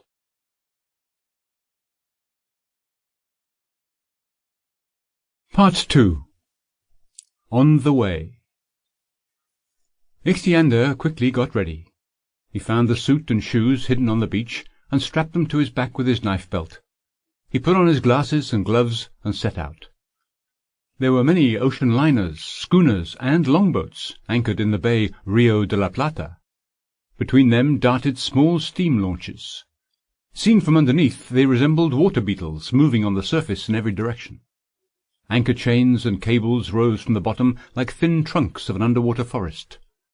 The bay floor was covered with various trash, scrap metal, piles of spilled coal and slag, bits of old hose, pieces of sails, jugs, bricks, broken bottles, cans, and, closer to the shore, dog and cat corpses. A thin layer of oil covered the surface. The sun was still up, but the bay was swathed in greenish-grey twilight. The Parana River brought in sand and silt, darkening the water in the bay. Ichthyander might have gotten lost in this labyrinth of ships, but he used the slight current entering the bay as his compass. "It's amazing how untidy people can be," he thought, looking in revulsion at the bay floor resembling a junkyard. He was swimming across the bay just below the ship's keels. He was having difficulty breathing in the bay's polluted waters, as a normal person would in a stuffy room. In several places he saw human corpses and animal skeletons. One body had a broken skull and a rope wrapped round its neck, with a stone attached to it. Someone's crime had been buried there. Ichthyander hurried to get out of this gloomy place. The further he went into the bay, the more he felt the oncoming current. It was becoming difficult to swim. He had encountered ocean currents, of course, but they were helpful, and he knew them well. He used them as a sailor might use a good wind. But here there was nothing but a cross-current. Ichthyander was an experienced swimmer, but he was irritated by having to move so slowly. Something flew by him and almost hit him. An anchor had been dropped off a ship. "It's not safe here," Ichthyander thought, and looked around. A large ship was catching up to him. Ichthyander went lower, and when the ship passed above him, he grabbed its keel. Shells covered the metal in a rough mess, which made it easier to hold on. Being stretched out under water like this was not very comfortable, but at least he was protected and moved along swiftly, carried by the ship. Having passed the river delta, the ship sailed up the Parana. The river waters carried a tremendous amount of silt. Ichthyander had trouble breathing in it. His arms were numb, but he didn't want to let go of the ship. "It's too bad I couldn't take leading," he thought. But the dolphin could have been killed in the river. Leading couldn't stay under water the entire way, and Ichthyander was afraid to surface because of too much traffic. Ichthyander's arms grew increasingly tired. Besides, he was very hungry, because he hadn't had anything to eat all day. He had to stop. He let go of the ship's keel and dropped to the bottom of the river. The twilight was thickening. Ichthyander looked around the silty river floor, but he didn't find either flat flounder or oysters. Freshwater fish darted around him, but he didn't know their habits, and they appeared more elusive than the sea fish. They were difficult to catch. Only when night fell and the fish went to sleep, Ichthyander managed to catch a large pike. Its meat was coarse and smelled like river slime, but he was hungry, and he ate it with gusto, gobbling up large pieces complete with bones. He had to rest. At least he could have a good night's sleep in the river, without having to worry about sharks and octopus. But he had to make sure that the current didn't carry him downstream while he slept. Ichthyander found several stones at the bottom, gathered them into a pile, and settled down with one arm wrapped around the stones. He didn't sleep very long. Soon he felt another ship approaching. Ichthyander opened his eyes and saw its signal lights. The ship was travelling upstream. The young man quickly rose and prepared to grab the keel, but it turned out to be a motorboat with a completely smooth bottom. While attempting in vain to hold on to something, Ichthyander almost ended up under its propeller. Several ships travelled downstream. Finally, Ichthyander managed to attach himself to a passenger ship going upstream. Ichthyander eventually made it to Parana City. The first part of his trip was over. The part that remained was more difficult because he had to travel on land. Early in the morning, Ichthyander swam from the noisy city port into a deserted area, carefully looked around, and came on shore. He took off his glasses and gloves and buried them in the sand. He dried his suit in the sun and got dressed. His clothes being so rumpled, he looked like a vagrant, but he gave it no thought. Ichthyander set off along the right bank, as Olsen told him, asking the fishermen he met along the way how to get to Pedro Zurita's hacienda, Dolores. The fishermen looked at him suspiciously and shook their heads. Hours passed, the heat increased, but his search was still in vain. Ichthyander was completely ignorant of finding his way around on land. The heat was wearing him out. He was dizzy and having trouble focusing. In order to cool off, Ichthyander had to stop several times to undress and dive into the river. Finally, around 4 in the afternoon, he was fortunate to run into an old peasant, possibly a farmhand. Having listened to Ichthyander, the old man nodded and said, "Follow this road across the fields.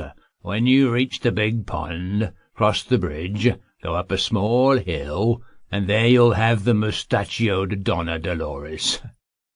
"Why mustachioed? I thought Dolores was a hacienda." "It is, but the old mistress of the hacienda is also named Dolores.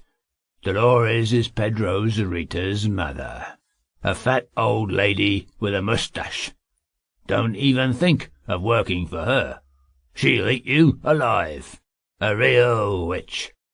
They say Zarita brought home a young wife. Ha! She won't last very long with a mother-in-law like that," the talkative peasant said. "He's talking about Guttiere," Ichthyander thought. "Is it far?" he asked. "You'll get there by evening," the old man said, glancing at the sun. Having thanked him, Ichthyander swiftly walked along the road, passing by wheat and cornfields. Rigorous walking was making him tired. The road stretched out endlessly like a white ribbon. The fields were replaced by grazing areas, with tall, thick grass and flocks of sheep. Ichthyander was exhausted. The stabbing pain in his sides grew stronger. He was thirsty. There wasn't a drop of water anywhere nearby. "I hope I get to the pond soon," Ichthyander thought. His eyes and cheeks looked sunken in. He was breathing heavily. He was also hungry. But what could he eat here? Far in the distance a flock of sheep grazed under the watchful eye of a shepherd and several dogs. Peach and orange tree branches covered with ripe fruit hung over a stone fence. But this was different from the ocean. Everything was someone else's. Everything was split up, fenced and protected. Only the birds didn't belong to anyone, as they flew around and screeched. But he couldn't catch them. Besides, was it allowed to catch them? What if they too were someone's property after all? It was easy to die of hunger and thirst here, surrounded by pools, gardens, and flocks. A fat man in a white jacket with shiny buttons, a white cap, and a gun holster on his belt was walking toward Ichthyander, hands behind his back. "Please tell me, how far is Hacienda Dolores?" Ichthyander asked. The fat man looked him over suspiciously. "What do you need? Where are you from?" "Buenos Aires." The man in white grew even more suspicious. "There's someone there I need to see," Ichthyander added. "Show me your hands," the fat man said. This request surprised Ichthyander, but he held out his hands, not anticipating anything bad.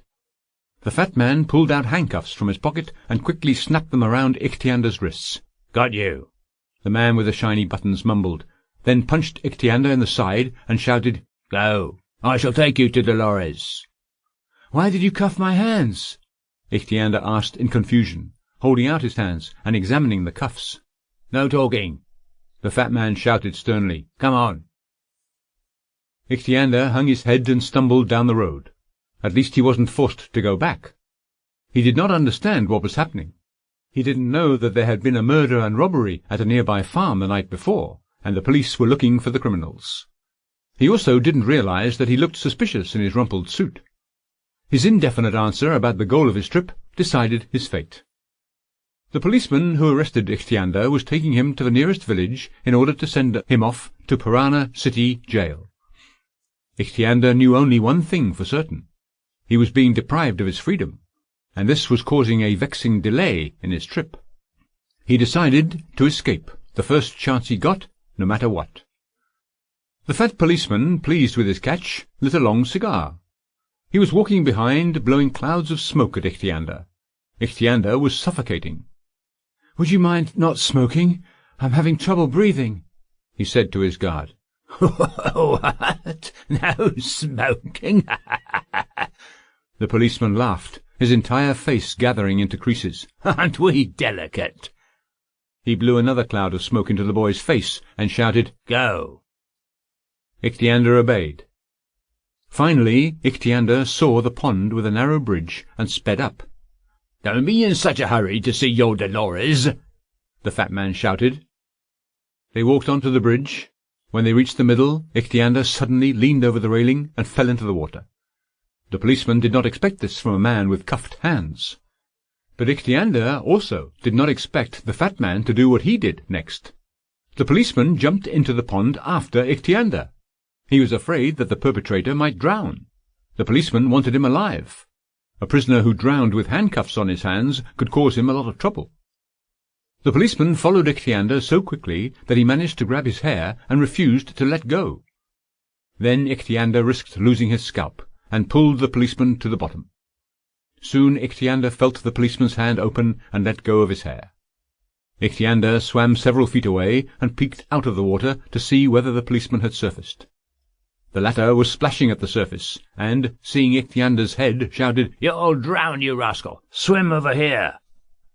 "It's an idea," Ichthyander thought, and shouted, "Help! I'm drowning!" and descended to the bottom. He watched from underwater as the policeman looked for him, diving here and there. Finally, apparently having despaired in success, the policeman returned to the shore. "He's leaving," Ichthyander thought. But the policeman did not leave. He decided to remain with the corpse until investigative representatives arrived. The fact that his prisoner was at the bottom of the pond changed nothing. Just then a peasant was riding across the bridge on a mule, loaded with sacks. The policeman ordered the peasant to leave the sacks and take a note to the nearest police station. Things were getting worse for Ichthyander. Besides, the pond was infested with leeches. They kept attaching themselves to him, and he barely managed to pull them all off. But he had to do this carefully, to keep from moving the water too much and attracting the policeman's attention. The peasant returned in half an hour, pointed at the road, loaded his sacks back onto the mule, and left in a hurry. In 5 minutes 3 policemen arrived. 2 of them were carrying a light boat, and the third one a boat hook and an oar. They lowered the boat into the water and started looking for the drowned man. Ichthyander was not afraid of the search. It was almost a game. He kept moving from one place to another. The policeman thoroughly examined the bottom of the pond with the boat-hook, but did not find a corpse. The policeman who arrested Ichthyander spread his hands in confusion. Ichthyander found it funny. But soon things changed for the worse. The policemen raised clouds of silt with their boat-hook. The water grew dark. Now Ichthyander couldn't see anything beyond his reach, and this was dangerous. More importantly, he was having trouble breathing. He couldn't stand it any longer. He groaned, and several bubbles floated from his mouth. What to do? He had to get out of the pond. He had no other choice. He had to get out, no matter the consequences. Of course they would catch him, possibly beat him, and put him in jail. But he didn't care. Ichthyander stumbled toward the shallow water and raised his head above the surface. "Ah!" the policeman screamed, jumping off the boat to reach the shore quickly. "Jesus and Holy Virgin, oh!" Another one shrieked, falling to the bottom of the boat. The 2 policemen on the shore whispered prayers. They grew pale, started shaking with terror, and tried to hide behind each other. Ichthyander had not expected this, and did not understand the reason for their fright right away. He then remembered that the Spanish were very religious and superstitious. Apparently the policemen imagined they were seeing a dead man. Ichthyander decided to frighten them even more. He bared his teeth, rolled his eyes, and howled in a terrible voice as he slowly headed for the shore. He reached the road and staggered away, purposely moving in an odd, slow gait.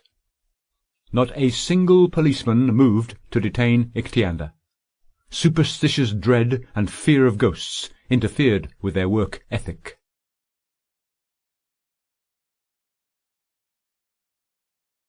It's the Sea Devil. Pedro Zarita's mother, Dolores, was a stocky, well-fed old woman with a hooked nose and a prominent chin. A thick moustache made her face strange and unappealing. This ornament, rare for a woman, secured her the nickname Mustachioed Dolores. When her son showed up with a young wife, the old woman looked Guttiere over unceremoniously. First and foremost, Dolores looked for drawbacks. Guttiere's beauty was striking, even though the old woman showed no sign of being impressed by it. But such was Mustachioed Dolores. Having thought about it in her kitchen, she decided that Guttiere's beauty was the very drawback she'd been looking for.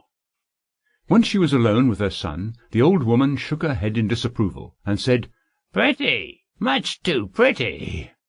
And she added with a sigh, "You'll have nothing but trouble with this beauty. Yes, you would have been better off with a Spanish girl." Having pondered some more, she continued, "And she's proud, and her hands are too soft, too delicate. She'll be no good around the house." "We'll break her in," Pedro replied, and became absorbed in accounting books. Dolores yawned and left to the garden to get some fresh air and keep out of her son's way. She liked to dream in the moonlight. Mimosas filled the garden with their pleasant fragrance. White lilies shone in the moonlight. The laurel and rubber plant leaves barely moved. Dolores settled on a bench surrounded by myrtles and succumbed to her dreams. To buy the adjacent plot of land, breed merino sheep, and build a bunch of new barns. "Oh, damn you!" the old woman shouted angrily, slapping her own cheek. "These mosquitoes give you not a moment's peace." Clouds gradually covered the sky, and the garden grew dark. A pale blue band became more pronounced on the horizon, the glow from the city lights. Suddenly Dolores saw a human head appear above the low stone fence.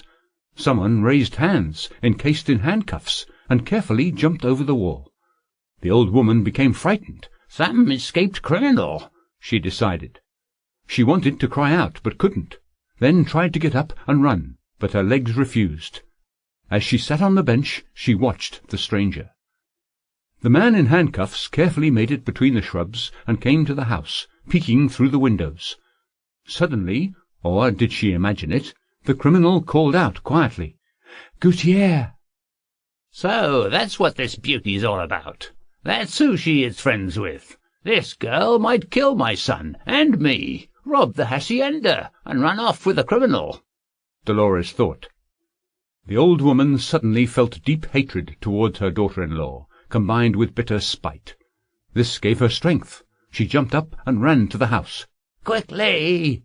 Dolores whispered to her son. "There is an escaped convict in the garden. He was calling Guttiere." Pedro ran out so quickly as if the house was on fire, grabbed a shovel left by the garden path, and ran around the house. There by the wall stood a stranger, in a dirty, wrinkled suit, with handcuffed hands, looking into the window. "Damn!" Zurita mumbled, and dropped the shovel onto the man's head. The latter fell to the ground without a single sound. "Done," Zurita said quietly. "Done," Dolores said, in a tone suggesting that her son had crushed a poisonous scorpion. Zurita gave his mother a questioning look. "What do we do with him?" "Into the pond," the old woman pointed. "It's deep. He'll float up." "We'll tie a stone to his feet. One moment." Dolores ran back and started looking for a sack they could use to wrap around the body. But she dispatched all of the grain sacks to the mill just that morning. She found a pillowcase and a long rope. "There are no sacks," she said to her son. "Here, put the stones into the pillowcase and tie it with a rope to the handcuffs." Zurita nodded, hoisted the body onto his shoulders, and dragged it to a small pond at the other end of the garden. "Don't get any blood on yourself," Dolores whispered, hobbling after her son with the pillowcase and the rope. "You'll wash it off," Pedro replied, nevertheless moving the man's head so that the blood dripped onto the ground.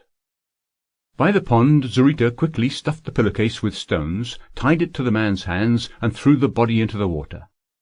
"I must change." Pedro glanced at the sky. "Looks like rain. By morning it'll wash off the traces of blood on the ground." "What about the pond? Won't the water turn pink from blood?" Mustachioed Dolores asked. "No, there are drains in and out of the pond. Oh, damn you!" Zurita said hoarsely as he walked to the house and shook his fist at one of the windows. "So much for beauty," the old woman whined, following her son. Guttiere was given her own room in the loft. She couldn't sleep that night. It was stuffy, and mosquitoes were rampant. Her thoughts were depressing. She could not forget Ichthyander or his death. She did not love her husband, and felt nothing but revulsion to her mother-in-law. Yet Guttiere had to coexist with this mustachioed old woman. That night Guttiere thought she heard Ichthyander's voice. He called her name. There was a noise and quiet voices in the garden. Guttiere decided she was not going to fall asleep after all. She walked out into the garden. The sun was not up yet. The garden was surrounded by early morning twilight. The clouds were gone. Plentiful dew glittered in the grass and trees. In a light robe and barefoot, Guttiere walked across the grass. Suddenly she stopped and started carefully examining the ground. The sand covering the path by her window was stained with blood. A bloodied shovel lay nearby. A crime took place here last night. Otherwise, where would the blood have come from? Guttiere followed the blood traces, and they led her to the pond. Is this where the evidence of the crime was hidden? She thought, peering fearfully into the green water surface. Ichthyander's face was looking up at her from under water. The skin on his temple was cut. His face was filled with suffering, but also with joy. Guttiere could not take her eyes off the face of the drowned Ichthyander. Was she going mad? Ichthyander's face rose from the water. It appeared above the surface and rippled the water. Ichthyander held his chained hands to Guttiere, abandoning all formality as he addressed her. "Guttiere, my darling, finally, Guttiere, I—" But he didn't finish. Guttiere grabbed her head and screamed, "Begone! Go away, miserable ghost! I know that you're dead. Why must you haunt me?" "No, no, Guttiere, I'm not dead," the ghost replied quickly. "I didn't drown. Forgive me, I didn't tell you. I don't know why. Don't leave. Listen to me. I'm alive. Here, you can touch my hands." He held out his chained hands to her. Guttiere was still just looking at him. "Don't be afraid. I am alive. I can live under water.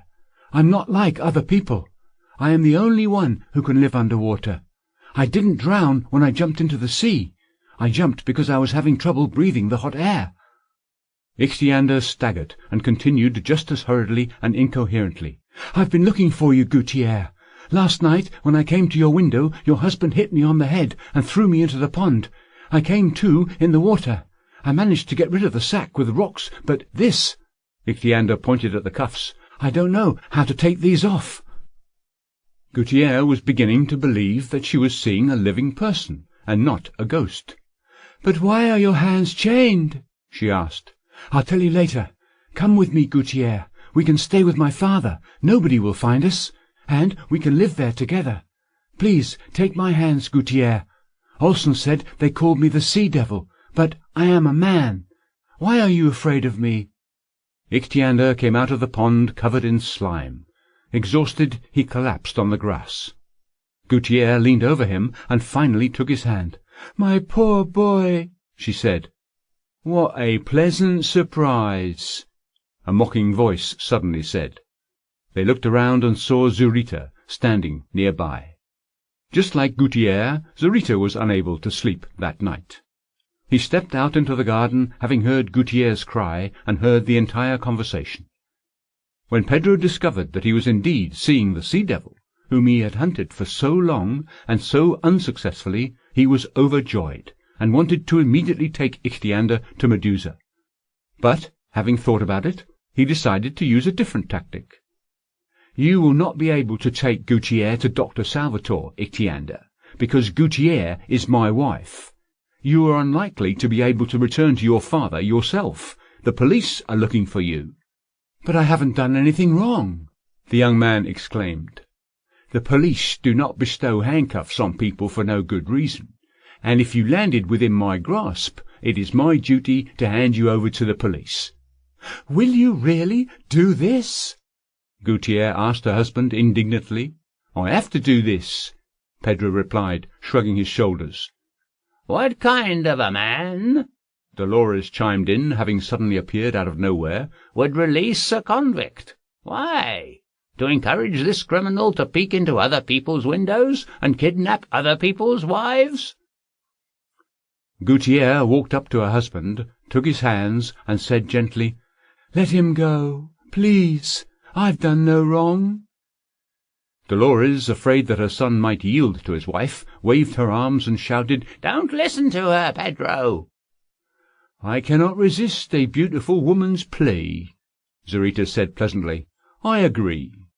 "You've only just gotten married, and you're already under her boot," the old woman grumbled. "Wait, mother. We shall cut your handcuffs, young man, change you into a decent suit, and deliver you to Medusa. In Rio de la Plata you can jump off the ship and go wherever you want. But I will release you on one condition. You must forget Guttiere. And you, Guttiere, are coming with me. It's safer that way." "You are a better man than I thought," Guttiere said sincerely. Zurita curled his moustache, very pleased with himself, and bowed to his wife. Dolores knew her son well. She quickly guessed that he was planning some sort of trickery. But in order to support his game, she continued grumbling irately. "Bewitched! You'll spend the rest of your life under her thumb."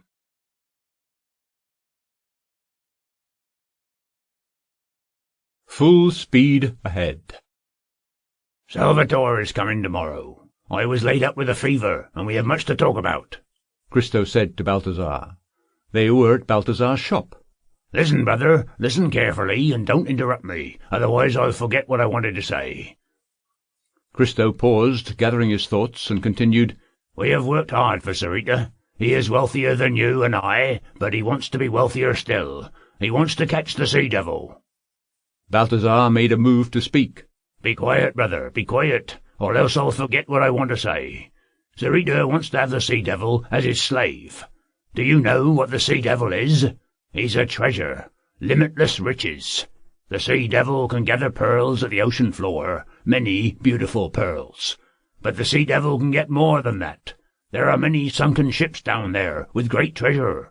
He can get it for us, I say, not for Sarita. Do you know, brother, that Ichthyander loves Guttiere?" Balthazar once again wanted to say something, but Christo didn't let him. "Be quiet and listen. I can't talk when I'm interrupted. Yes, Ichthyander loves Guttiere. He couldn't hide it from me. When I found out about it, I thought it was very well. Let Ichthyander fall even more in love with Guttiere. He would be a better husband and son-in-law than Sarita. Guttiere loves Ichthyander, too. I've watched them without interfering. Let them see each other." Balthazar sighed, but did not interrupt. "This is not all, brother. Listen, I want to remind you what happened many years ago. About 20 years ago, I accompanied your wife when she was coming home from her family. Remember, she went into the mountains to her mother's funeral. Along the way, your wife died in childbirth. The baby died too. I didn't tell you everything. I didn't want to upset you. I'll tell you now. Your wife died, but the baby was alive, although very weak. It happened in an Indian village. An old lady told me that a great wizard, god Salvatore, lived nearby." Balthazar looked up. "And she advised me to take the baby to Salvatore and save him. I followed her advice and took the baby to Salvatore. 'Save him,' I said. Salvatore took the baby boy, shook his head, and said it would be hard, and took him away. I waited until evening. In the evening a negro came out and said the baby died, and I left. So," Christo continued, "Salvatore sent his servant to tell me that the baby died. The little boy, your son, had a birthmark. I remember it very well." After a pause, Christo continued, "Recently, Ichthyander was wounded. As I bound his wound, I pulled away the collar of his scale suit and saw a birthmark exactly like your son's." Balthazar looked at Christo with wide eyes, and asked anxiously, "Do you think Ichthyander is my son?" "Be quiet, brother, be quiet and listen. Yes, that is what I think. I think Salvatore lied.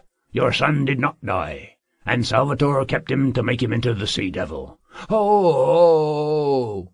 Balthazar screamed, beside himself. "How dare he? I'll kill Salvatore with my own hands." "Be quiet. Salvatore is stronger than you are. Besides, I could be mistaken. It's been 20 years. Anyone can have a birthmark on his neck. Ichthyander might be your son, or maybe not. We have to be careful. Go to Salvatore and tell him that Ichthyander is your son. I shall be your witness. You'll demand to have your son returned to you. If he doesn't, you can threaten to take him to court for crippling children. He won't like that. If that doesn't work, go to court. And even if we can't prove it in court that Ichthyander is your son, then he can marry Guttiere. After all, she is your adopted daughter. You missed your wife and son so much, so I found you that little orphan, Guttiere." Balthazar jumped up. He was pacing around the shop, brushing against the crabs and seashells. My son, this is terrible." "Why is it terrible?" Christo wondered. "I didn't interrupt and listened to you carefully. Now you must listen to me. While you had a fever, Guttiere married Pedro Sarita." Christo was struck by the news. "And Ichthyander, my poor son." Balthazar hung his head. Ichthyander was captured by Zarita." "Impossible!" Christo objected. Yes, Ichthyander is aboard Medusa. This morning Zarita came to see me. He laughed at me, mocked me, and cursed at me. He said we were deceiving him. Just think, he caught Ichthyander on his own, without us. Now he won't pay us anything. But I wouldn't take his money anyway. How could I sell my own son?" Balthazar was desperate. Christo looked at his brother disapprovingly. It was time for decisive actions. But Balthazar was more likely to hurt matters than help. Christo himself didn't really believe in the connection between Ichthyander and Balthazar. It was true that Christo saw a birthmark on the newborn baby, but was it really proof? Having noticed the birthmark on Ichthyander's neck, Christo decided to take advantage of the resemblance and make some profit of it. But how could he know that his story would have such an effect on Balthazar? However, Balthazar's news scared Christo. "This isn't the time for tears. We must act. Salvatore is coming tomorrow morning. Be brave. Wait for me at the pier at sunrise. We must save Ichthyander. But don't tell Salvatore that you are Ichthyander's father. Where did Zarita go?" "He didn't say, but I think north. Zarita has been planning to go to the Panama coast for a long time." Christo nodded. "Remember then, tomorrow morning, before dawn, you must be on the shore. Stay there and don't leave, even if you have to wait until evening." Christo went back. He spent all night thinking about the upcoming meeting with Salvatore. He had to somehow defend himself. Salvatore arrived at sunrise. Christo greeted the doctor with the expression of sadness and devotion on his face. "We have trouble. I warned Ichthyander many times not to swim in the bay." "What happened?"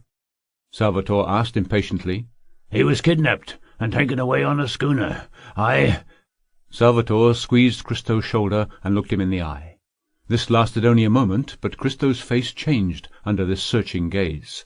Salvatore frowned, mumbled something, let go of Christo's shoulder, and said, "You will give me the details later."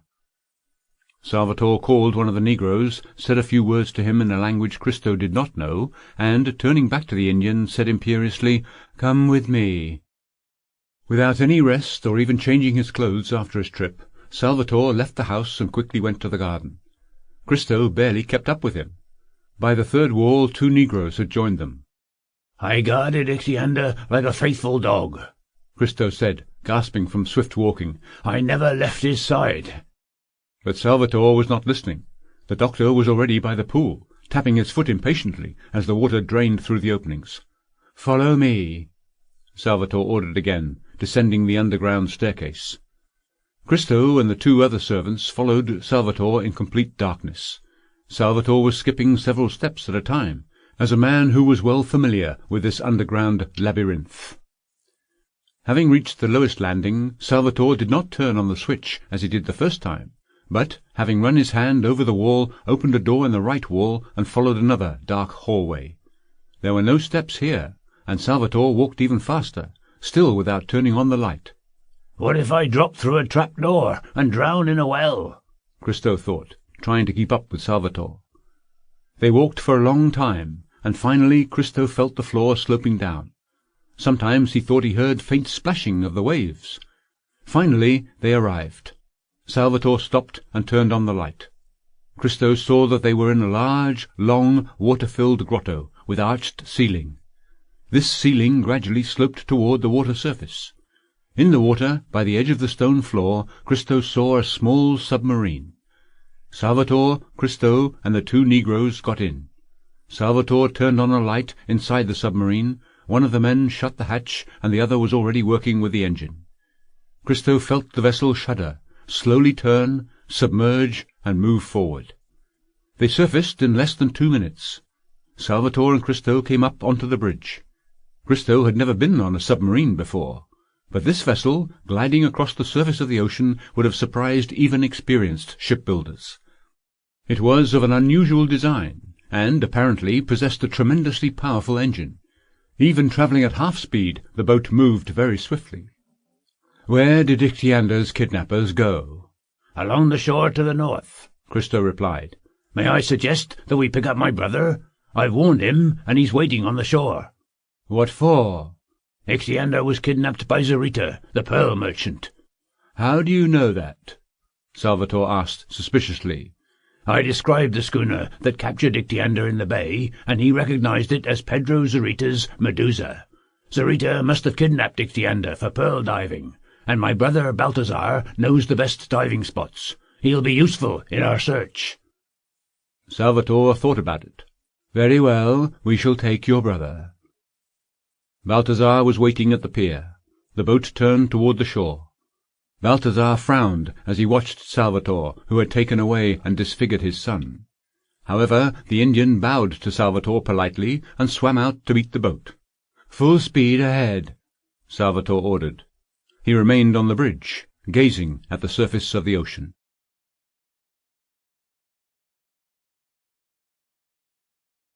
The unusual captive.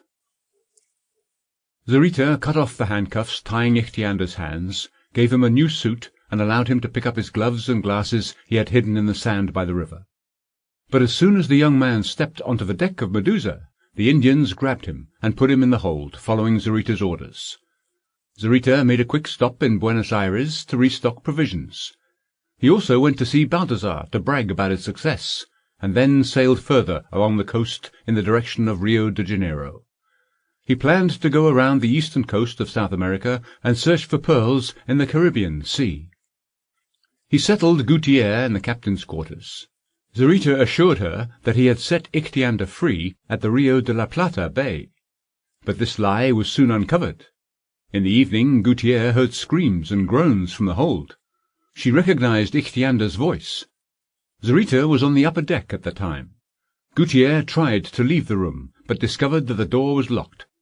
Guttiere started pounding on the door with her fists, but no one responded. Zarita, hearing Ichtyander's shouts, cursed, came down from the bridge and descended into the hold with one of his Indian sailors. The hold was extremely stuffy and dark. "Why are you shouting?" Zarita asked rudely. I am suffocating," he heard Ichtyander's voice. "I can't live without water. It's so stuffy here. Let me out into the sea. I won't last the night." Zarita slammed the trapdoor and returned to the deck. "I hope he doesn't really suffocate," he thought with concern. Ichtyander's death was not at all profitable to him. Following Zarita's orders, the sailors brought a large barrel into the hold, and filled it with water. "Here's a bath for you," Zarita said to Ichtyander. "Use it, and tomorrow I'll let you go into the sea." Ichtyander quickly dove into the barrel. The sailors watched him in confusion. They didn't know yet that the captive held on Medusa was the sea devil himself. "Get back on deck," Zarita shouted. It was impossible to swim in the barrel or even stand up. Ichtyander had to crouch in order to be submerged in the water. The barrel was once filled with pickled meat. The water became quickly infused with the smell, and Ichtyander felt marginally better than he was in the stuffy hold. At the same time, a fresh southeasterly wind was blowing above the sea, taking the schooner further to the north. Zarita spent a long time at the bridge, and returned to his room only in the morning. He assumed that his wife was asleep, but she was sitting on a chair by a narrow table, resting her head on her arms. When he entered, Guttiere rose, and in the weak light of the flickering lamp hanging from the ceiling, Zarita saw her pale, frowning face. "You lied to me," she said dully. Zarita didn't feel too well under his wife's angry gaze, and to cover up his unwilling embarrassment, he assumed a carefree air, curled up his moustache, and replied playfully, "Ichtyander opted to remain on Medusa to be near you." "You're lying. You are a revolting, despicable man. I hate you."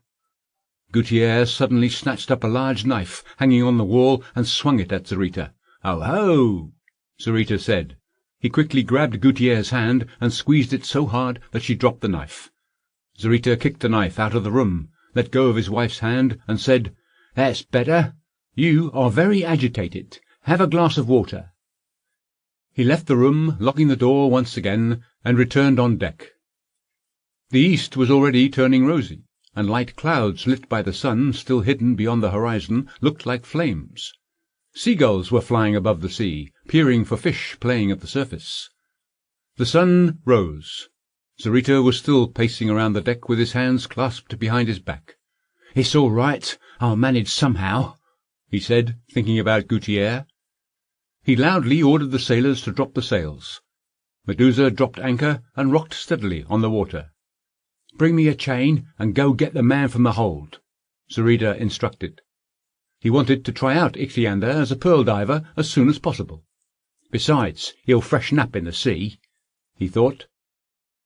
Escorted by 2 Indians, Ichthyander appeared on deck. He looked tired. Ichthyander looked around. He was standing by the mizzen. He was only a few paces away from the railing. Suddenly Ichthyander dashed forward, ran up to the railing, and was about to jump. But at that moment Zarita's heavy fist landed on his head. The boy fell onto the deck, unconscious. "No need to rush," Zarita said sanctimoniously. There was a clanging of metal as a sailor handed Zarita a long, thin chain ending with a metal ring. Zarita put the ring around the unconscious man's waist, locked it, and said to the sailors, "Pour some water on his head." Soon the young man came to and looked in confusion at the chain he was now wearing. "You can't just run away from me," Zarita explained. "I will let you down into the sea. You will look for pearl oysters for me. The more pearls you find, the more you can stay in the water. And if you refuse to do this for me, I shall lock you up in the hold and you'll be stuck in the barrel. Do you understand? Do you agree?" Ichthyander nodded. He was ready to get all the treasures of the world for Zarita, only so as to be able to dive into the clear sea water. Zarita, Ichthyander, and the sailors walked up to the railing. Guttiere's room was on the other side. Zarita did not want her to see Ichthyander chained up. Ichthyander was lowered into the sea. If only he could rip it apart. But the chain was very strong. Ichthyander surrendered to his fate. He started collecting pearl oyster shells and putting them into a large sack hanging from his belt. The metal band was squeezing his sides and making breathing difficult. Still, Ichthyander felt almost happy after the stuffy hold and the stinking barrel. The sailors watched the incredible sight in astonishment. Minutes passed, and the man they lowered to the ocean floor showed no signs of needing to return. At first, air bubbles rose to the surface, but then they stopped. "May the sharks eat me, if there's a bit of air left in his lungs. He must feel like a fish in the water," an old diver said, peering into the water. They could clearly see the young man crawling around on the sand.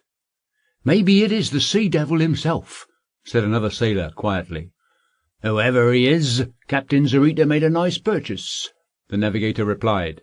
"One such diver is worth a dozen." It was almost noon, and the sun was high in the sky, when Ichthyander tugged on the chain to be raised. His bag was full with shells. He needed to empty it in order to continue his search. The sailors swiftly lifted the unusual diver to the deck. Everyone wanted to know what his catch was like. Normally, the pearl oysters were left alone for a few days to allow the mollusks to rot and make it easier to extract the pearls. But the impatience of the sailors, and Zarita himself, was far too great. They started opening the shells with knives. When the sailors finished working, everyone started talking at once. Everyone on deck was excited. Perhaps Ichthyander had merely found a good spot. However, what he delivered after a single dive surpassed all expectations. Among the shells he brought up there were 24 very large pearls, flawless in shape and of the most delicate colours. The very first catch secured Zarita an entire fortune. Just one of these large pearls was enough to buy a new, beautiful schooner. Zarita was well on his way to riches. His dreams were coming true. Zarita noticed the greedy looks from the sailors. He didn't like it. He quickly poured the pearls into his straw hat and said, "It's time for lunch. You are a good diver, Ichthyander. I have a spare room. You'll stay there. It won't be so stuffy. And I'll order a large cistern for you. Maybe you won't even need it, now that you can swim in the sea every day. I know you don't like the chain, but what choice do I have? Otherwise you'll dive down to your crabs and won't come back." Ichthyander did not want to talk to Zarita, but now that he was a prisoner of this greedy man, he may as well consider better living conditions. "A cistern would be better than the stinking barrel," he said to Zarita, "but in order for me to breathe, you'll have to change the water in it." "How often?" "Every half-hour," Ichthyander replied. "It would be even better if the water was circulated continuously." "Hey, I see you starting to take on airs. I praised you once, and you're already getting picky." "I'm not picky." The young man was offended. Please understand, if you put a large fish into a bucket, it will soon fall asleep. Fish breathe oxygen in the water, and I am just a really big fish," Ichthyander added with a smile. "I don't know about oxygen, but I know very well that fish die when you don't change their water. You're right. But if I assign people to constantly pump water into your system, it will be too expensive, more expensive than your pearls. You'll drive me bankrupt." Ichthyander didn't know the price of pearls, or that Zarita paid his divers and sailors pennies. The young man believed him, and exclaimed, "If I am unprofitable to keep, then let me go." And Ichthyander glanced at the ocean. "Aren't you sneaky?" Zarita laughed out loud. "Please, I'll bring you pearls of my own free will. I have gathered a pile this high a long time ago." Ichthyander demonstrated how high with his hand at knee level. "All even, smooth, each the size of a bean. I'll give you all of them. Just let me go." Zarita's breath caught. "You are lying," Zarita said, trying to sound calm. "I have never lied to anyone." Ichthyander became angry. "Where is your stash?" Zarita asked, no longer concealing his excitement. "In an underground cave. No one but Leading knows where it is." "Leading? Who's that?" "My dolphin." "Indeed." "This is insane," Zarita thought. "If this is true, and I don't think he's lying, this surpasses anything I could have dreamed of. I will be wealthy beyond belief. The Rothschilds and Rockefellers will be paupers compared to me. I think the boy is trustworthy. Should I trust his word and let him go?" But Zarita was a practical man. He was unaccustomed to taking anyone's word. He started thinking of better ways to lay his hands on Ichthyander's treasure. "If only Guttiere asked Ichthyander, he wouldn't refuse to bring it to me." "I might let you go," Zarita said, "but you'll have to stay with me for a while. Yes, I have my own reasons. I think you won't regret this delay. In the meantime, you are my guest, albeit a reluctant one, and I want to make you comfortable. Perhaps, instead of a cistern, which would be too expensive, we could place you in a large metal cage. It would protect you from the sharks, and you can stay in the water." "Yes, but I need to breathe regular air as well." "Very well. We'll raise you to the deck from time to time. This would be cheaper than pumping water into the cistern. In other words, we'll set everything up to your satisfaction." Zarita was in a great mood. He even ordered a glass of vodka to be given to each sailor at lunch, which was unprecedented. Ichthyander was once again taken to the hold, as the cage wasn't ready yet.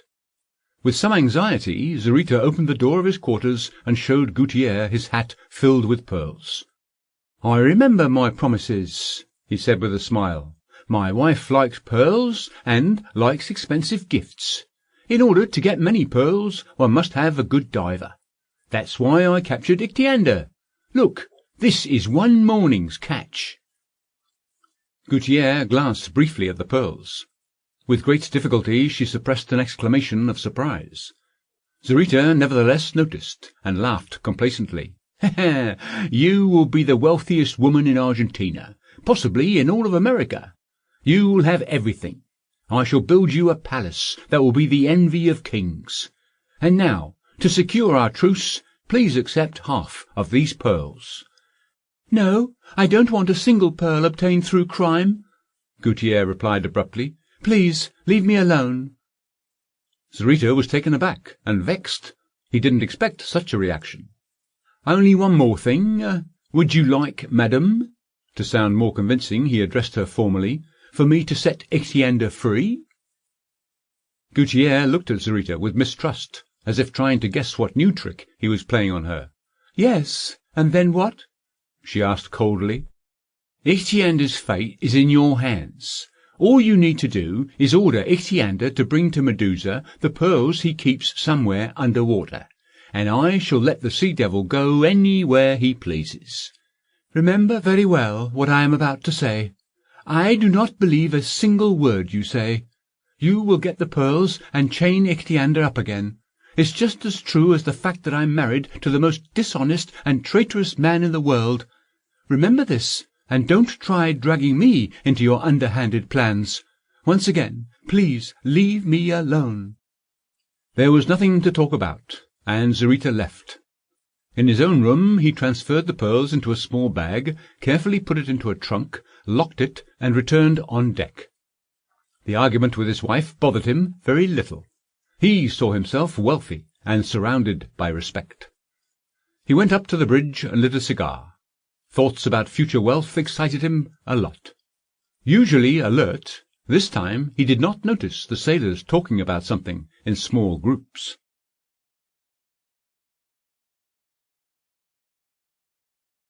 The Abandoned Medusa. Zarita was standing by the railing across from the foremast. At a sign from the navigator, several sailors attacked Pedro at once.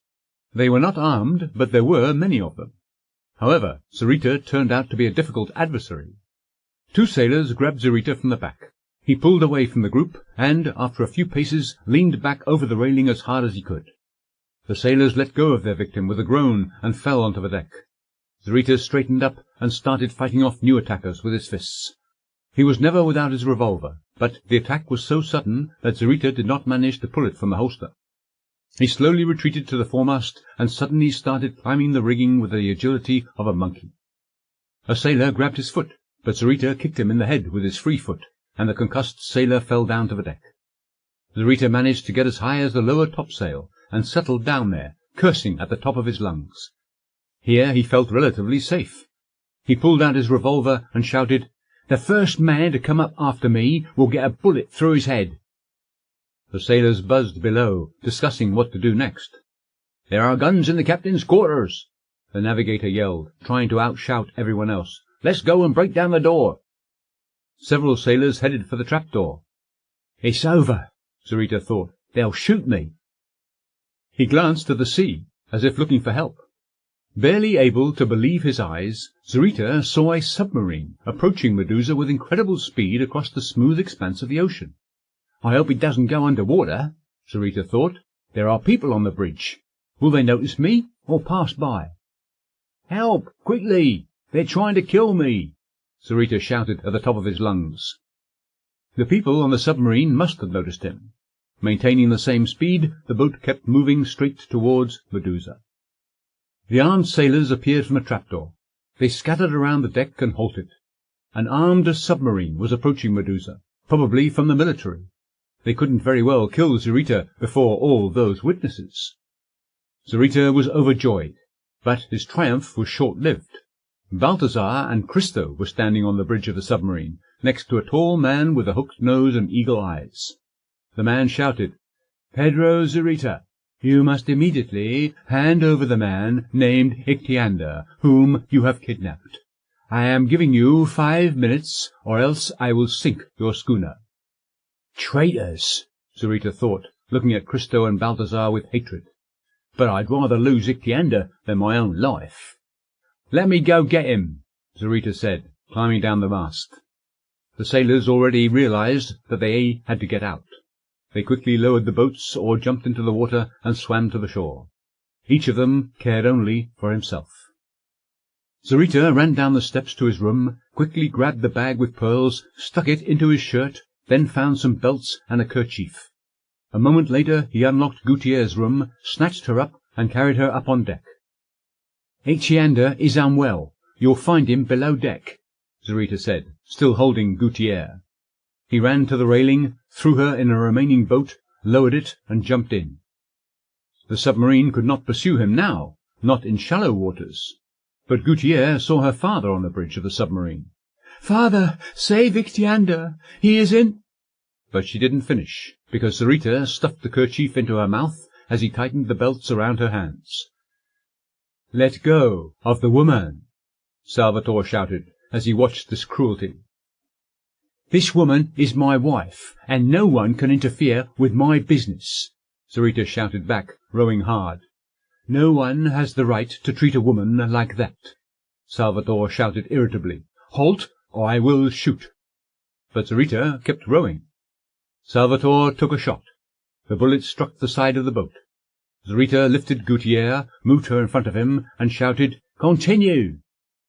Guttiere thrashed in his arms. "What an exceptional scoundrel!" Salvatore said, and lowered his gun.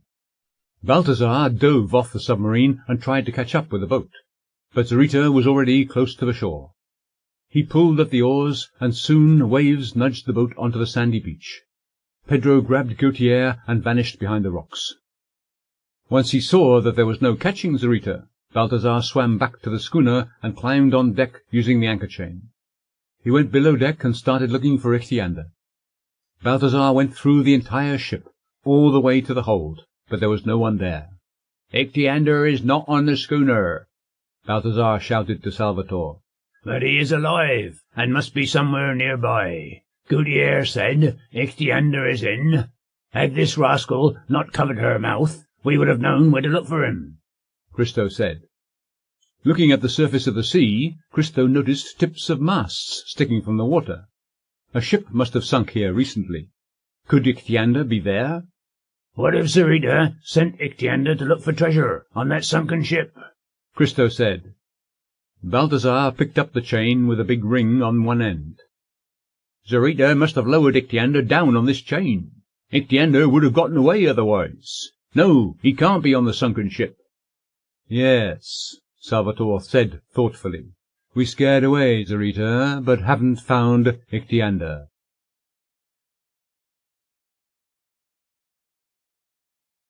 The shipwreck. Zarita's pursuers did not know about the events that had taken place on Medusa that morning.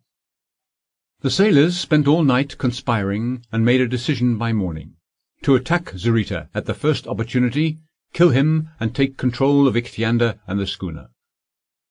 Early in the morning, Zarita came out to the bridge.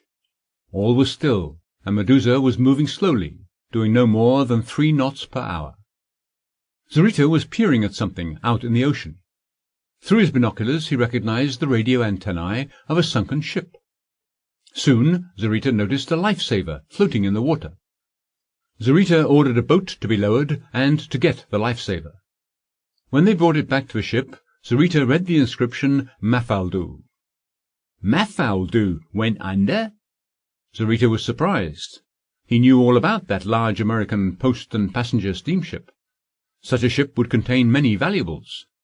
"Could Ichthyander get these things off the ship? Is the chain long enough? Unlikely. But if I send Ichthyander without the chain, he won't come back." Zarita thought about it. His greed wrestled with his fear of losing Ichthyander. Medusa slowly approached the masts poking out of the water. The sailors crowded on one side. The wind faded entirely. Medusa halted. "I served on Mafaldu once," one of the sailors said. "A nice big ship, an entire floating city, and the passengers were all rich Americans. Mafaldu went under, but apparently had no chance to send a radiogram about its emergency." Zarita pondered. "Perhaps their radio was damaged. Otherwise, every launch, speedboat, and yacht would have rushed to it, carrying government representatives, journalists, photographers, cameramen, and scuba divers. I can't delay. I'll have to risk letting Ichthyander go without a chain. There's no other way. But how can I force him to come back? And if I do have to take this risk, wouldn't it be better to send Ichthyander for his pearl stash? But is the stash really that valuable? Or is Ichthyander exaggerating? Of course, he could try to get both the pearls and the treasure buried on Mafaldu. The pearls weren't going anywhere.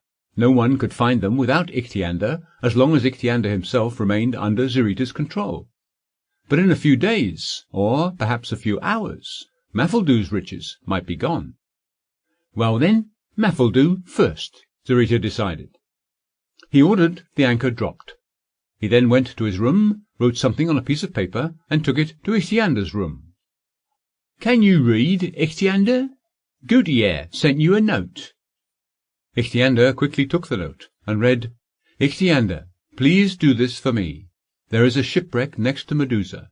Go there and bring back everything valuable you can find. Zarita will let you go without a chain, but you must return to Medusa. Do this for me, Ichthyander, and soon you shall be free. Guttiere."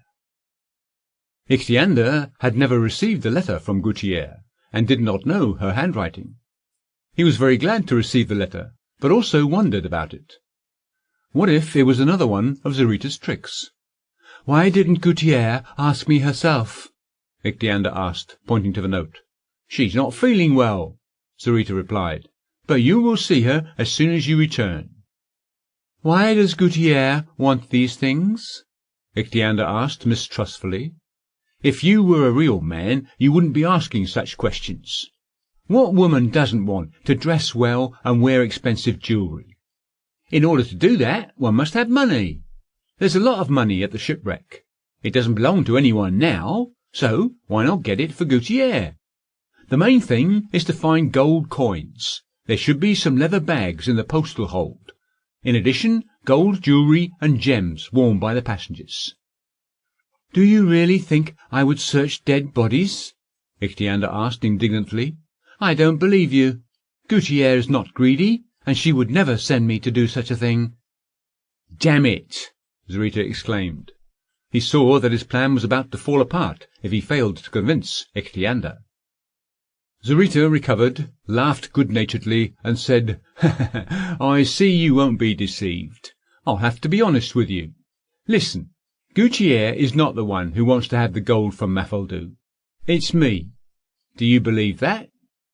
Ichthyander smiled despite himself. "Absolutely." "Excellent. You're beginning to trust me, which means we can make a deal.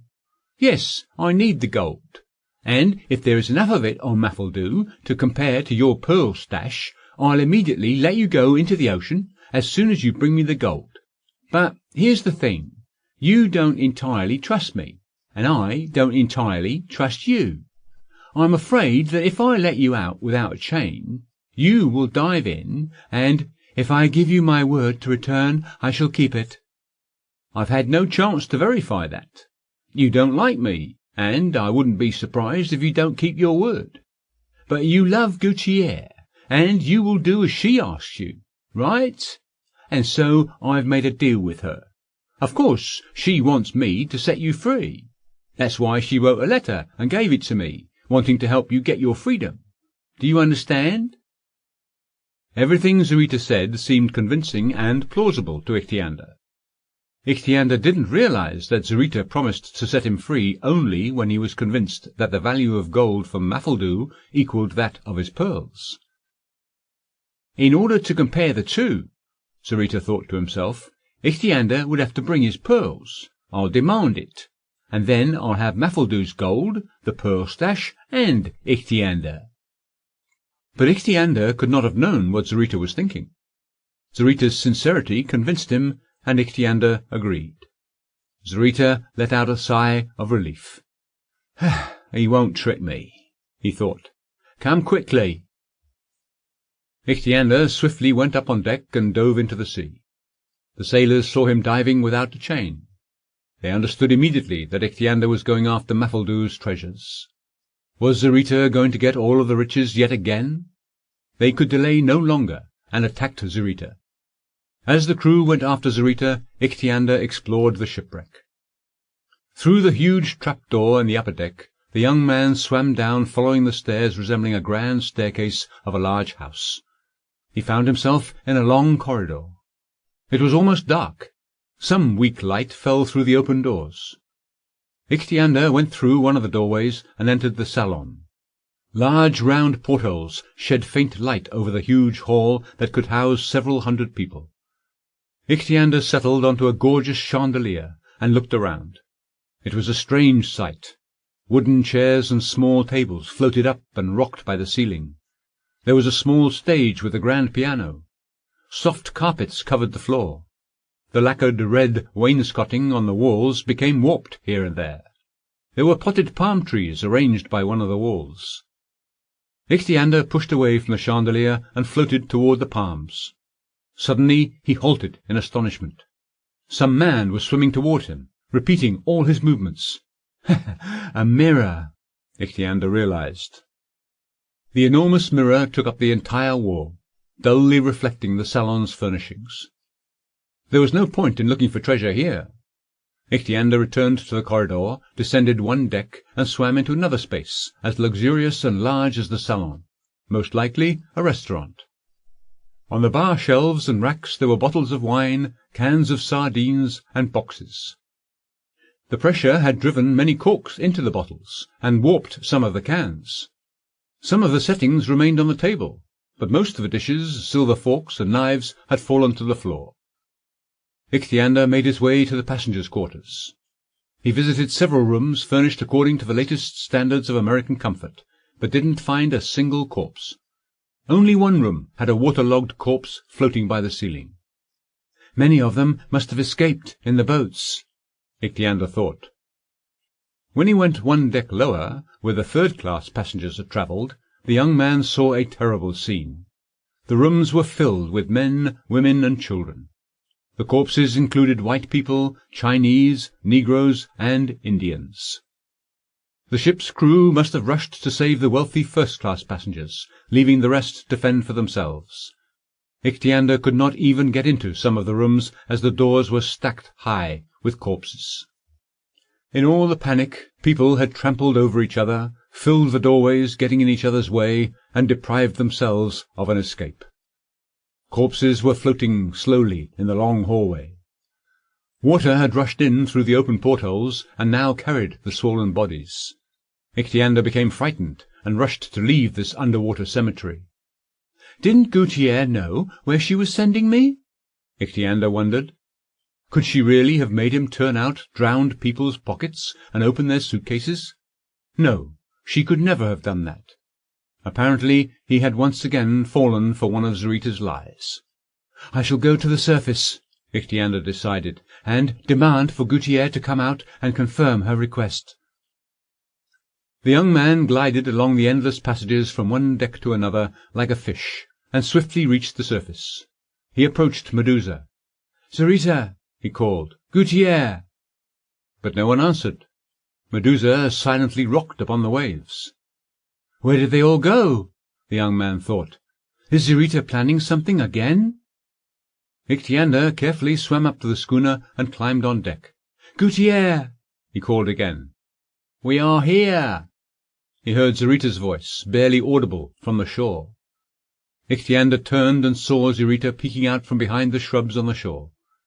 "Guttiere is sick! Swim here, Ichthyander!" Zarita shouted. Guttiere was ill. He would have to see her. Ichthyander jumped into the water and quickly headed to the shore. He had only just emerged from the water when he heard Guttiere's muffled voice. "Zarita is lying! Run, Ichthyander!" The boy quickly turned and swam away under water. When he got far enough from the shore, he surfaced and glanced back. He saw a flash of something white on the shore. Perhaps it was Guttiere congratulating him on his escape. Would he ever see her again? Ichthyander quickly headed into the open ocean. There was a small ship in the distance. Surrounded by foam, the ship headed to the south, slicing through the water with its sharp bow. I should get away from people, Ichthyander thought, dove deep down, and vanished.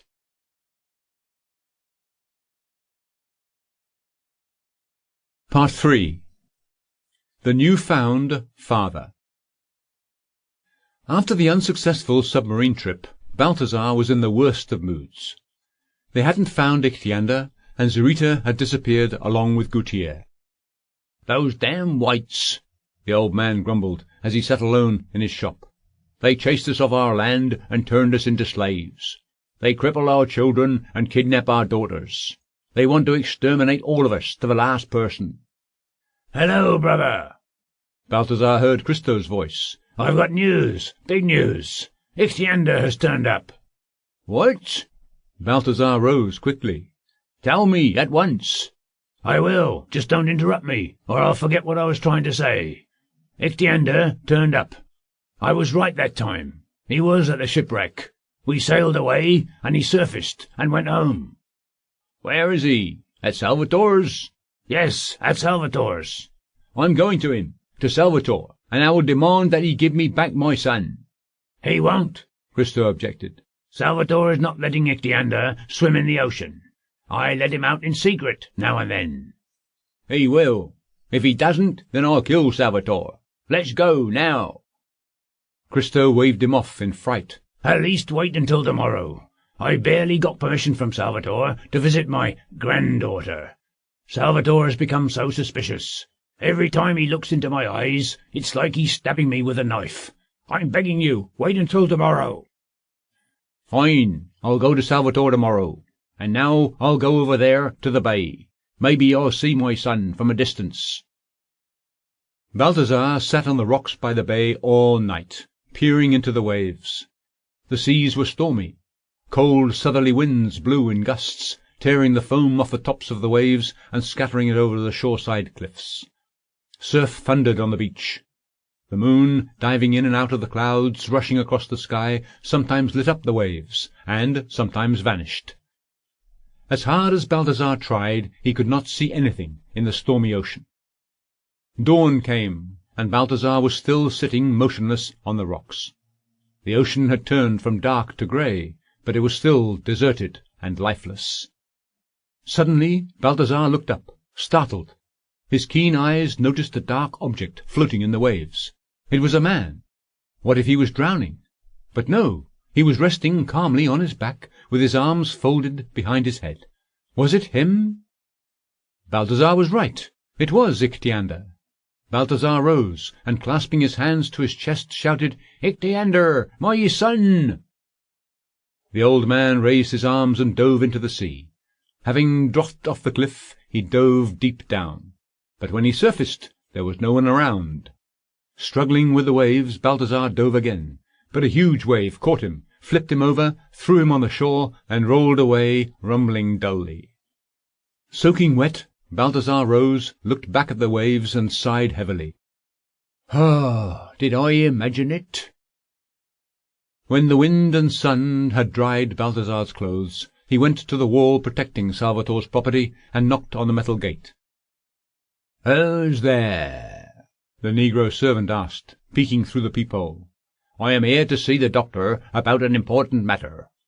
"The doctor's not seeing anyone," the negro replied, and shut the peephole. Balthazar continued knocking and shouting, but nobody opened.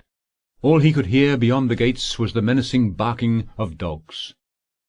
"Just you wait, damned Spaniard!" Balthazar shook his fist at the gates and went to the city. Not far from the court building there was a pub called the Palm Tree, an old, squat, white building with thick stone walls. There was a small veranda in front of the entrance, with a striped canvas awning protecting it from the sun, and cacti in blue enamelled pots. The veranda came to life only in the evenings. During the day the customers preferred to sit in the cool, low-ceilinged rooms. In a way the pub was like a department of the courthouse. Plaintiffs, defendants, witnesses, and the accused, yet to be arrested, came here during the court sessions. They preferred spending the boring hours waiting for their turn here, drinking beer and palm wine. A quick-footed boy, constantly running back and forth between the courthouse and the palm tree, told them about everything that was going on in the courtroom. This was convenient. Lawyers of questionable repute and false witnesses came here too, openly offering their services. Balthazar had been at the palm tree many times regarding his shop. He knew this was the right place to find someone to write up an appeal. This was why Balthazar had come here. He quickly crossed the veranda, entered the cool vestibule, indulgently breathed the cool air, wiped the sweat off his forehead, and asked the boy who ran up to him, "Is Lara here?" "Don Flores de Lara is here in his usual place," the boy rattled off. The man by the grand name of Don Flores de Lara was once a small court clerk. He was fired for bribery. Presently he had many clients. Those who engaged in questionable activities happily appealed to this great quibbler. Balthazar had business with him too. Lara was sitting by the Gothic window with a wide sill. On the table before the solicitor sat a mug of wine and a fat, rust-coloured briefcase. His ever-ready fountain pen was clipped to the pocket of his worn olive-coloured suit. Lara was fat, bald, ruddy, red-nosed, clean-shaven, and proud. The breeze fluttering in through the window ruffled what was left of his fringe of grey hair.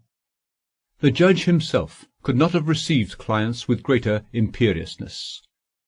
Noticing Balthazar, he nodded carelessly, gestured him to a wicker chair across the table, and said, "Oh, sit down, please.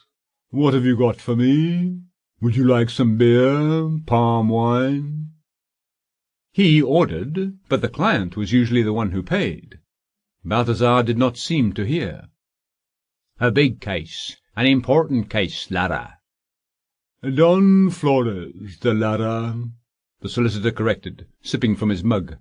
Balthazar paid no attention to the correction.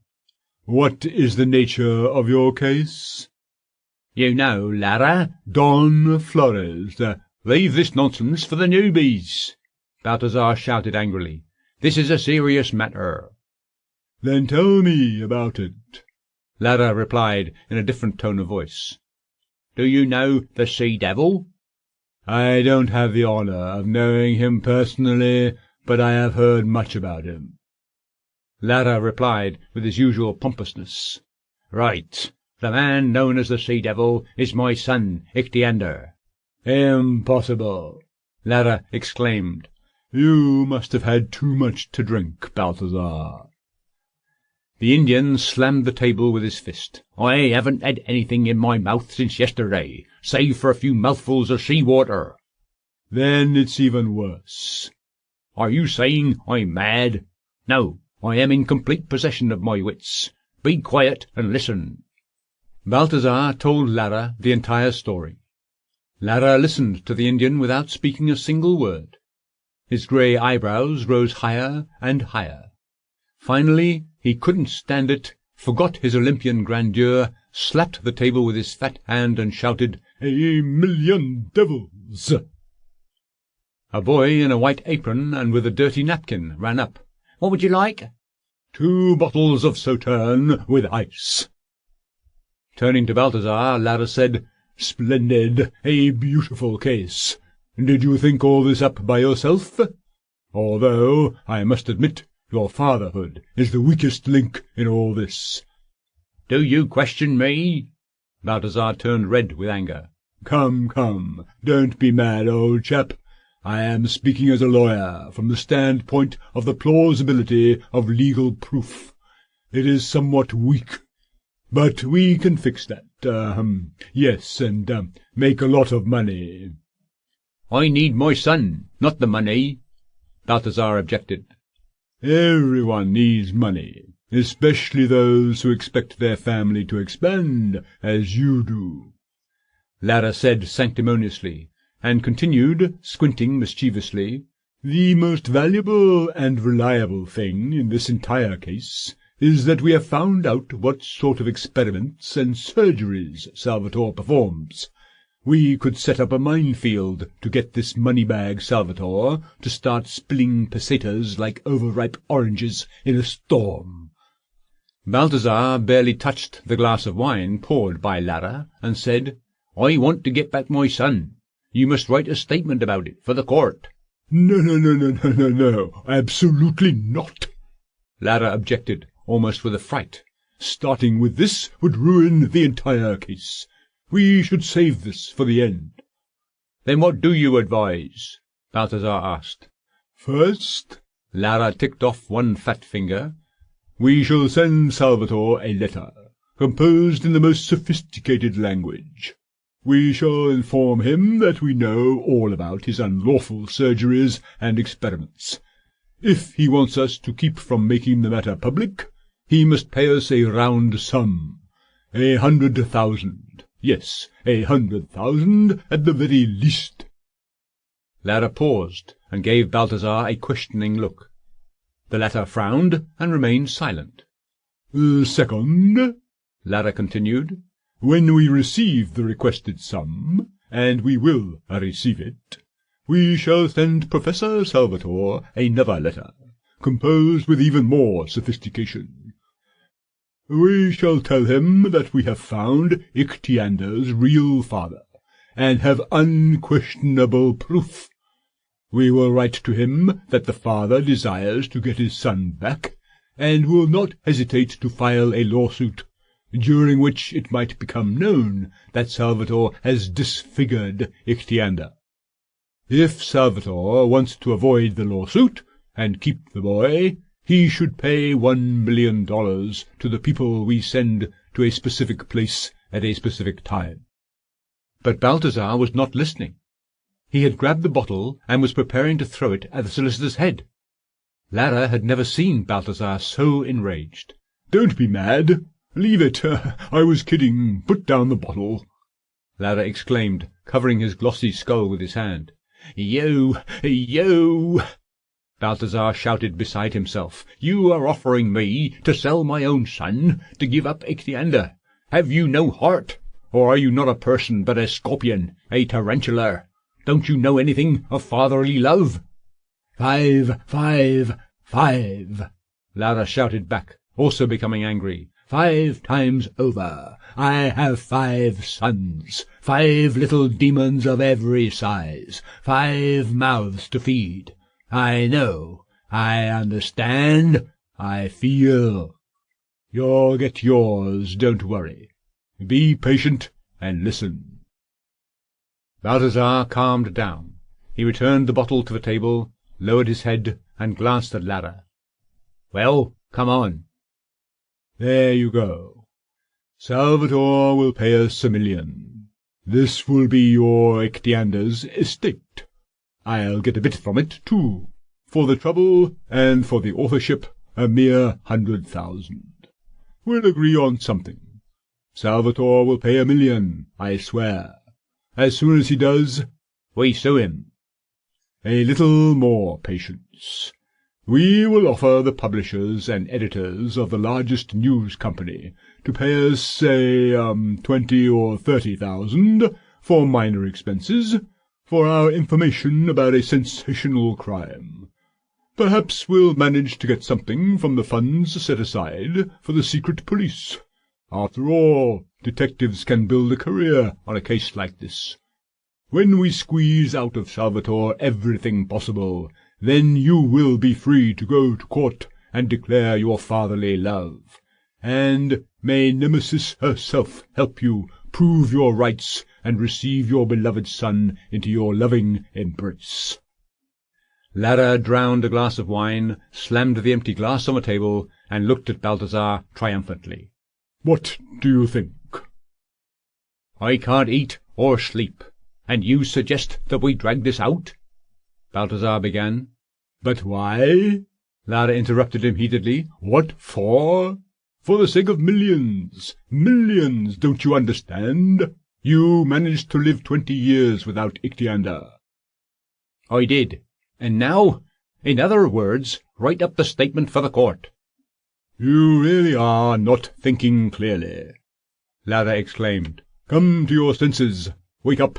Be sensible, Balthazar. Understand. Millions. Money. Gold. We can buy anything we want. The best tobacco, a car, 20 boats, this pub.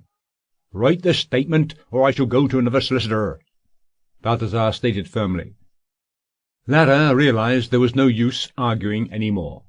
He shook his head, sighed, pulled out paper from his briefcase and the fountain pen from his pocket. In just a few minutes, the complaint that Salvatore had unlawfully kidnapped and disfigured Balthazar's son was complete.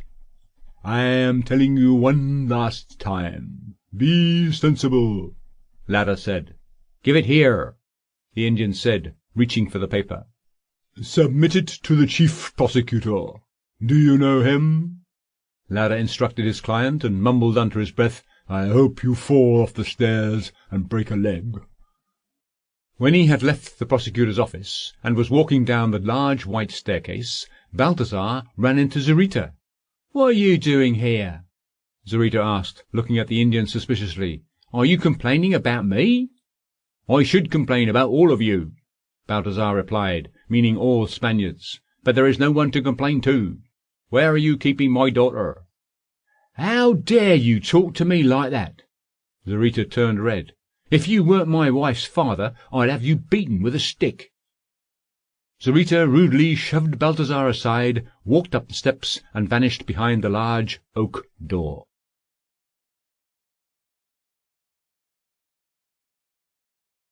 A judicial conundrum.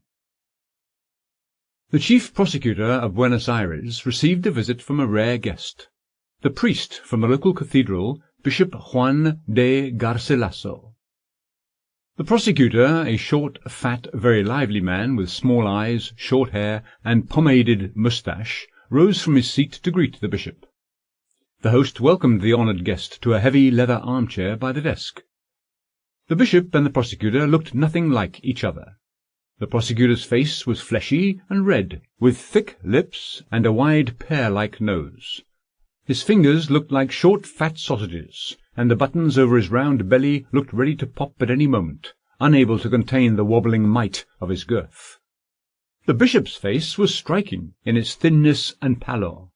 His thin aquiline nose, sharp chin, and thin, almost bluish lips made him look like a stereotypical Jesuit. The bishop never looked his companion straight in the eye, but nevertheless he was watching everything very carefully. The bishop's influence was tremendous, and he happily stepped away from church matters to engage in complex political games. Having greeted his host, the bishop immediately proceeded to the purpose of his visit. "I would like to know," the bishop said quietly, "the state of affairs with Professor Salvatore's case." "Ah, so you too are interested in this matter, Your Eminence?" the prosecutor exclaimed pleasantly. "Yes, it is an exceptional case." Picking up a heavy folder from his desk and leafing through the pages of the case, the prosecutor continued, "Based on Pedro Zarita's claim, we conducted a search at Professor Salvatore's residence. Zarita's statement that Salvatore conducted unusual surgeries with animals was fully confirmed. Salvatore's gardens were a veritable factory of monstrous creatures. It's astonishing. For example, Salvatore—" "I know about the results of the search from the papers," the bishop interrupted gently. "What measures have you taken regarding Salvatore himself? Was he arrested?" "Yes, he was. In addition, we have transferred to the city the young man named Ichthyander, both as material proof and a witness for the prosecution. He is also known as the Sea Devil. Who could have thought that the famous Sea Devil who occupied us for so long would end up being one of the monsters from Salvatore's zoo? Presently the experts, the university professors, are engaged in studying all these monsters. Of course, we could not transport the entire zoo, all these pieces of living proof, to the city. But Ichthyander has been brought in and settled in the court building basement. He has been causing us many issues. Imagine, we had to build him a large cistern, as he cannot live without water. Indeed, he was very ill at first. Apparently, Salvatore has made some unusual changes in his body, having turned the boy into an amphibian man. Our scientists are working on this question." "I am more interested in the fate of Salvatore," the bishop said as quietly as before. "According to which article of law is he being held responsible? And what is your opinion? Will he be found guilty?" "Salvatore's case is a rare legal puzzle," the prosecutor replied. "I admit I haven't decided yet how to classify this crime. The simplest thing, of course, would be to accuse Salvatore of conducting illegal vivisections and the injury he inflicted on the boy." The bishop started frowning. "Do you suppose that all these actions do not amount to a crime?" "They do, but how much of a crime do they amount to?" The prosecutor continued. "I received another statement from some Indian named Balthazar. He says that Ichthyander is his son. His proof is a little weak, but we could use the Indian as a witness for the prosecution if the experts establish that Ichthyander really is his son."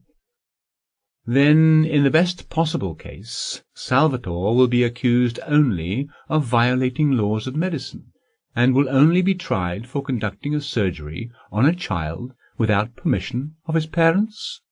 "And possibly for inflicting injury on the child. That is more serious. But there is one complication in this case. The experts, although this is not their final conclusion, believe that a normal person could not have thought of experimenting with animals like that, and conducting such unusual surgeries. Salvatore could be declared incompetent due to mental illness." The bishop sat silently, gazing at the corner of the desk, his thin lips pursed. He then said very quietly, "I did not expect this from you." "Didn't expect what, your eminence?" the puzzled prosecutor asked. "Even you, the sentinel of justice, seemed to justify Salvatore's actions by stating that his surgeries had some reason behind them." What's so bad about it?" "You are having difficulty identifying his crime. The judgment of the Church, and that of heaven, sees Salvatore's actions differently. Allow me to come to your aid and offer you some advice." "Please," the prosecutor said, taken aback. The bishop started speaking in a low voice, gradually raising it like a preacher or an accuser. "You say that there is some sense to Salvatore's actions. You believe that the disfigured animals and the boy might have received some benefits in the process, which they did not have before? What does it mean? Did the Creator make people imperfectly? Was Professor Salvatore's interference necessary to improve on his creation?" The prosecutor remained still, looking down. He found himself the accused before the Church. He did not expect this. "Have you forgotten what is said in the Holy Writ, in the book of Genesis, chapter 1, verse 26, and God said, I shall create man in my image, followed by verse 27, and God created man in his image. Salvatore dared to distort that image and likeness, and you, even you, find it justifiable." "Forgive me, Holy Father," the prosecutor said. "Didn't the Lord find his creation beautiful?" the bishop said with conviction, "and complete? You remember the articles of human law very well, but forget those of God's law. Remember verse 31 of the same chapter of the book of Genesis. And God saw all that he created, and said it was good. Your Salvatore believes that something must be corrected, redone, disfigured, that people ought to be amphibious creatures, and you find this reasonable and even clever. Is this not an insult to God? Is this not sacrilege? Is this not an atrocity? Or do our secular laws no longer punish religious crimes? What happens if others follow you and start saying, yes, man was made imperfectly by God. We should give man over to Dr. Salvatore for improvements. Is this not a monstrous undermining of religion? God found all that he made good, all of his creations. Salvatore is switching animals' heads, changes their skins, creates truly revolting monsters, as if mocking the Creator. And after all this, you are having trouble finding a crime to accuse Salvatore of?" The bishop paused. He was pleased with the impression his speech had had on the prosecutor. Then he once again started speaking quietly, gradually raising his voice. "I said I was more interested in Salvatore's fate. But how can I be indifferent to Ichthyander's fate as well? After all, this creature doesn't even have a Christian name, for Ichthyander means man-fish in Greek. Even if Ichthyander himself is not guilty of anything, even if he is nothing but a victim, he is still a godless, atrocious creature. His very existence can confuse people, lead them to sinful thoughts, tempt the young, and unsettle those weak in their faith. Ichthyander must not exist. It would be best if God called upon him if this unfortunate boy died of the imperfections in his disfigured nature." The bishop gave the prosecutor a meaningful look. In any case, he must be accused, taken out of society, and deprived of his freedom. After all, he too committed a few crimes, stole fish from the fishermen, cut their nets, and finally frightened them to the extent that they stopped working, leaving the city without fish. The godless Salvatore and his disgusting creation Ichthyander represent a daring challenge to the Church, God, and heaven. The Church shall not lay down its arms until they are eliminated." The bishop continued his accusations. The prosecutor sat before him, crushed and slumped, not even attempting to interrupt this flow of menacing words.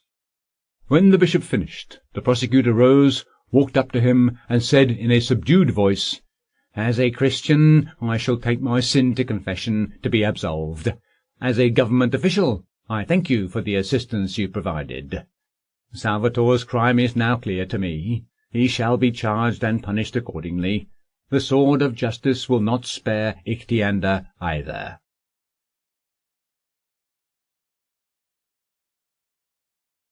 The Genius Madman. The trial failed to break Dr. Salvatore. While in prison he remained calm and self-assured, and spoke to the investigators and experts with haughty condescension, like a grown-up talking to children. He could not stand inaction. He wrote a lot and conducted several brilliant surgeries in prison. His patients included the wife of the prison warden. A malignant tumour threatened her life. Salvatore saved her at the very moment when other physicians refused to help, stating that medicine was helpless in her case. The trial day finally came. The enormous courtroom was not large enough to house everyone wishing to watch the proceedings. The public crowded the corridors, filled the square in front of the building, and peeked through the open windows. Many of the curious climbed trees growing around the court building. Salvatore calmly took his place. He acted with such dignity that one would think he was the judge, and not the accused. Salvatore declined the services of an attorney. Hundreds of eyes were watching him, but only a few could stand Salvatore's searching gaze. Ichthyander inspired equal amounts of interest, but he was not in the courtroom. In the last few days Ichthyander had felt poorly, and spent almost all of his time in the water cistern, hiding from the annoyingly curious. In Salvatore's case, Ichthyander was merely a witness for the prosecution, or rather a piece of material proof, as the prosecutor called him. Ichthyander's case regarding his criminal activities was to be heard separately, after Salvatore's trial. The prosecutor had to follow this course of action because the bishop was impatient about Salvatore's case, while gathering evidence against Ichthyander would have required time. The prosecutor's agents actively, although cautiously, hired witnesses for the future trial, in which Ichthyander would be the main defendant, at the pub The Palm Tree. The bishop, however, continued to hint to the prosecutor that the best outcome would be if God took away the ill-fated Ichthyander. Such a death would be the best proof that man could only damage God's creatures, and not improve them. 3 science experts from the university presented their summary. The audience listened to the scientists' opinions with great attention, trying not to miss a single word. Following the request of this court, the middle-aged Professor Shane, the chief scientific expert, began, we examined the animals and the young man Ichthyander, subject to the surgeries conducted by Professor Salvatore at his laboratory.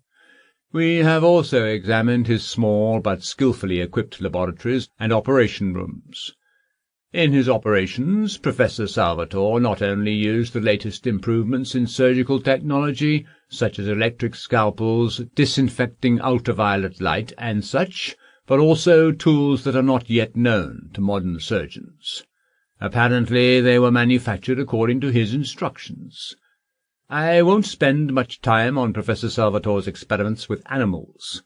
The essence of these experiments is in a series of operations, exceptionally daring in their conception and brilliant in their execution. Transplants of tissues and entire organs, connecting 2 animals, turning amphibians into single-environment creatures, and vice versa, turning females into males, and discovering new methods of slowing down the aging process. In Salvatore's gardens we found children of 14 years old and younger, belonging to various Indian tribes. What was the condition of the children? The prosecutor asked. The children were all healthy and happy. They were playing in the garden and enjoying themselves. Many of them were delivered by Salvatore from certain death.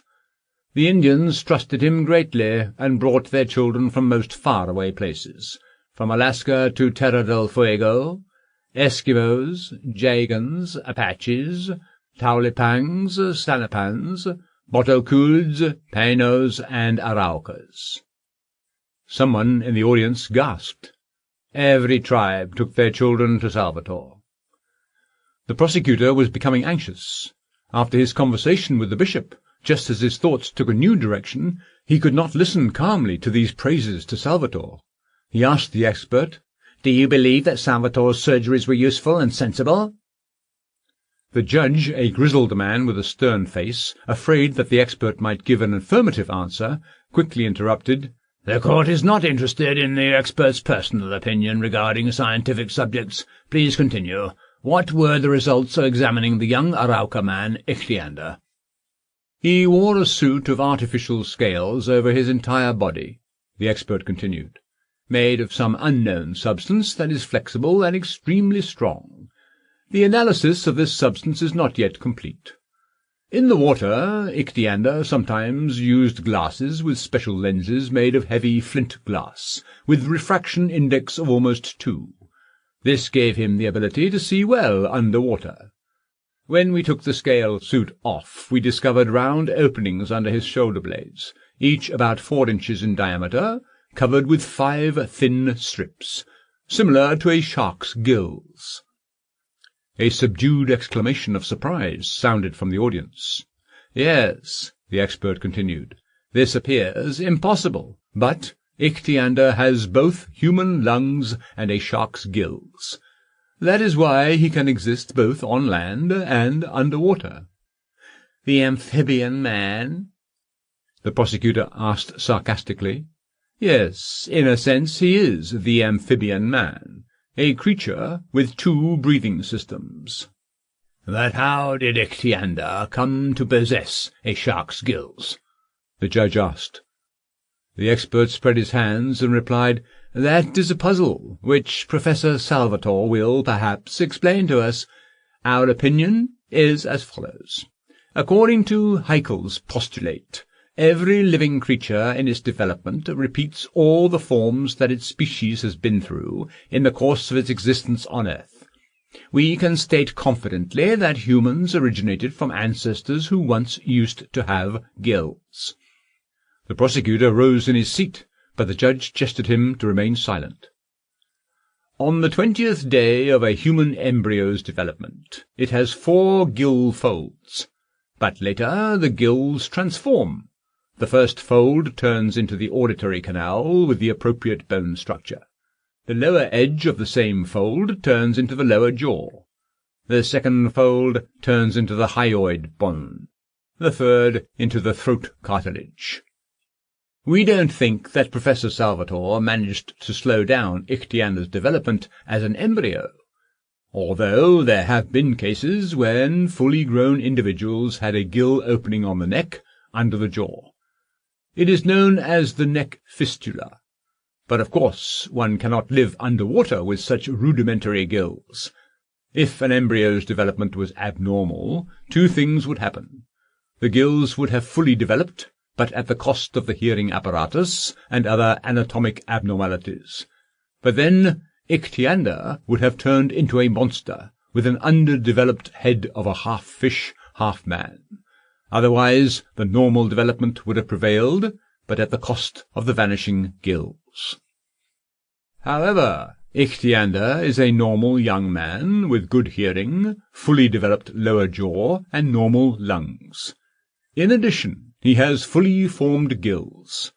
We do not know how exactly the lungs and the gills function, how they interact with each other, and whether the water passes through the mouth and lungs into the gills, or penetrates directly into the gills through a small opening we discovered on Ichthyander's body just above the round gill opening. We could only answer these questions by performing an autopsy. Once again, this is a question to be answered by Professor Salvatore himself. He must explain to us how the dogs that look like jaguars came about, the amphibian monkeys, other strange unusual animals, and Ichthyander himself. "What is your overall conclusion?" the judge asked the expert. Professor Shane, who himself was a well-known scientist and surgeon, replied honestly, "I admit I don't understand much in this case. I can only say that what Professor Salvatore did could only be managed by a genius. Salvatore must have decided that in his skill as a surgeon he had reached the level at which he could disassemble, reassemble, and adjust an animal or a human body according to his wishes. While his realization was brilliant, The daring and the breadth of his ideas are borderline insane." Salvatore chuckled disdainfully. He didn't know that the experts decided to lighten his sentence by raising the question of his sanity, to make it possible to replace a prison sentence by a commitment to a mental institution. "I am not stating that he is mad," the expert continued, noticing Salvatore's chuckle.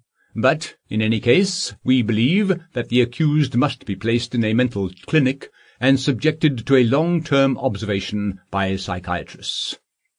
"The court has not considered the question of the defendant's sanity. The court shall discuss this new circumstance," the judge said. "Professor Salvatore, do you wish to provide explanation to some of the questions raised by the experts and the prosecutor?" "Yes," Salvatore replied, "I shall provide explanations. May this also be considered my closing statement."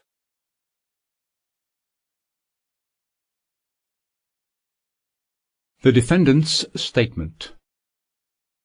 Salvatore rose calmly and surveyed the courtroom as if looking for someone. In the audience, Salvatore noticed Balthazar, Christo, and Zurita. The bishop was sitting in the front row. Salvatore rested his gaze on him for a while. A barely noticeable smile appeared on his face. Then Salvatore once again surveyed the room, looking carefully at every row. "I am not seeing the victim in this room," Salvatore finally said. "I am the victim!" Balthazar suddenly shouted and jumped from his seat. Christo pulled his brother's sleeve and forced him to sit down. "What victim are you talking about?" the judge asked. "If you mean the animals you disfigured, the court did not consider it necessary to demonstrate them here. But Ichthyander, the Amphibian Man, is in the court building." "I mean God," Salvatore replied calmly and seriously. Having heard this answer, the judge leaned back in his chair in confusion. Did Salvatore go mad, or is he trying to pretend to be mad to avoid prison? "What are you trying to say?" the judge asked. "I believe the court should find it very clear," Salvatore replied, "who is the main and sole victim in this case. Apparently only God. His authority, according to this court, has been undermined by my actions, by my interfering in his field.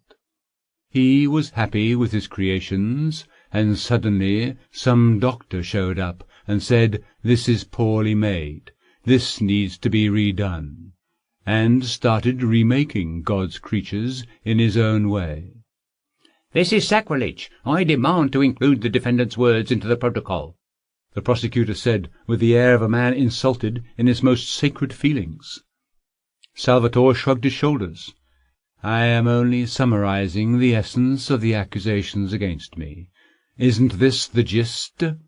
I have read the case. Initially I was accused of conducting vivisections and causing injury. Now I am also accused of sacrilege. Where did that come from? Perhaps from the direction of the cathedral?" Professor Salvatore looked at the bishop. "You yourself have created a case in which God is the victim, and Charles Darwin and I are the defendants. I realize I might offend those in the audience by what I have to say, but I insist that the organisms of animals and humans are not perfect and require improvement. I hope that Bishop Juan de Garcilaso, who is the prior of the cathedral and is present here, will confirm as much." These words caused a sense of astonishment in the audience. "In 1915, shortly before my departure to the front," Salvatore continued, "I had to make a small correction in the organism of the Honourable Bishop. Namely, I removed his appendix, this useless and harmful cecal appendage. As he rested on the operating table, my devoutly religious patient, as I recall, had no objection to the perversion of God's image I was performing with my scalpel by cutting away a part of the bishop's body. Isn't that right?"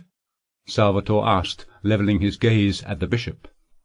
Juan de Garcilaso remained still. Only his pale cheeks turned slightly pink, and his thin fingers started shaking. And wasn't there another case, when I still had a private practice and was working on the problem of slowing down aging? Didn't I receive an appeal for rejuvenation from the respected chief prosecutor, Augusto de— The prosecutor wanted to object, but his words were drowned out by the laughter from the audience. "Please stay on topic," the judge said sternly. "This request would be much more appropriate in reference to the court itself," Salvatore replied. "It wasn't me, but the court, that presented the topic as it did. Wasn't anyone here scared by the thought that everyone present here is nothing but a recent monkey, or even a fish, who received ability to speak and hear because its gill folds transformed into the organs of speech and hearing? Or, if not a monkey or a fish, then its direct descendant?" Addressing the prosecutor, who was showing signs of impatience, Salvatore said, "Calm down. I have no intention of arguing or lecturing anyone in theory of evolution." After a pause, Salvatore went on, "The trouble is not that man originated from animals, but that he never stopped being an animal. A coarse, mean, senseless animal. My colleague need not have frightened you. There was no need to mention the development of an embryo. I did not interfere with an embryo, and did not use hybridization. I am a surgeon. The scalpel was my only tool. As a surgeon, I had to help many people. I had to treat them. As I operated on patients, I often had to transplant tissues, organs, and glands. In order to perfect this approach, I started experimenting with tissue transplants on animals. I have observed for a long time the animals I operated on in my laboratory, trying to understand and learn what was happening to the organs moved to a new, sometimes unusual, place.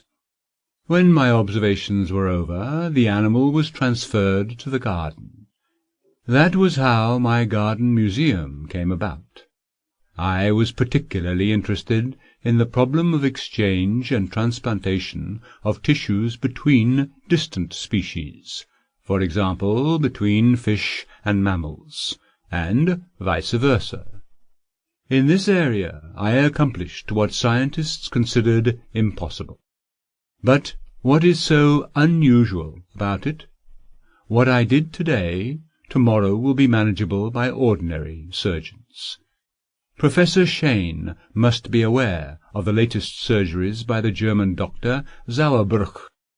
He managed to replace a damaged hip with a calf. "But what about Ichthyander?" the expert asked. "Yes, Ichthyander is my crowning achievement.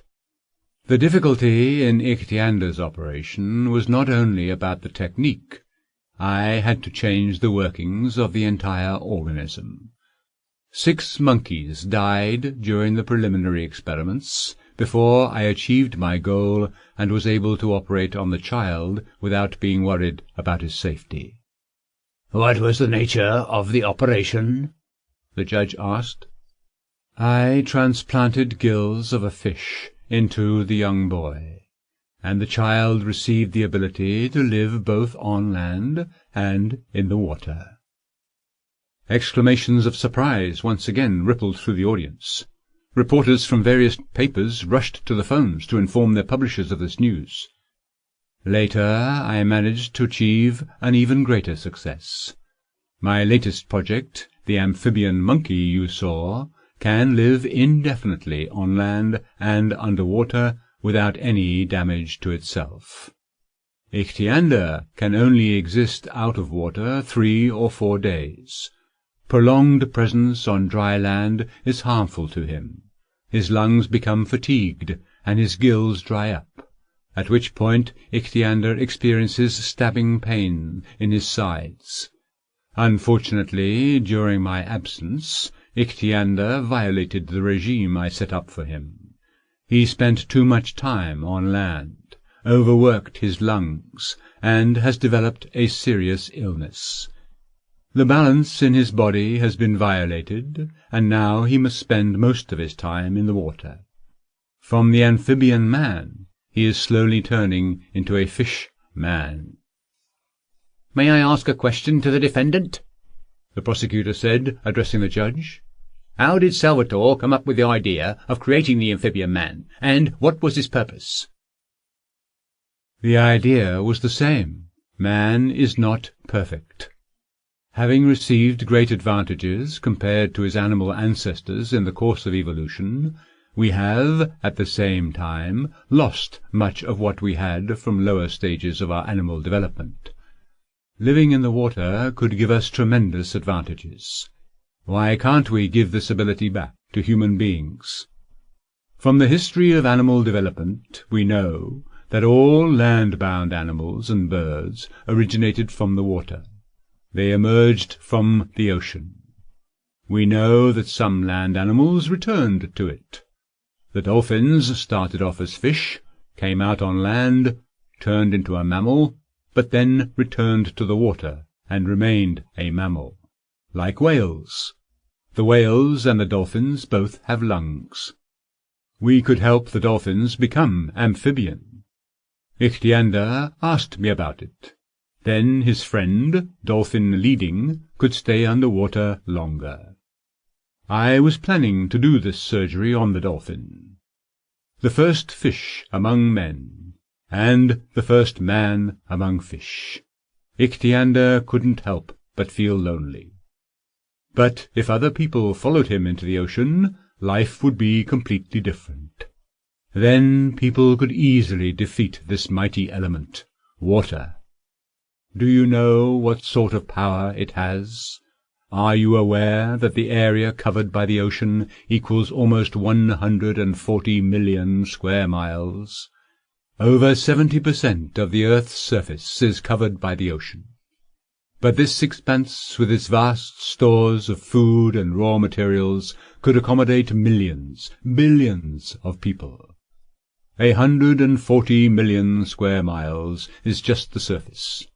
Billions of people could live in the ocean without feeling cramped or restricted. And its power. Did you know that the oceans absorb the amount of solar energy equivalent to 9 billion horsepower? Had it not been for the heat transfer to the air and other dissipations of heat, the oceans would have long since boiled. It is practically a limitless source of energy. How is it being used by the land-bound humanity? Virtually not at all. What about the power of the waves and tides? The power of impact delivered by the waves can reach 7,800 pounds per square foot. The height of the surf can reach 140 feet, and the waves can lift up to 3 million pounds. Rocks, for instance. The tides can reach the height of over 50 feet, the height of a 4-story building. How are we using these forces? We are not. On dry land, living creatures cannot rise very far above its surface or penetrate very deep under it. In the ocean, life is everywhere, from the equator to the poles, from the surface to the depth of nearly 6.5 miles. How do we use the limitless wealth of the ocean? We fish. Or, I would say, we pick what's at the very surface of the ocean, leaving the depths completely unutilized. We gather sponges, corals, pearls, and seaweed, and nothing more. We do some work underwater, build supports for bridges and dams, raise sunken ships, and that's all. We do all this with great difficulty, with great risk, sometimes with human casualties. A poor, land-bound human dies underwater after 2 minutes. You can't do much work with that. How different it would be if a person could live and work underwater without a scuba suit and oxygen tanks. How many treasures he could discover. Take Ichthyander, for instance. But I am afraid to tease the demon of human greed. Ichthyander often brought me samples of rare metals and minerals from the ocean floor. Oh, don't worry, he only brought me small samples, but their deposits in the ocean could be tremendous. And what of the sunken treasure? Remember the ocean liner Lusitania? In the spring of 1916 it was sunk by the Germans near the shores of Ireland. In addition to the valuables belonging to the 1,500 perished passengers, Lusitania carried $150 million in gold coin and $50 million worth of gold. There were gasps in the audience. In addition, there were 2 boxes of diamonds destined for Amsterdam. Among the diamonds was one of the best in the world, Diamond Caliph, worth many millions. Of course, even someone like Ichthyander could not descend to great depths. We would have to create a man, there was a cry of indignation from the prosecutor, to be able to sustain great pressure, like the deep-sea fish. Although I don't see anything impossible about that, but all in good time. You appear to see yourself as an almighty deity, don't you? The prosecutor noted. Salvatore paid no attention to this remark, and continued. If people could live in water, then exploration of the ocean and its depths would have moved in great strides. The sea would no longer be a menacing force demanding human sacrifice. We would no longer have to mourn the drowned. Everyone in the audience seemed to already envision the underwater world, conquered by mankind. What benefits it promised! Even the judge couldn't help himself, and asked, "Then why didn't you publish the results of your experiments?" I was in no hurry to end up in court, Salvatore replied with a smile. And besides, I was afraid that my inventions would bring more harm than good in the existing society. Struggle has already ensued around Ichthyander. Who reported me out of spite? Zurita, who kidnapped Ichthyander from me.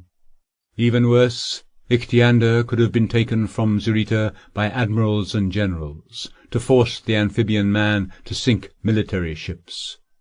No, I could not make Ichthyander and his like communal property in a country where struggle and greed turn the greatest discoveries into evil, increasing the sum of human suffering. I have thought of... Salvatore paused, then changed his tone abruptly, and continued, I will not talk about that. Otherwise I will be declared mad. Salvatore smiled at the expert. No, I decline the honour of being a madman, albeit a genius one. I am not a madman, nor a maniac. Didn't I make my ideas reality? You have seen all my work with your own eyes. If you believe my actions to be criminal, then try me in accordance to the law. I ask for no indulgence.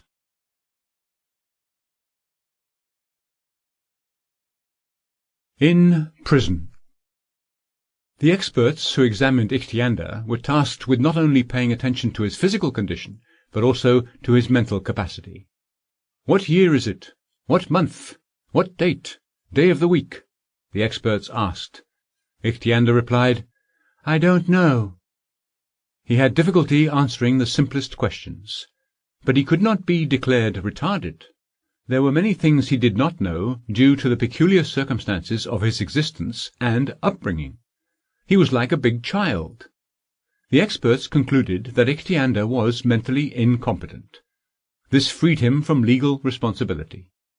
The court dropped the case against Ichthyander and sought to establish guardianship. 2 people expressed desire to be Ichtyander's guardians, Zurita and Balthazar. Salvatore was correct when he stated that Zurita reported him out of spite. But Zurita was not just getting back at Salvatore for losing Ichthyander. Zurita was pursuing another goal. He wanted to have sole charge of Ichthyander by becoming his guardian. Zarita spared a dozen valuable pearls and bribed the members of the court and guardianship council. He was now close to his goal. Citing his fatherhood, Balthazar demanded to have guardianship rights bestowed upon him, but he was out of luck. Despite all of Lara's efforts, the experts stated they could not establish the link between Ichthyander and Balthazar's son, born 20 years prior, based on the testimony of one witness, Christo. Besides, he was Balthazar's brother, and inspired no trust in the experts. Lara did not know that the prosecutor and the bishop also became involved in the case. They needed Balthazar in court as a victim, as a father, whose son was kidnapped and disfigured. But to acknowledge Balthazar's parenthood legally and give him Ichthyander was not in the court's and church's plans. They wanted to be rid of Ichthyander altogether. Christo moved in with his brother, and became worried about him.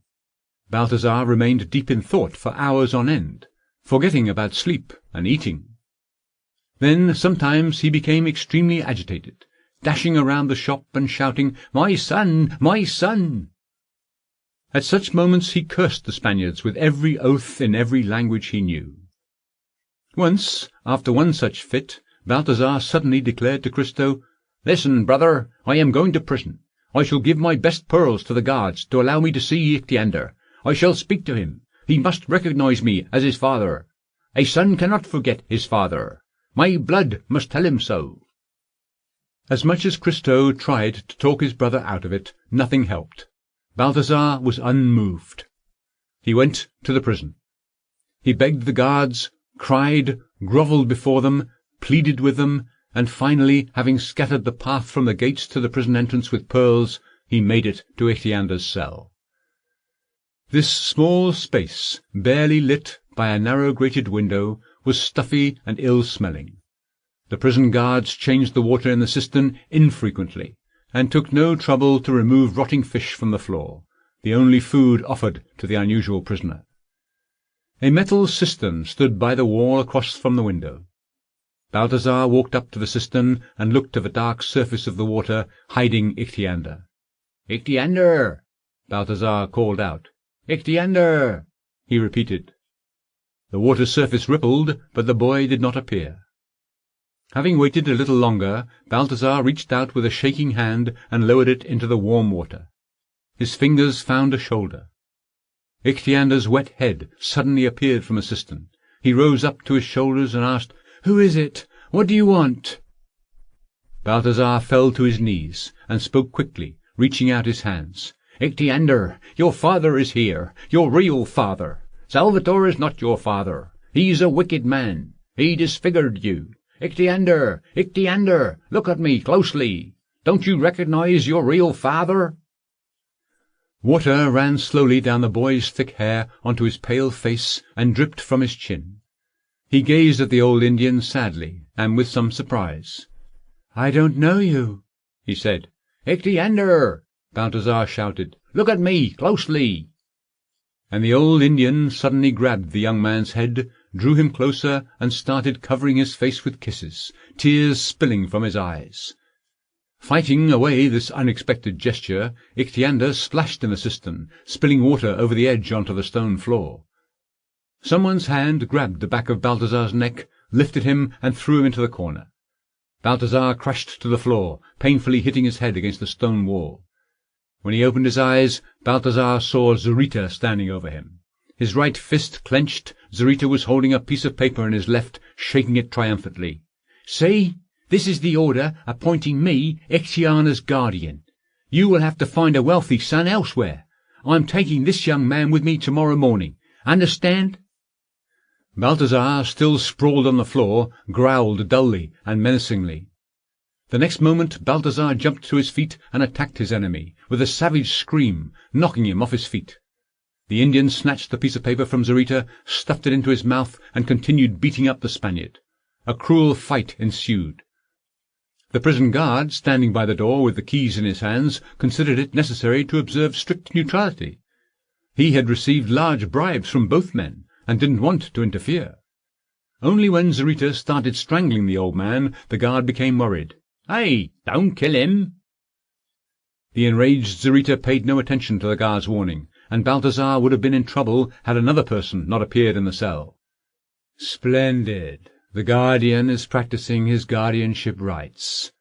Salvatore's voice sounded. "What are you looking at? Don't you know your duties?" Salvatore shouted at the guard as if he was the warden. Salvatore's command had its effect. The guard ran in to separate the fighters.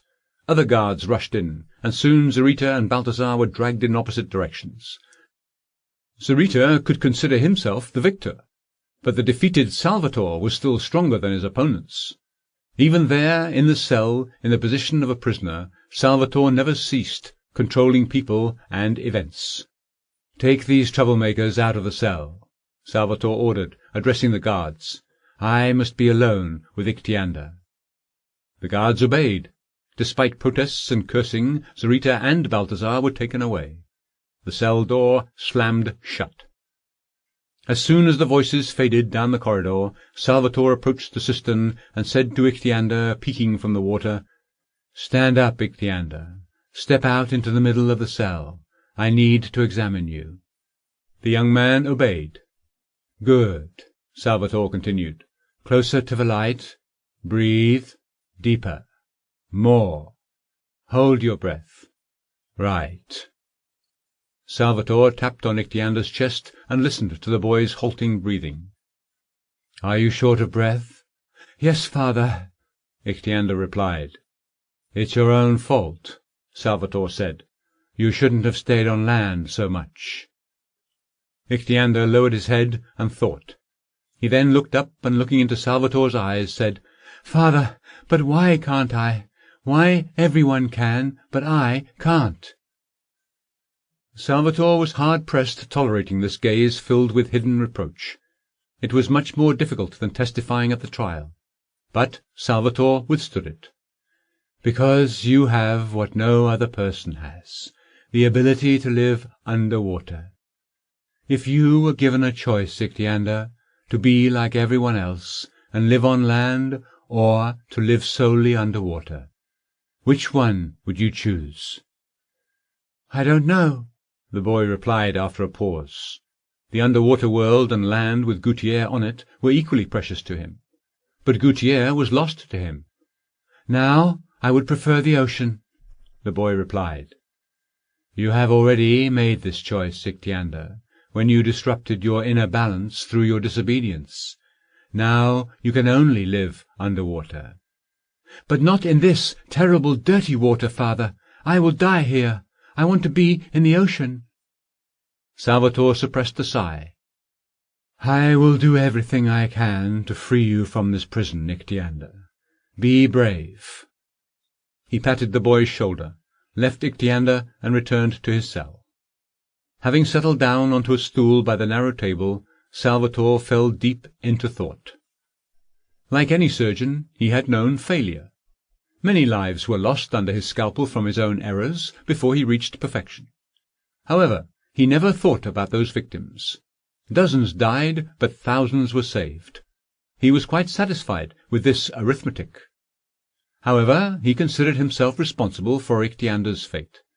Ichthyander was his pride. He loved the boy as his best work.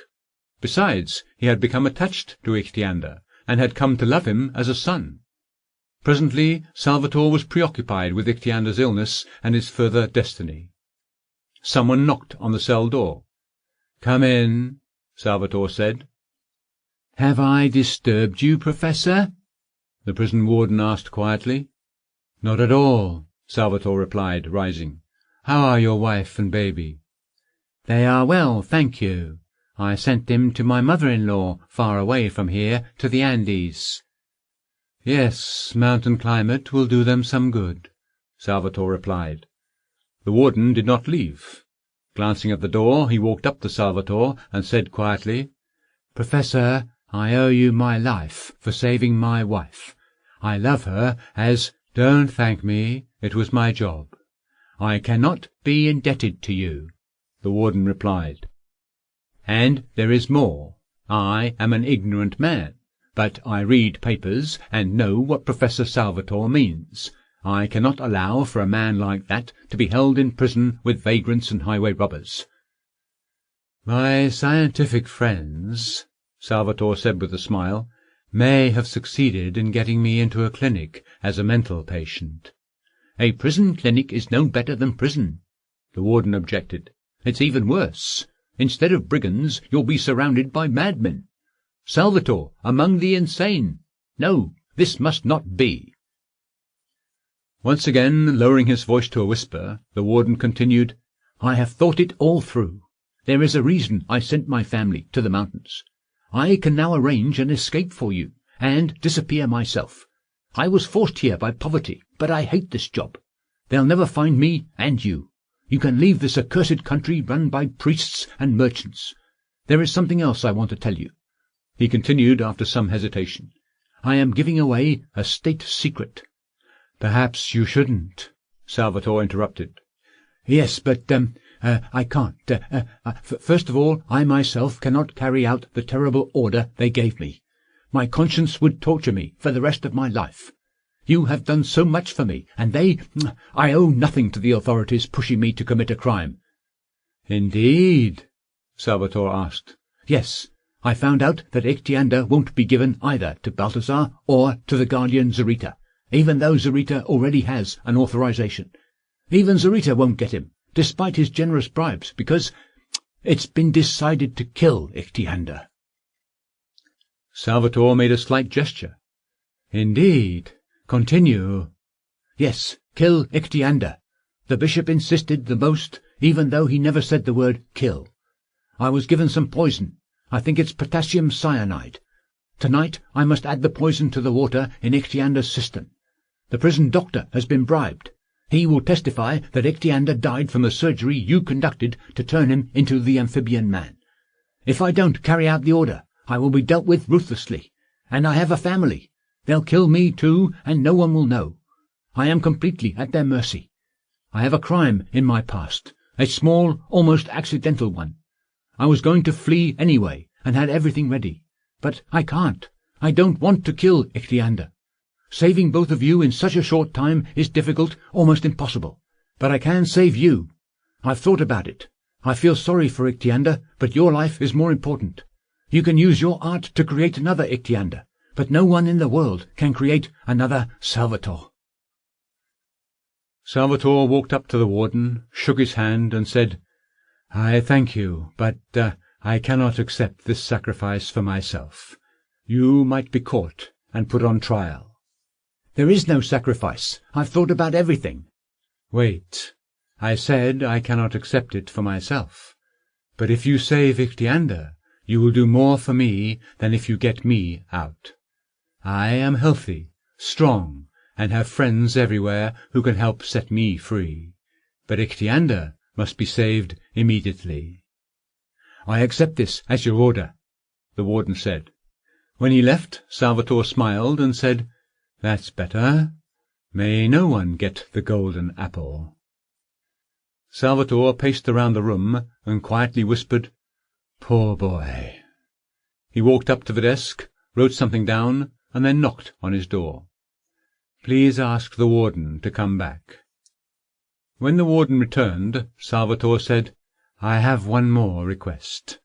Could you arrange for me to meet with Ichthyander one last time?" "Easily. None of my superiors are here, and the entire prison is at our disposal." "Excellent. And one more thing. I am at your service." "By freeing Ichthyander, you will be doing a lot for me." "But you have done me such service, Professor." "Let's assume we are even," Salvatore interrupted. "But I can and want to help your family. Here is a note. It only has an address and one letter, S, for Salvatore. Go to this address. I trust this man. If you need to hide somewhere temporarily, or any help with money, but— no buts. Please, take me to Ichthyander." Ichthyander was surprised to see Salvatore in his cell. He had never seen him so sad and gentle as this time. "Ichthyander, son," Salvatore said, "we are going to have to part ways sooner than I thought, and possibly for a long time. Your fate troubles me. You are surrounded by 1,000 perils. If you remain here, you might die, or, at best, end up in the hands of Zarita or another predator like him. What about you, father?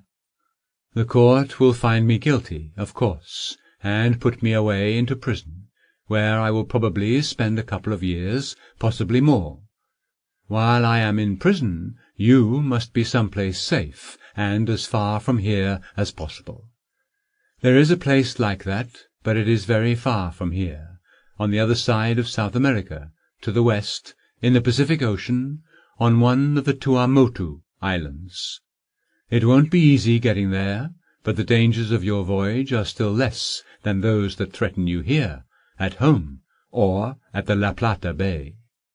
It's easier to go and find the islands than avoid the nets and traps of your cunning enemies. Which route should you take? You can go there by a northern or a southern route. Both have their advantages and drawbacks. The northern route is somewhat longer. In addition, by choosing it, you would have to go from the Atlantic to the Pacific Ocean through the Panama Canal, which is dangerous. You could be caught, especially at the locks, or, at the slightest mistake, you could be crushed by a ship. The canal is not very wide, nor deep, just under 300 feet at its widest point, and 41 feet at the deepest. The latest ocean liners almost touch its bottom with their keels. However, by the northern route you will always remain in warm waters. Besides, there are 3 large oceanic routes going to the west from the Panama Canal, 2 leading towards New Zealand and 1 toward Fiji and beyond. By choosing the middle one and watching the ships, or possibly holding on to them, you could get almost all the way to your destination. Both routes to New Zealand are in the vicinity of the Tuamotu Islands. You would only have to travel north a little bit. The southern route is shorter, but you will be travelling in the cold southern currents, by the floating ice boundary, especially when you go around Cape Horn at Terra del Fuego, the southernmost point of South America. The Magellan Strait is very stormy. Of course, it's not as dangerous for you as it is for sailing ships and steamboats, but it is dangerous nonetheless. It used to be a real cemetery of sailing ships. It is wide at the eastern end and narrow at the western end, as well as scattered with rocks and small islands. Strong westerly winds propel the water to the east, in the opposite direction from the one you will be taking. You could crash in the underwater whirlpool, which is why I would advise you lengthen the trip and go around Cape Horn instead of through the Magellan Strait. Water turns cold gradually, and I hope that you'll get used to it and remain healthy. You won't have to worry about food. It's always on hand, as well as water. You have been drinking sea-water since childhood, without any damage to your health. It will be somewhat more difficult to find the way from Cape Horn to the Tuamotu Islands compared to travelling from the Panama Canal. There are no large oceanic routes from Cape Horn to the north, not a lot of traffic. I shall give you the exact longitude and latitude. You will check them using the special tools made for you following my instructions. But these tools will slow you down some and constrict your movements. I could take leading. He would carry the tools. How could I leave him behind? He's probably been missing me. I don't know who has been missing whom more. Salvatore smiled again. Well then, leading it is. Excellent. You'll make it to the Tuamotu Islands. Then you'll have to find a secluded coral atoll. Its landmark is a tall mast with a weather vane in the shape of a large fish at the top. It's easy to remember. Perhaps you'll spend a month looking for this island, or 2, or 3. It's not a problem. The water there is warm, and there are plenty of oysters. Salvatore had disciplined Ichthyander to listen patiently, without interrupting. But when Salvatore reached this point in his explanation, Ichthyander couldn't help himself. What will I find on the island with the fish weather vane? Friends, good friends, their care and kindness, Salvatore replied. An old friend of mine lives there, a scientist named Armand Villebois, a Frenchman and a famous oceanographer. I met him and became friends with him when I was in Europe many years ago. Armand Villebois is the most interesting man, but I don't have time to tell you about him right now. I hope you'll come to know him for yourself and discover what brought him to a lonely coral atoll in the Pacific Ocean. He is not alone. He has a wife, a sweet, kind woman, a son and a daughter. The latter was born on the island, and is now 17. His son is 25. They know about you from my letters, and I am certain they will accept you into their family like one of their own. Salvatore paused. Of course, now you will have to spend most of your time in the water. But you can come out to the shore for several hours every day, enough for friendly meetings and conversations. It's possible that your health will improve, and you'll be able to stay on land as long as you are in the water. Armand Villebois will be like a second father to you, and you'll be an irreplaceable aid in his scientific work in oceanography. What you know about the ocean and its dwellers is enough for 10 professors. Salvatore chuckled. The stupid experts followed a standard method by asking you at the trial what was the day or the month or the date, and you couldn't answer because it was of no interest to you. Had they at least asked you about underwater currents, water temperature, and salt content in the La Plata Bay and its vicinity, your answers could have made up an entire volume. There is so much more you'll be able to learn, and later communicate your knowledge to others when your underwater excursions are guided by an experienced and brilliant scientist like Armand Villebois. The two of you, I am certain, will create a book on oceanography that will equal an entire era in the development of this science, and will become world famous. Your name will be next to that of Armand Villebois. I know him. He will insist upon it. You will serve science, and thus all of mankind. But if you stay here, you will be forced to serve the basest interests of ignorant, greedy people.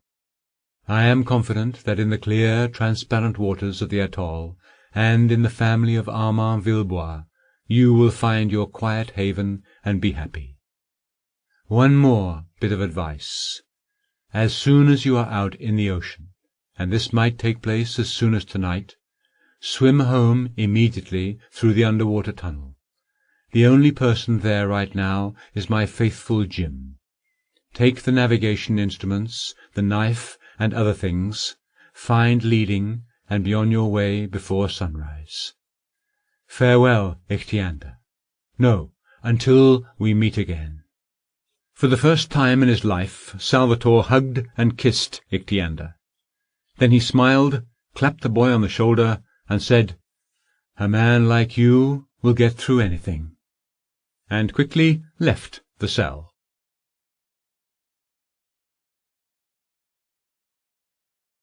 The Escape. Orson had only just returned from the button factory and sat down to dinner.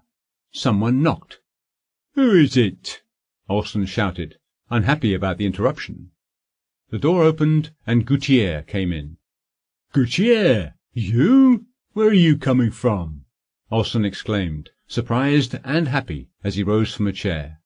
"Hello, Orson," Guttiere said. "Continue your dinner." Leaning against the door, Guttiere announced, "I can't live with my husband and his mother any more. Zarita, he dared to hit me, and I left him. I left him for good, Orson." This news made Orson interrupt his dinner once again. "What a surprise!" he exclaimed. "Sit! You're barely standing. But how is it possible? You always said, 'What God united, no man can pull apart.' And you left him? All the better. I am glad. Did you go back to your father?" "My father doesn't know. Zarita would have found me there and forced me back. I am staying with a friend.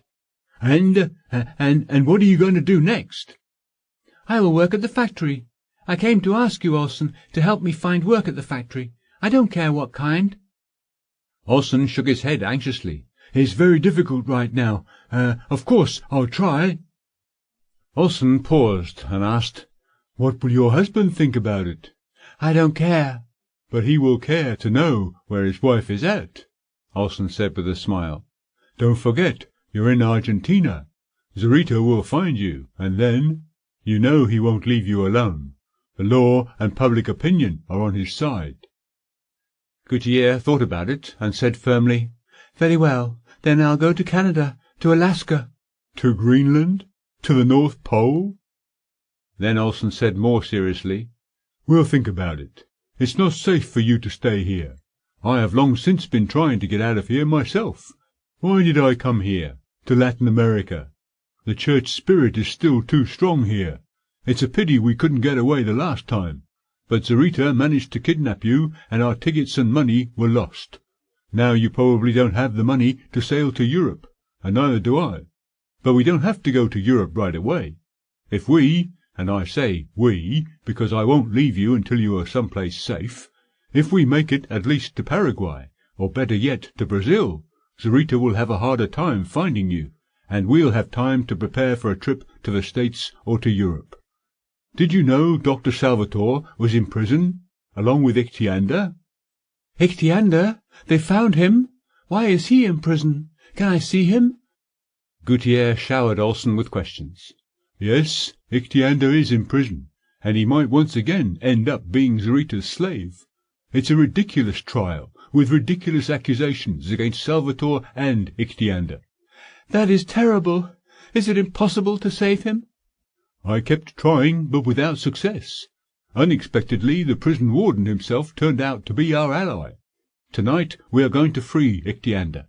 I have just received 2 short notes, one from Salvatore and another one from the warden. I want to see Ichthyander, Guttiere said. Can I come with you? Olsen thought. I don't think so, he replied. And it's better if you didn't see Ichthyander. But why? Because Ichthyander is sick. He is sick as a man, although healthy as a fish. I don't understand. Ichthyander can't be on dry land any more. What will happen when he sees you again? It will be very difficult for him, and perhaps for you. Ichthyander will want to stay with you, and life on land will kill him. Guttiere hung her head. Yes, I think you might be right, she said after a pause. The insurmountable barrier, the ocean, now lies between him and other people. Ichthyander is doomed. From now on, water has to be his one and only home. But how will he live there, alone in the limitless ocean, a man among the fish and sea monsters? He was happy in his underwater world before... Guttiere blushed. Now, of course, he won't be quite as happy as before. Stop it, Olsen, Guttiere said sadly. Time heals all wounds. Perhaps he will recover his lost peace, and live among the fish and sea monsters. If a shark doesn't get him before his time, he might live to a good old age. And death is the same everywhere. Twilight was falling, and the room was almost dark. It's time, Olsen said, rising. Guttiere rose too. Can I see him at least from a distance? Guttiere asked. Of course, as long as you don't betray your presence. Yes, I promise.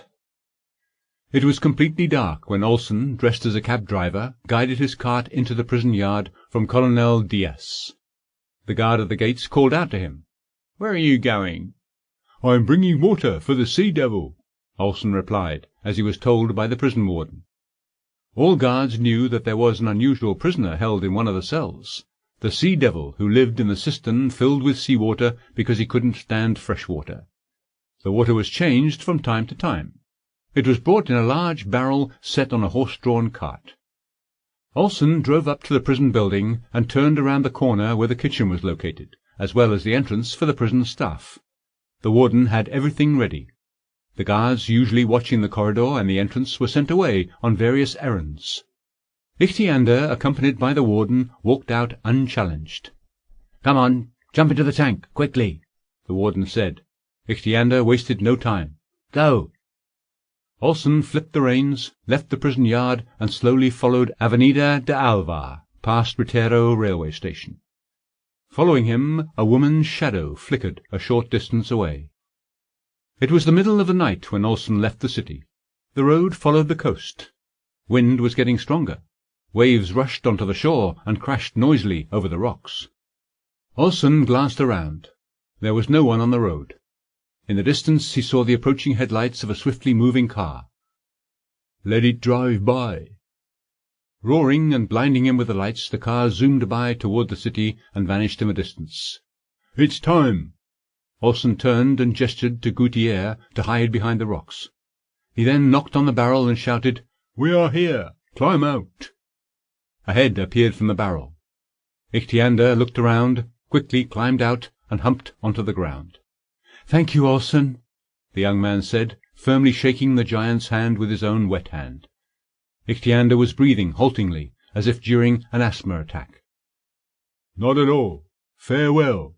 Be careful. Don't get too close to the shore. Stay away from people, or else you might get caught again." Even Olsen didn't know about the instructions Ichthyander had received from Salvatore. Yes, Ichthyander said, gasping.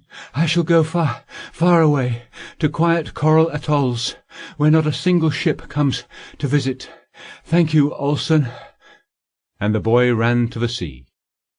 By the water's edge he suddenly turned and shouted, Olsen, if you ever see Guttiere, give her my love, and tell her that I shall never forget her."